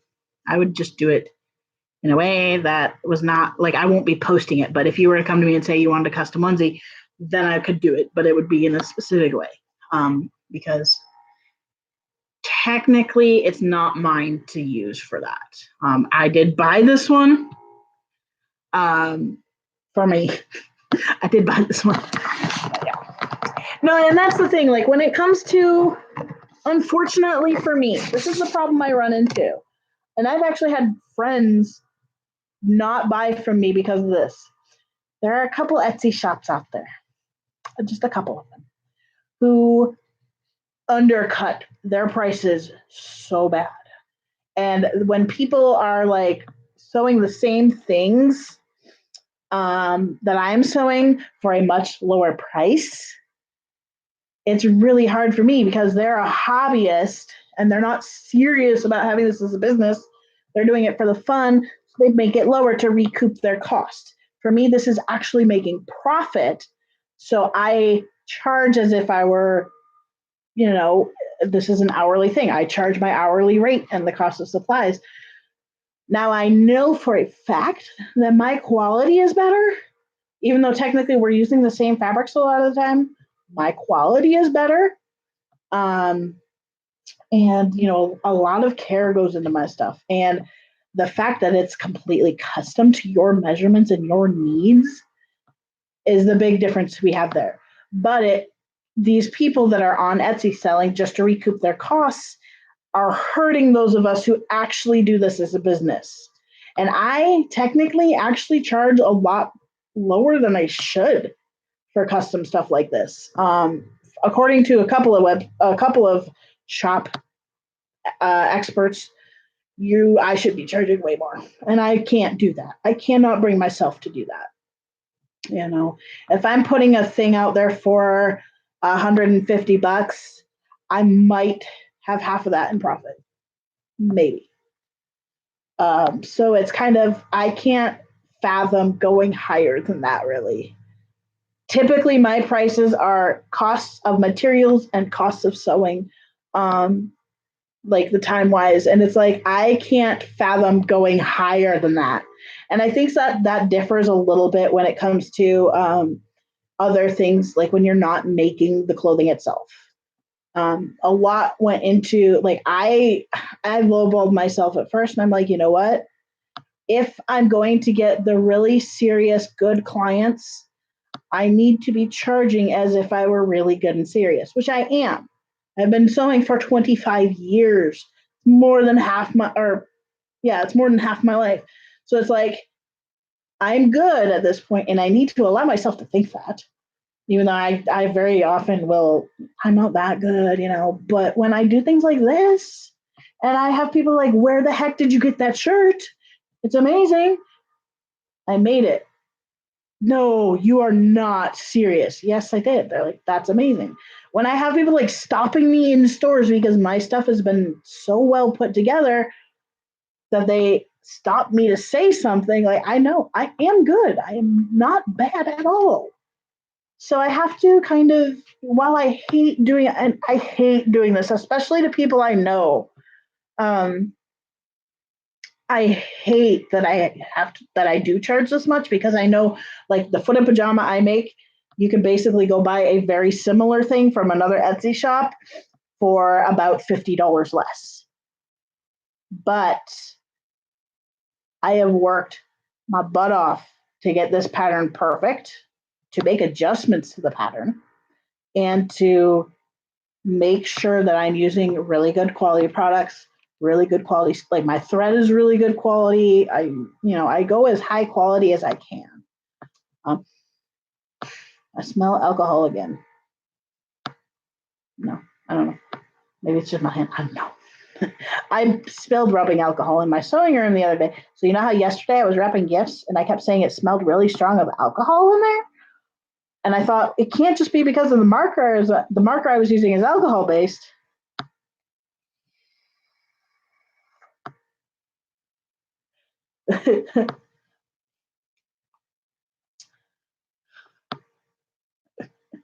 But I kept smelling it, and it turns out I had dumped over my rubbing alcohol in it. This is where I about died. My rubbing alcohol tipped over. It was closed and everything, but it leaked slowly onto my laminating vinyl. My whole entire roll of laminating vinyl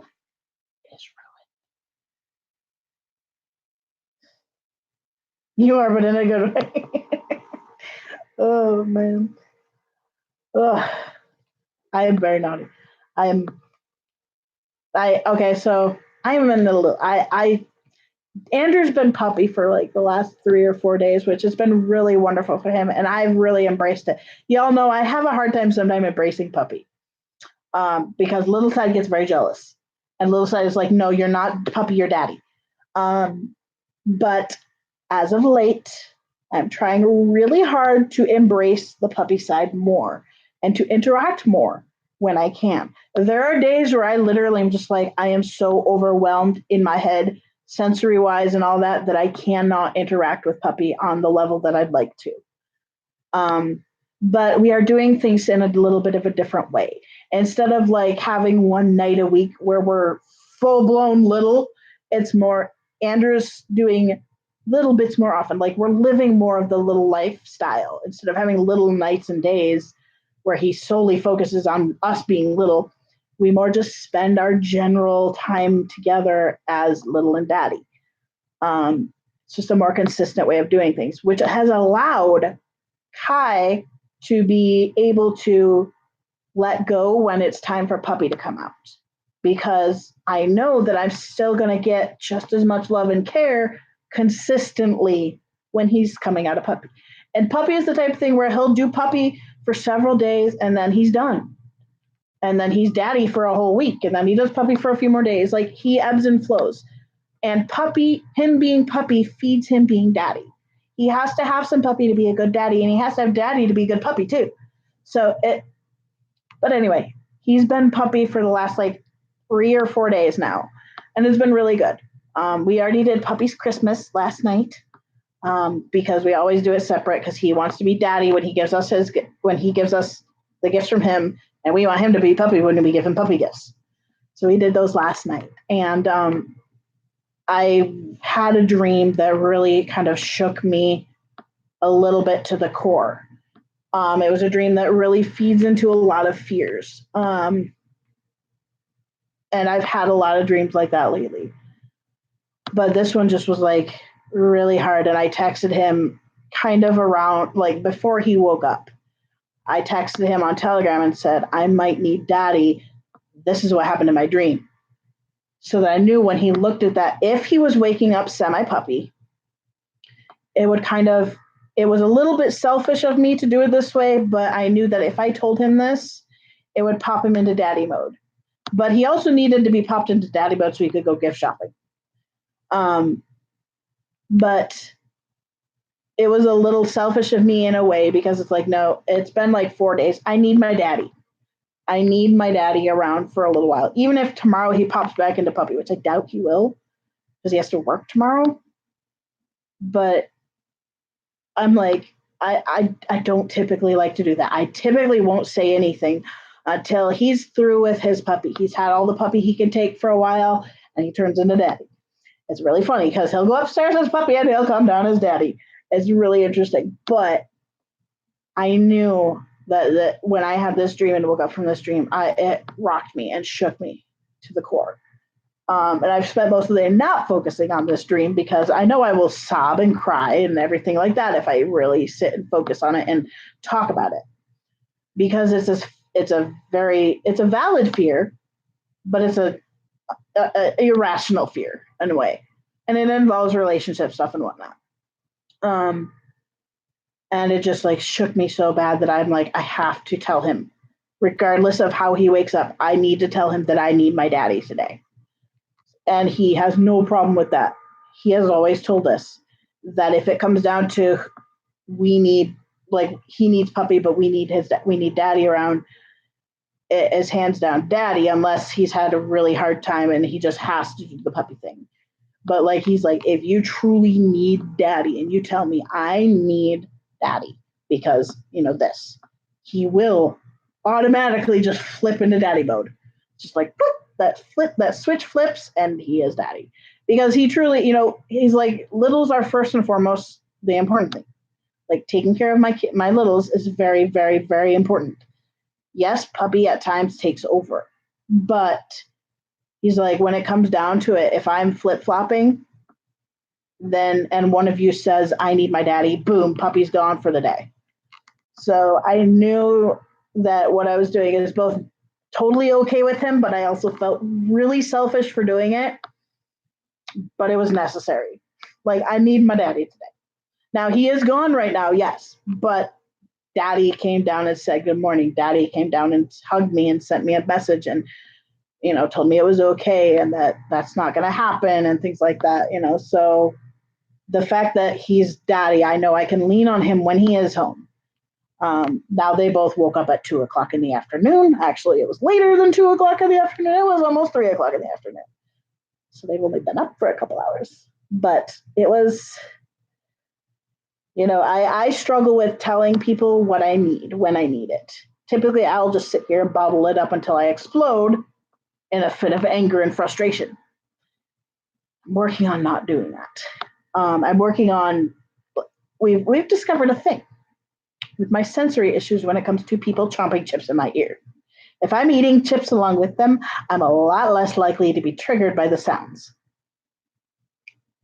So that was a really cool discovery, even though I'm allergic to the chips most of the time. But we'll work around that. Anyway, I'm tired. I'm tired because I've been up since noon and I'm ready for a nap. Actually, I was up a little before noon. I think I got up at 11. But I was tired. I want a nap. I'm not going to take a nap, but I want a nap. I just want to sleep. It's just so good to sleep. And I actually went to bed first last night. That's a really rare thing. I went to bed first. I was the first one asleep, as far as I know. I zonked. Shit. Forgot to tell them.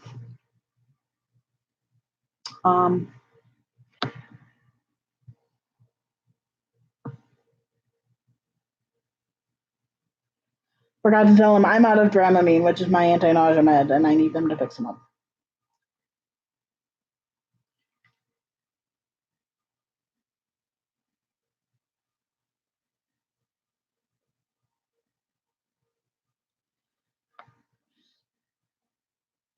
Also need coffee filters. Stayed up till 2 a.m., then was jolted awake at 9 this morning by a doggo. Thankfully, my cat has really not been waking me up much lately. Actually, it's typically Hannah that wakes me up. A lot of times I wake up when Zelly leaves for work because she shuts the door and then she starts gargling because my car is super loud. It's her car at this point. It's in my name, but it's her car. She drives it. I don't drive. And typically that wakes me up. And then what's even worse, because right around then when she starts getting up and her phone alarm is the same as mine. I really need to change my phone alarm because in the morning when her alarm goes off, my brain wakes up to, oh shit, my phone's going off.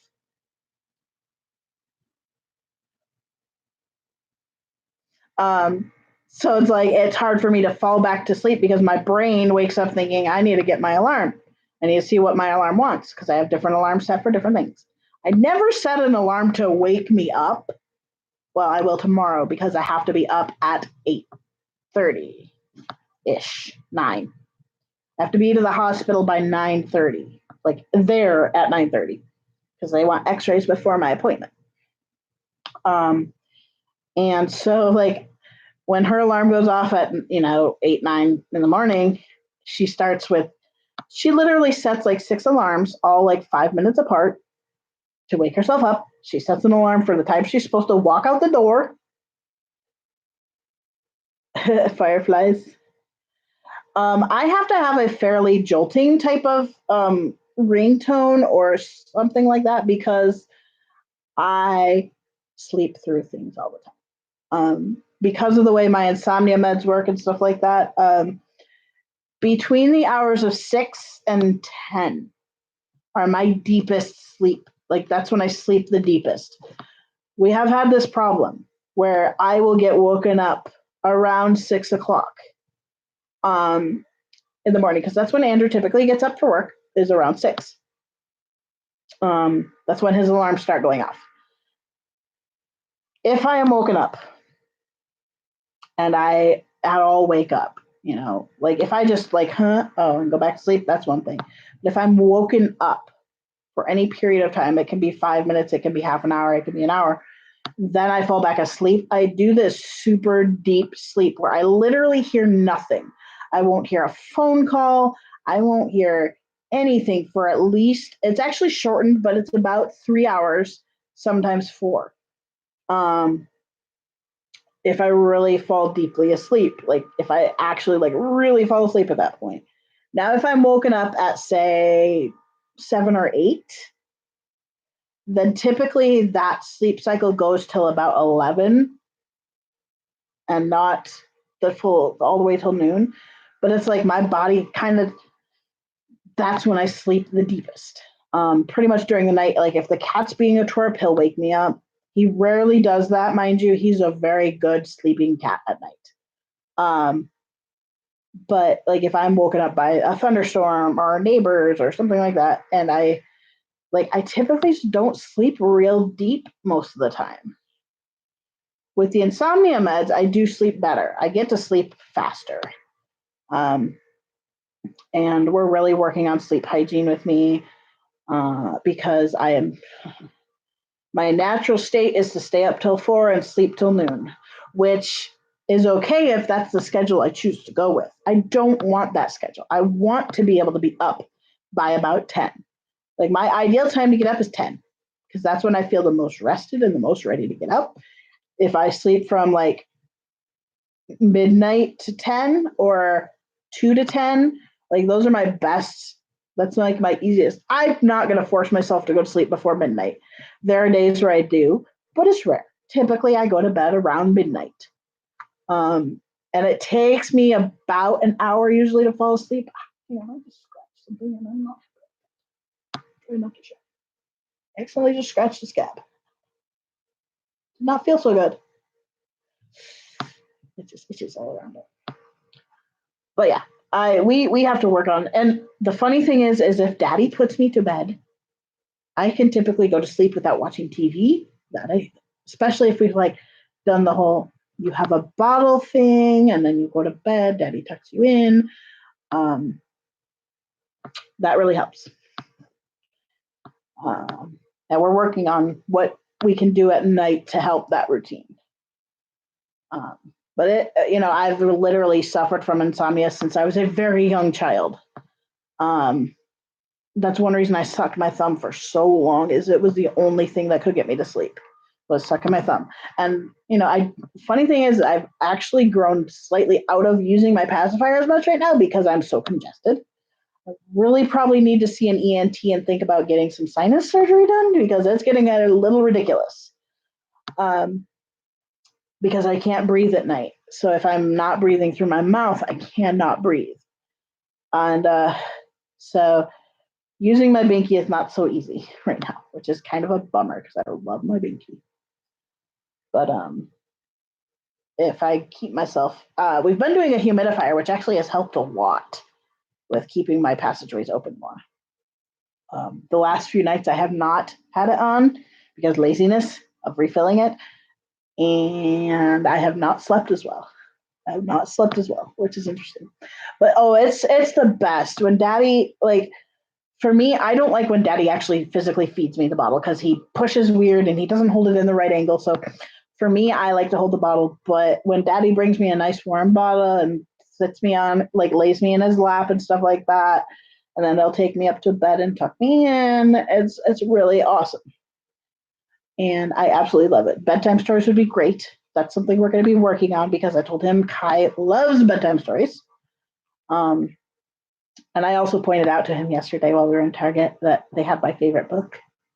My favorite little book to read is I'll Love You Forever. It's so cute. It is like the world's best kid book ever.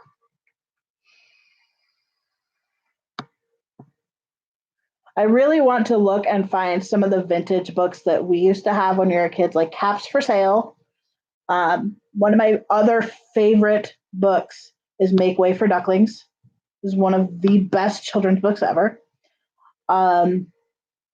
Make Way for Ducklings is great. Caps for Sale is a favorite of mine. Blueberries for Sale. We have Blueberries for Sale. There's just a few that we read when we were kids that I really would like to find again. I know Make Way for Ducklings is out there. Oh, Ping. Ping is one of our favorite ones. I loved that book as a kid. But I just like to have Andrew like read to me. I love when he sits down and reads a book to me, even if it's just a little bit. Like, love it. I like when he sings to me. Because when he sings my night-night song, it's a special song that we have had for forever. He used to play it every night for me over Skype when we were long distance, and he would sing it, and it was the best. And it's Jimmy Buffett's Little Miss Magic. It's always been our song. Love it to death, and he can actually sing it fairly on key. He can sing most Jimmy Buffett songs on key. The rest of the songs, no. He cannot sing songs very well on key. But it's always really... that's something I have to, we're always, we're always evolving as a big and little couple thing. Daddy needs to learn because we have two littles, we have me and we have Zelly. Zelly is very different than Kai. Zelly is pretty much like, give me a plushie and snuggle. Kai is like, I want to sit on the floor and play with cars with daddy. I want to read a book. I want to do a thing with daddy. Kai is not the most cuddly. Because daddy is very, very, very hot all the time, so I can't snuggle him for very long before I'm like dying. But then again, I'm freezing right now and would love a snuggle. But Kai is not I just want to melt into everybody. I melt, but I don't melt for long periods of time. And I guess that may be the difference a little bit between the boy and the girl thing. But it's different, and daddy has to learn that, okay, so what Zelly likes might be very different than what Kai likes, and what Kai likes is very different than what Zelly likes, like not everything works. Zelly's little side is more sexual. My little side is, I am asexual as it is, but my little side is like, no. I have tried a couple of times, and we recently tried incorporating a little bit more of the like sensual, sexual side to it, and I kind of went like, I managed through it, but then afterwards I'm like, no, this is just feeling so wrong. Not wrong in that I think it's wrong to do it. It's not who I am. So my little side is very non-sexual to the point of I don't even like people to touch my boobs when I'm little. Just because that's an adult thing. And for me, my little side cannot handle it. And their little sides can. That's actually part of their little sides, They do have more of the sexual side to it, and that's fine. It's just not for me. Being asexual as it is, I don't typically have a sexual relationship with anybody. I haven't in years, which is one reason Hannah's good for us, because she and Andrew can do whatever they want. That's one beauty of being polyamorous. You got one that's asexual, no worries. The other one can fulfill those needs. It just works. It works for us, and like it wasn't that big of a problem before Zelly either, because he was fine to do his own thing.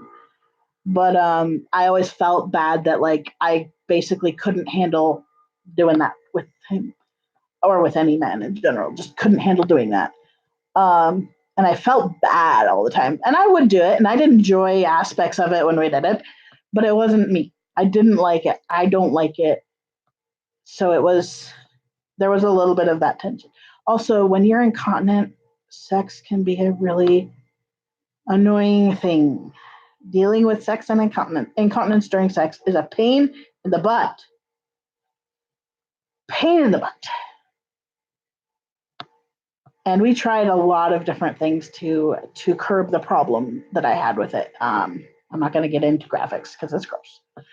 But we tried a lot of different things to see if that was like, because I was kind of like, I'm asexual. I really don't enjoy sex. And so we started looking into things like, well, Is it because of the incontinence that I don't like it? Is there a way that we could maybe put a Band-Aid on that and I like it? And we've tried so many things. And while I could, if we had a solution, I'd be a lot more likely to do things because it's not like I'm abhorrent. Like sex doesn't abhor me. There is, there's still the physical aspect of it that my body enjoys. But I, in my head, don't sit here thinking, oh my God, I want to have sex or I want to do something sexual or something sensual. Like my head does not think that. But if it was like, hey, let's do it, I would enjoy it. I'd still physically have the orgasms and things like that. So yes, in a way, like, and a lot of people say that that's not true asexuality. But your body does what your body does. Yeah, a lot of people don't. Like, I've talked with my mom and I are very open about our sexual lives together. My mom and I are open about everything together, mind you. And my mom can't. She's like, I don't have a problem with it at all, but I can't fathom not wanting it all the time or not being interested in it. She's like, that for me, I can't fathom because my mother's a crazy little person. She's like, I just couldn't fathom not being turned on very often and not wanting to have sex and things like that. And she's like, it just confuses me. She's like, I don't think that's wrong or bad. She's just like, my brain cannot fathom somebody having that type of brain. I couldn't fathom not wanting to do this stuff. And yeah.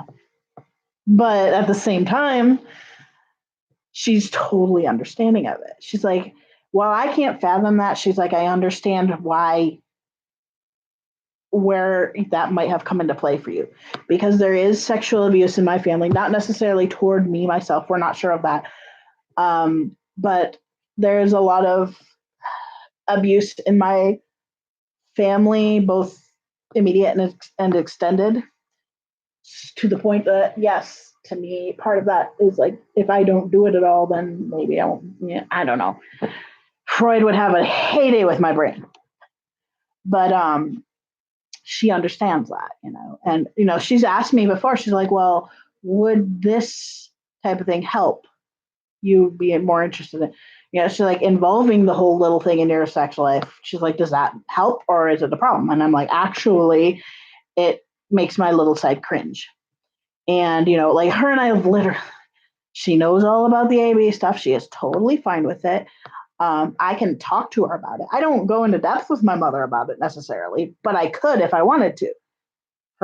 She would have no problem with that. She doesn't fully understand it, but when I came out to my family as AB, my mom's like, that's what I've sensed in you since you were a child.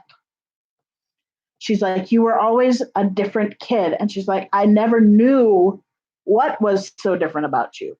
But once I came out and told her about what this was and what it meant to me, she's like, oh my God, light bulbs. She's like, your whole childhood, like, goodness. She's like, I knew something was different. I just didn't know what it was. She's like, and it wasn't different in a bad way. She's like, you were just different. And so once she realized what the difference was, she's like, oh my God, you're duh. And she's really, really supportive of it.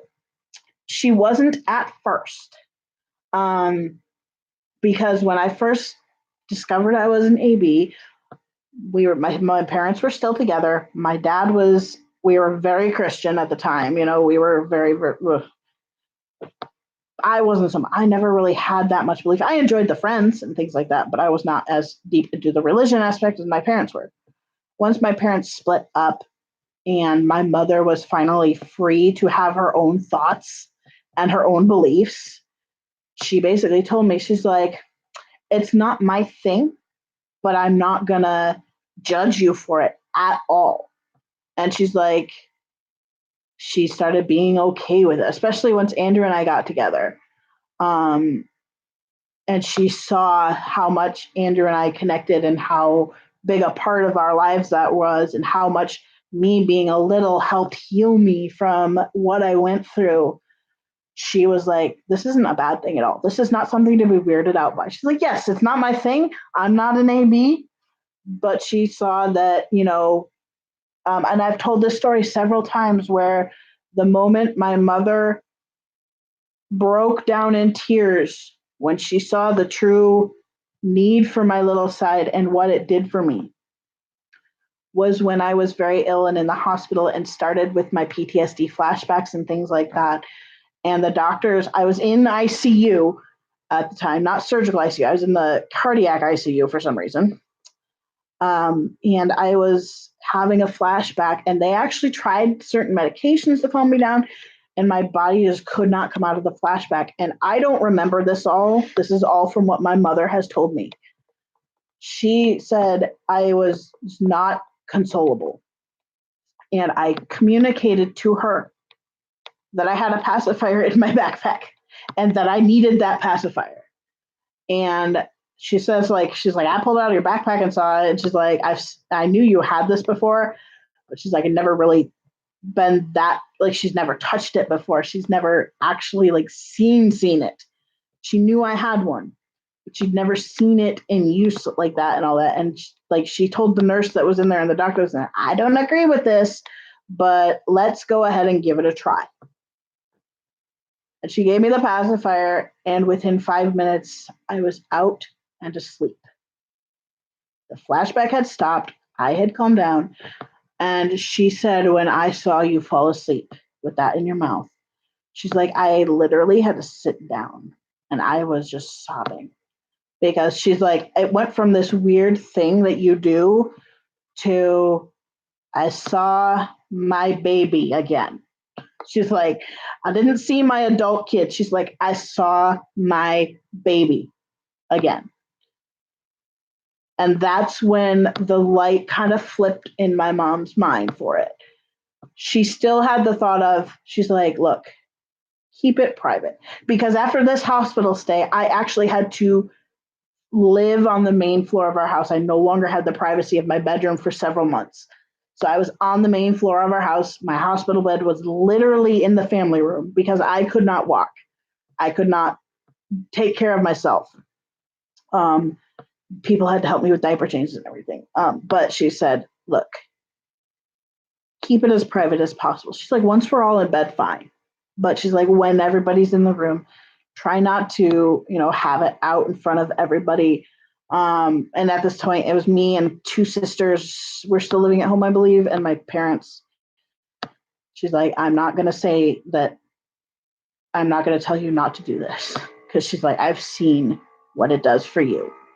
But keep it on the down low, around your dad and around your sister. My sister did not give a shit. My younger sister didn't give a shit. She had been, because I had been exploring this for a couple months now, and she was the type of thing, her and I had the relationship where we would just barge into each other's rooms. And especially after this, when it was right after this and stuff, she would just come in my room and I'd be in my diaper and shirt. And she gave no shits. Who cares? Like, I would, respectfully cover up and things like that. And like, if my bottles and stuff were out, or if I had a binky and I'd take it out. But she did not care one bit. When I was finally months later able to move up into my own room again, her and I had separate rooms at this point because we were the last two in the house by then. And it did not faze her one bit. And like, her and I, a couple of years later, ended up having a conversation about it, and what it meant and what it was. And she was very interested. She was very, very open to it. And she still is. She's such an amazing person. My youngest sister is one of the best people I know. But like, my mom and my sister at this point really don't care. And my older sister is very open to it as well. I don't speak with my older sister right now. Hopefully someday she'll get her head on straight and figure out she's being a dick and we'll be able to talk again. But she actually thought, like, when I did last talk to her and see her, her and I were talking about it. She's like, no, I actually have a friend who's a DL. She's like, I don't know much about it. I just know that they are. So she's like, I have no problem with it. She really didn't even care if her son saw it, for that matter. And he was 3 at the time. They were very open people, just to say that. So it's like, since my parent, like, that's where, like, a lot of people, my parents' split for me was really hard in ways but in other ways, it made so many changes in my family for the better that it was good for me. It really, I'm so happy because for years my mother was so like she had to be a completely different person than who she really truly was because they found God and they started going to these churches and things like that. And for years, like my mother wasn't able or allowed or comfortable to do her art because she does so much impressionistic work and things like her artwork, guys, is I love my mother's artwork, but she was so stifled by religion for so long that when she finally split with my dad and had the freedom to go enjoy life outside of religion, that was a huge thing for my family. It just changed us in so many ways. Well, I still believe that there is a higher power, that the universe works together. I don't believe in God. I don't believe in Jesus, all this stuff. Well, I mean, Jesus existed. I don't necessarily believe that he is God. I fully believe that people do, and that's fine. You are open to your choices. Hannah's Christian and fully believes in Jesus and God and heaven and hell and all that, and we live perfectly happily together. It's only every now and then that she gets really offended by things, but she doesn't go to church all the time. She doesn't go to church ever, but she's still a Christian, and but she's an open Christian. She's always been that way. Her family's always been the type of Christians that I wish I had grown up with. That I wish I had grown up with that type of Christianity, because then I don't think we'd all be as screwed up as my family is. My family has some big problems from it. Unfortunately, there's no beating around the bush. We were in cults. Like, it's not cult like you would think cult, like certain things, but it was a cult, and it was a very bad cult. And it did a lot of damage.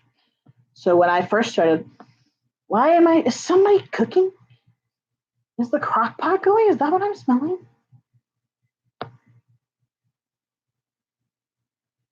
I feel like I have to go investigate. I smell something and I can't figure out what it is. But having been able to explore the AB side and get into the community in the way I have, it made a lot of my childhood make sense. Let's just say that. It made a lot of the things I thought of as a child and a lot of the things I did as a child made a lot of sense. And it has been the only thing that has really allowed me to cope with the fact that I will forever be in diapers. And even then, I still have my days where it's just like, I want nothing more than to experience a normal bladder again. There are days where that happens. There are always going to be days like that. But I'm able to function much more normally with the AB because of the AB side and because of developing that and understanding what that was and discovering it has really made a big difference in how I cope. And actually on, Friday? It was Friday, or was it one of the days? I think it was Friday. I had counseling, and I actually told my therapist, and I approached it with like, okay, because we were talking about coping and things like that. And I said to him, I'm like, I have no idea how familiar you are with this lifestyle or anything, but I'm like, I'm an ABDL. I'm an adult baby. And like, he was so, this is where I love my therapist. He's not an actual psychologist, but he is a licensed therapist. And he's a young guy. He's like my age, maybe. He might even be younger than me. But he has the great balance of the old and the new. And it didn't even face him one bit. He's like, honestly, I don't know much about it. He's like, hang on. Yes. There's what? You're breaking up. I can't hear you. Yes. There are 2 cans of Campbell's tomato soup.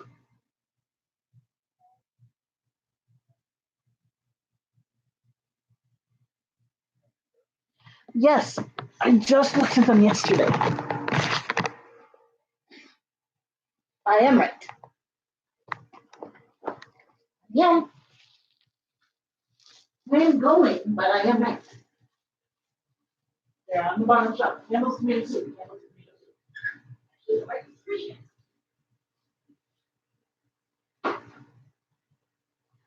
There are 3 cans of Campbell's soup. We do not have pasta.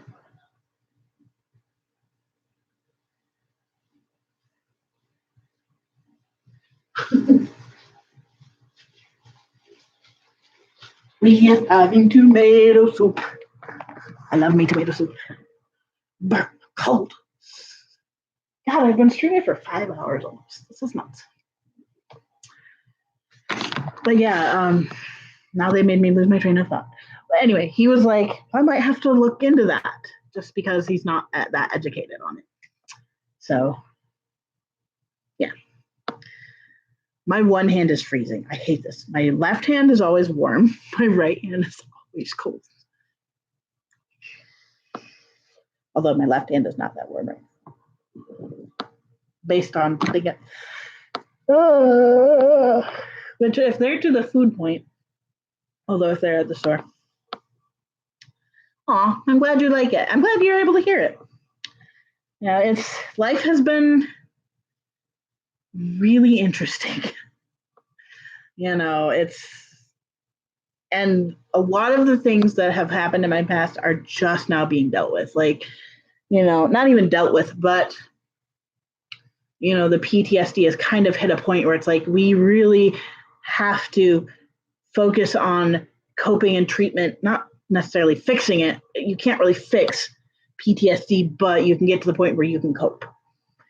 And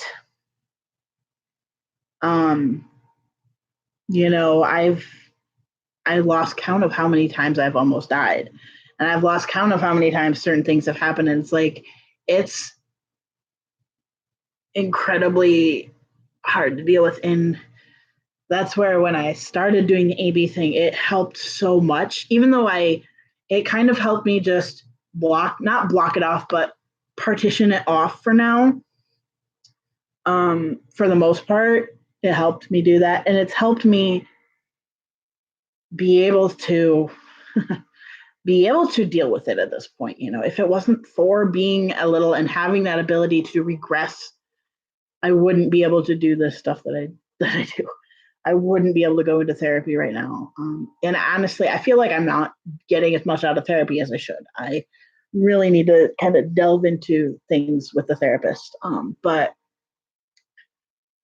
it has made the anxiety easier to manage.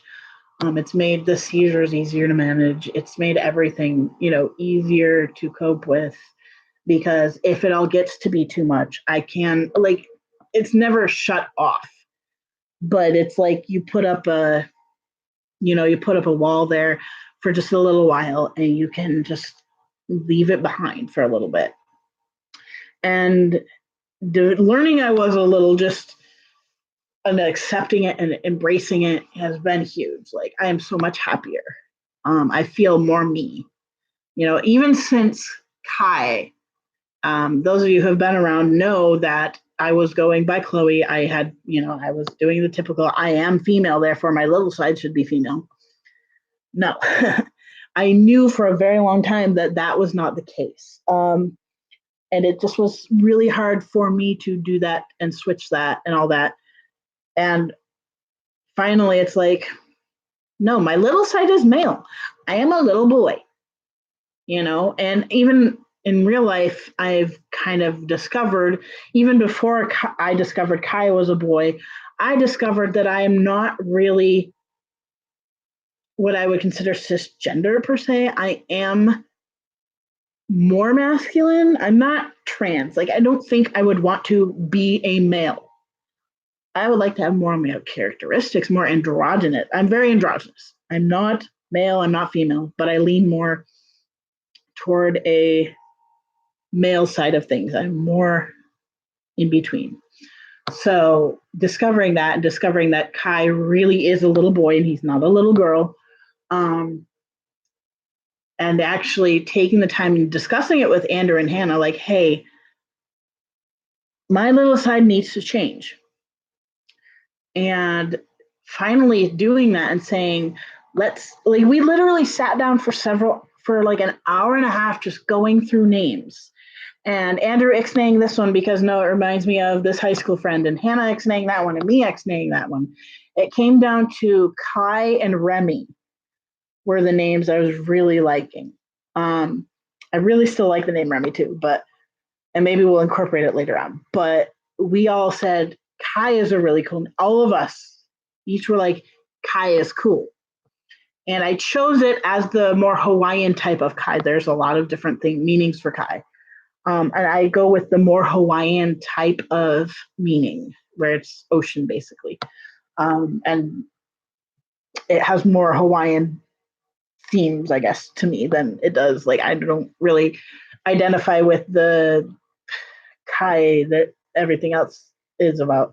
It's very much the Hawaiian type of Kai. Tropical, warm, happy, ocean, water. that's Kai. And when we made that change, when Daddy said, I will work on transitioning from little girl to little boy, and I allowed Kai to really express what he wanted, who he was, there was quite a transformation in how my little side was. When I was going with the whole Chloe thing and whatnot, Chloe was very much like, I physically saw all the time, was in my brain, I saw this wall. There's a very big concrete dark wall that Chloe would often hide behind. And I would often refer to it as Chloe's doing the wall thing, where she would literally like hide behind the wall and every now and then poke her head out. And that would happen in any form of stress. And I couldn't access my little side because basically there's this wall. She couldn't get past this wall. And at first, Kai didn't do that at all. Kai was really good and blah. Kai was Kai, and Kai was out, and Kai was not going anywhere. And it's really weird because, like, literally, I can see this in my head. Like, a lot of people, it makes me feel a little bit like I have a dissociative identity disorder of some sort. I don't think I do, but literally, like, when Kai is not out, I can basically see Kai in my head all the time, and like what he's doing, what he wants to do, how he's feeling, things like that. And there's a very little time where Kai has had a wall before, but Kai's wall is more of like a see-through wall or a translucent wall of some sort, where it's not this big, thick, concrete, dark thing. Kai's wall is just like, I'm going to go here and hide, but I'll be back later. And you can still see me, but I'm not coming out. So that type of thing happened a lot with Kai for a little while. And oh my God, I swear, I have an eye infection. I think it's driving me crazy. With work, it takes consistent and constant work to keep my little side from doing that and from building that dark wall. It takes my brain a lot to not do that. It's just a tendency I have. And so keeping Kai to the point of where he doesn't have to hide. He still does it. He did it a week ago where he's like, nope, I'm not. Kai often feels like other littles don't want him around. Put it that way. Like when Zelly first moved in, Zelly was her little side was exceedingly traumatized. And it took a lot of, like, basically we kind of had to talk where Andrew's like, you have to back off a little bit on your little side because it's making her uncomfortable. Doing that actually greatly damaged my little side and is still trying to get past that now. So that if I see a lot of interaction between just Andrew and Hannah or Zelly, they're the same person, by the way, guys, just so you don't get mixed up. They are the same person. If I see a lot of interaction between Daddy and Zelly, but not much interaction from Daddy to Kai, Kaiism automatically goes to this I'm not wanted. I shouldn't be here type of thing. And it's, my little side is a little bit hard for daddy to handle because my little side is more of an authentic child. My little side is very much a 1-year-old kid. Hannah's is more of that in the middle stage where she's not little, but she's easier to function on a regular, consistent basis. Whereas Kai is so little that it's hard for daddy doesn't know how to take care of kids. Daddy has not been around children. So he doesn't understand it. Hannah does. But it's training daddy to understand that if I'm super fussy, typically it means something. It means like one of 4 things. I'm hungry, I'm tired, I'm bored, or I need a diaper change. If I'm fussing, that's what happens. And therefore you have to figure out kind of the attention. And like I've even gone to the point of writing a checklist. It's not currently up in our house, but writing basically a walkthrough list for daddy is if I'm fussy, first thing we do, check the diaper. Second thing we do, are you hungry? Are you bored? Are you tired? Typically, I fuss because I need a nap. That is 99% of the time why I get fussy and cranky is because I just need to be put down for a nap. And that's kind of what I'm trying to get him to realize is like, treat me as if you're taking care of a baby in that aspect. You know, I get very cranky if I'm tired. Bladder, if you leak out of this diaper, I swear to God, I'm going to be so mad. I think we're good. Sometimes when the back of the diaper is like, the way I'm sitting, it's like squished up and it's pushed out toward my leg. I can feel like the warmth and it feels like it's leaking, but it's not leaking. We're good.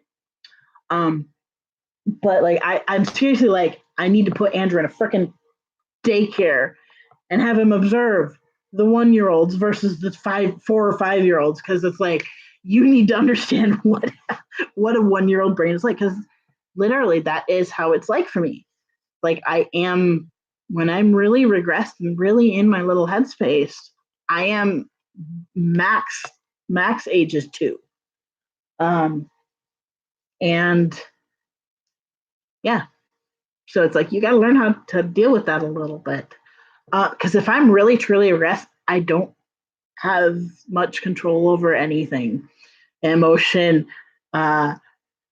bowel, like it happens. It's just like, it's very much like I am a 1-year-old in a 33-year-old's body.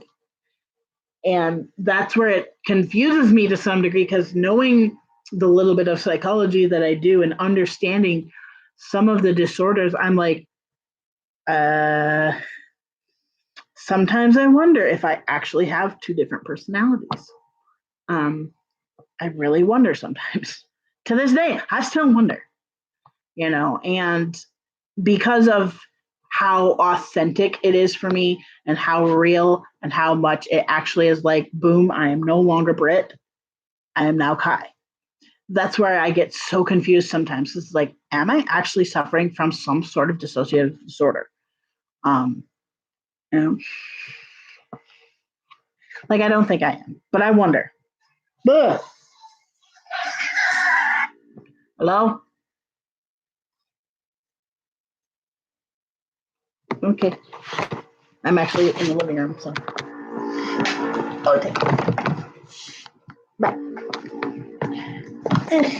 has to go upstairs because Day is home. Right, there it is. But I will probably go ahead and, well, no, I'll still stream for now because they need to wrap my gifts and put them away. Where's my kitty? Are you in that room? Come here. Oh, that's right. My crib is. You guys want to see what my crib looks like without anything in it? My poor crib. It's so sad. I think we're not really wet. Oh, maybe a little bit, but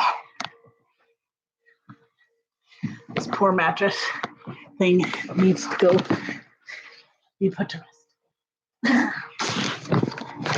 I don't know. Maybe those of you around who are.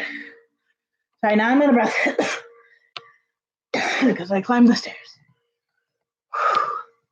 Are any of you like that with your little side? Like, is it that absolutely authentic? Like,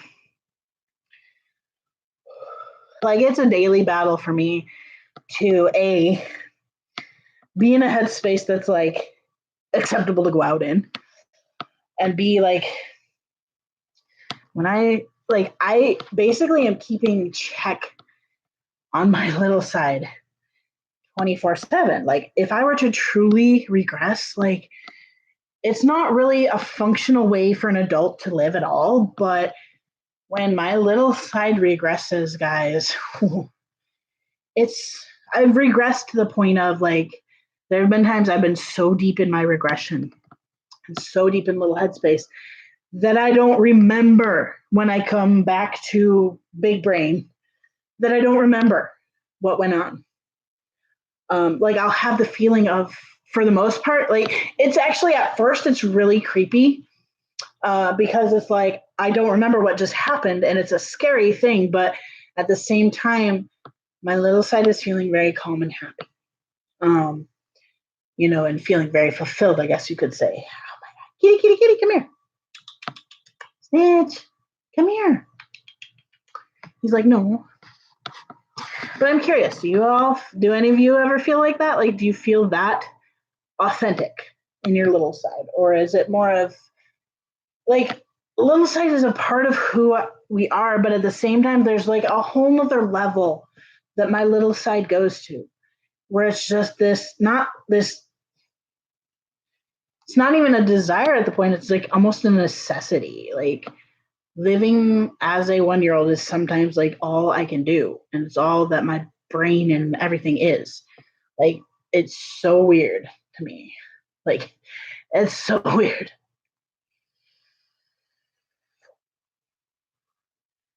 Like those moments when I can literally lay on the floor and laugh at the fan because it's funny and it's going in circles.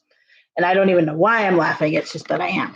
Like, and it's like, sometimes it's like I've worked with children my whole life, basically. As daycare and nanny, all that stuff. Like, I know what little kids are like. And I know what they do and I know how they act. So for me, it's like, if I'm not doing that, it doesn't feel real.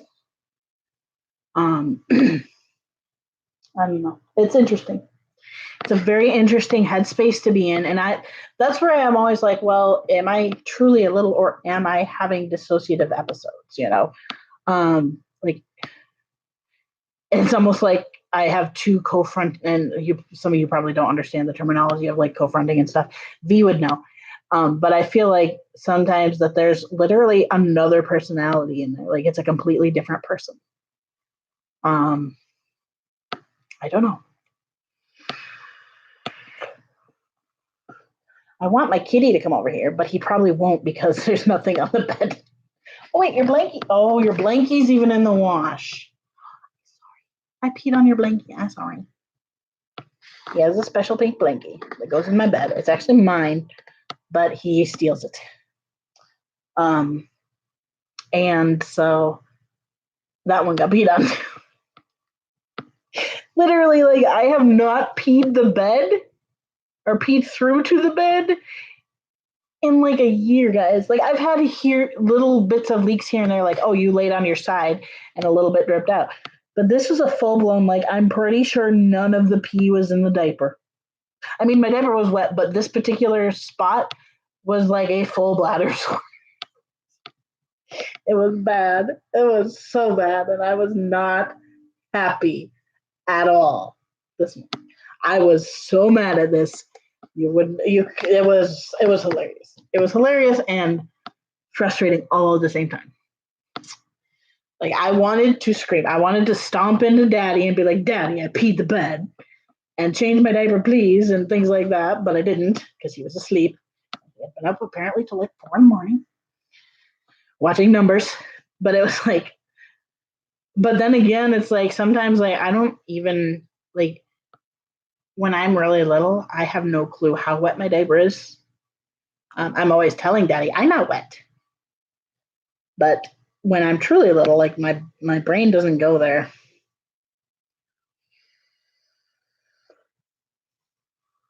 My brain is just like checks out of all bodily functions when I'm little. Like I might feel like, oh, I have to toot, and it ends up being pooping. Like I don't have that much control when I'm regressed on that aspect. And it's weird because I don't have that much control over that anyway. But when I'm little, not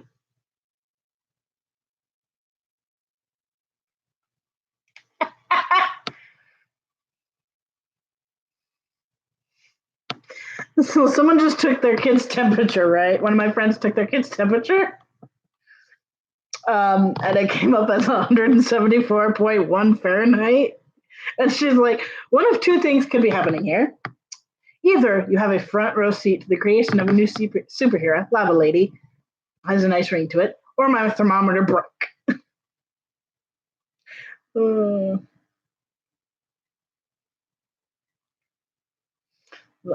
It's funny. Oh, it's her. That's hilarious.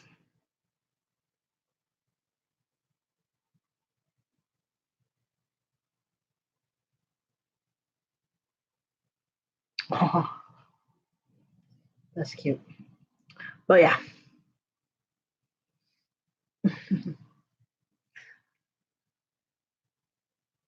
So I don't know if you all have heard, some of you might have been here. I was talking about this one family that I've followed for a while, whose son had cerebral palsy and epilepsy and all that.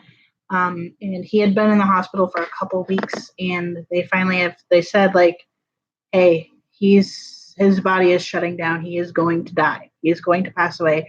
He's not going home because he had to be on medication for comfort. And yesterday he passed. Little 9-year-old boy. He passed away, and my heart breaks. This poor mother, she has two her children are both adopted.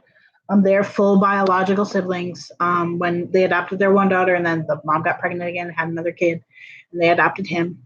She requested they adopted him. And within the last year, she's going through a divorce, and it's been really hard for her and her children. And then this happens, and it's like, that poor mama, and that poor sibling. And it was really neat because they've been in contact with the birth family since they were little, and the birth mom actually came to say goodbye to him too.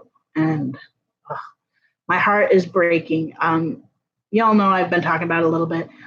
I have been dealing with a lot of grief lately about two family members in particular, or not family, one family member, one best friend, my best friend passed away back in 2013 or 2012. I think, I'm not even sure anymore, but it's been a lot of like processing that loss lately and missing that connection in my life. And my other one is my uncle, who y'all know I was very, very close to him when he passed about I want to say it's 2 or 3 years ago now. 2 years ago maybe. And like he was always around for holiday. And it's really, even though I hadn't seen him since I moved here, my heart has been really breaking and really missing him really bad lately.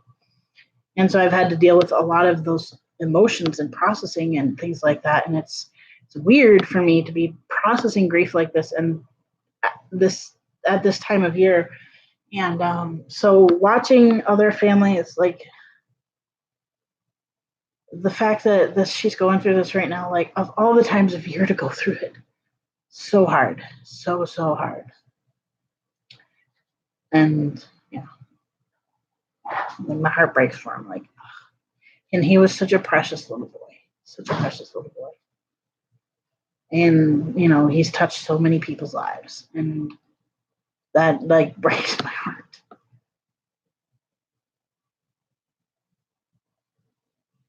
Now I'm looking through Facebook. But yeah. How to use the bathroom when you're scared. Pick up pet. Use pet as ghost shield. Trap them. Look, I know you were sleeping, but I need your assistance. Just wait a sec. And return. So true. I have actually done something similar to that before. Although I don't usually have to get the cat. He usually just follows. But yeah. So I think I'm going to go ahead and close it up. It has been 5 hours of streaming. I really, it's been fun. It's been nice being able to talk and share the story a little bit. I like to do that periodically because not everybody remembers or hears it when I do tell it the time before, but it is the year of processing trauma. So things happen and stories get talked about.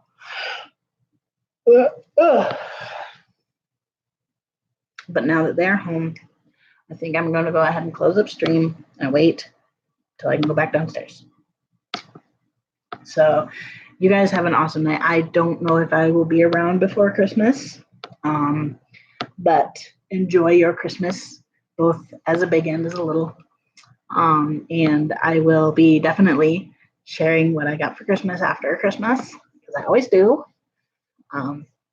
And so you all enjoy your wonderful holiday with your family, friends, whoever you celebrate it with. And I will most likely see you after Christmas, unless I get really bored in the next couple days. Then you might see me. But either way, you guys have a wonderful night. And thank you so much for hanging out with me. Zach, thanks for stopping in for so long. I really, really have enjoyed talking with you. And I will see you all later.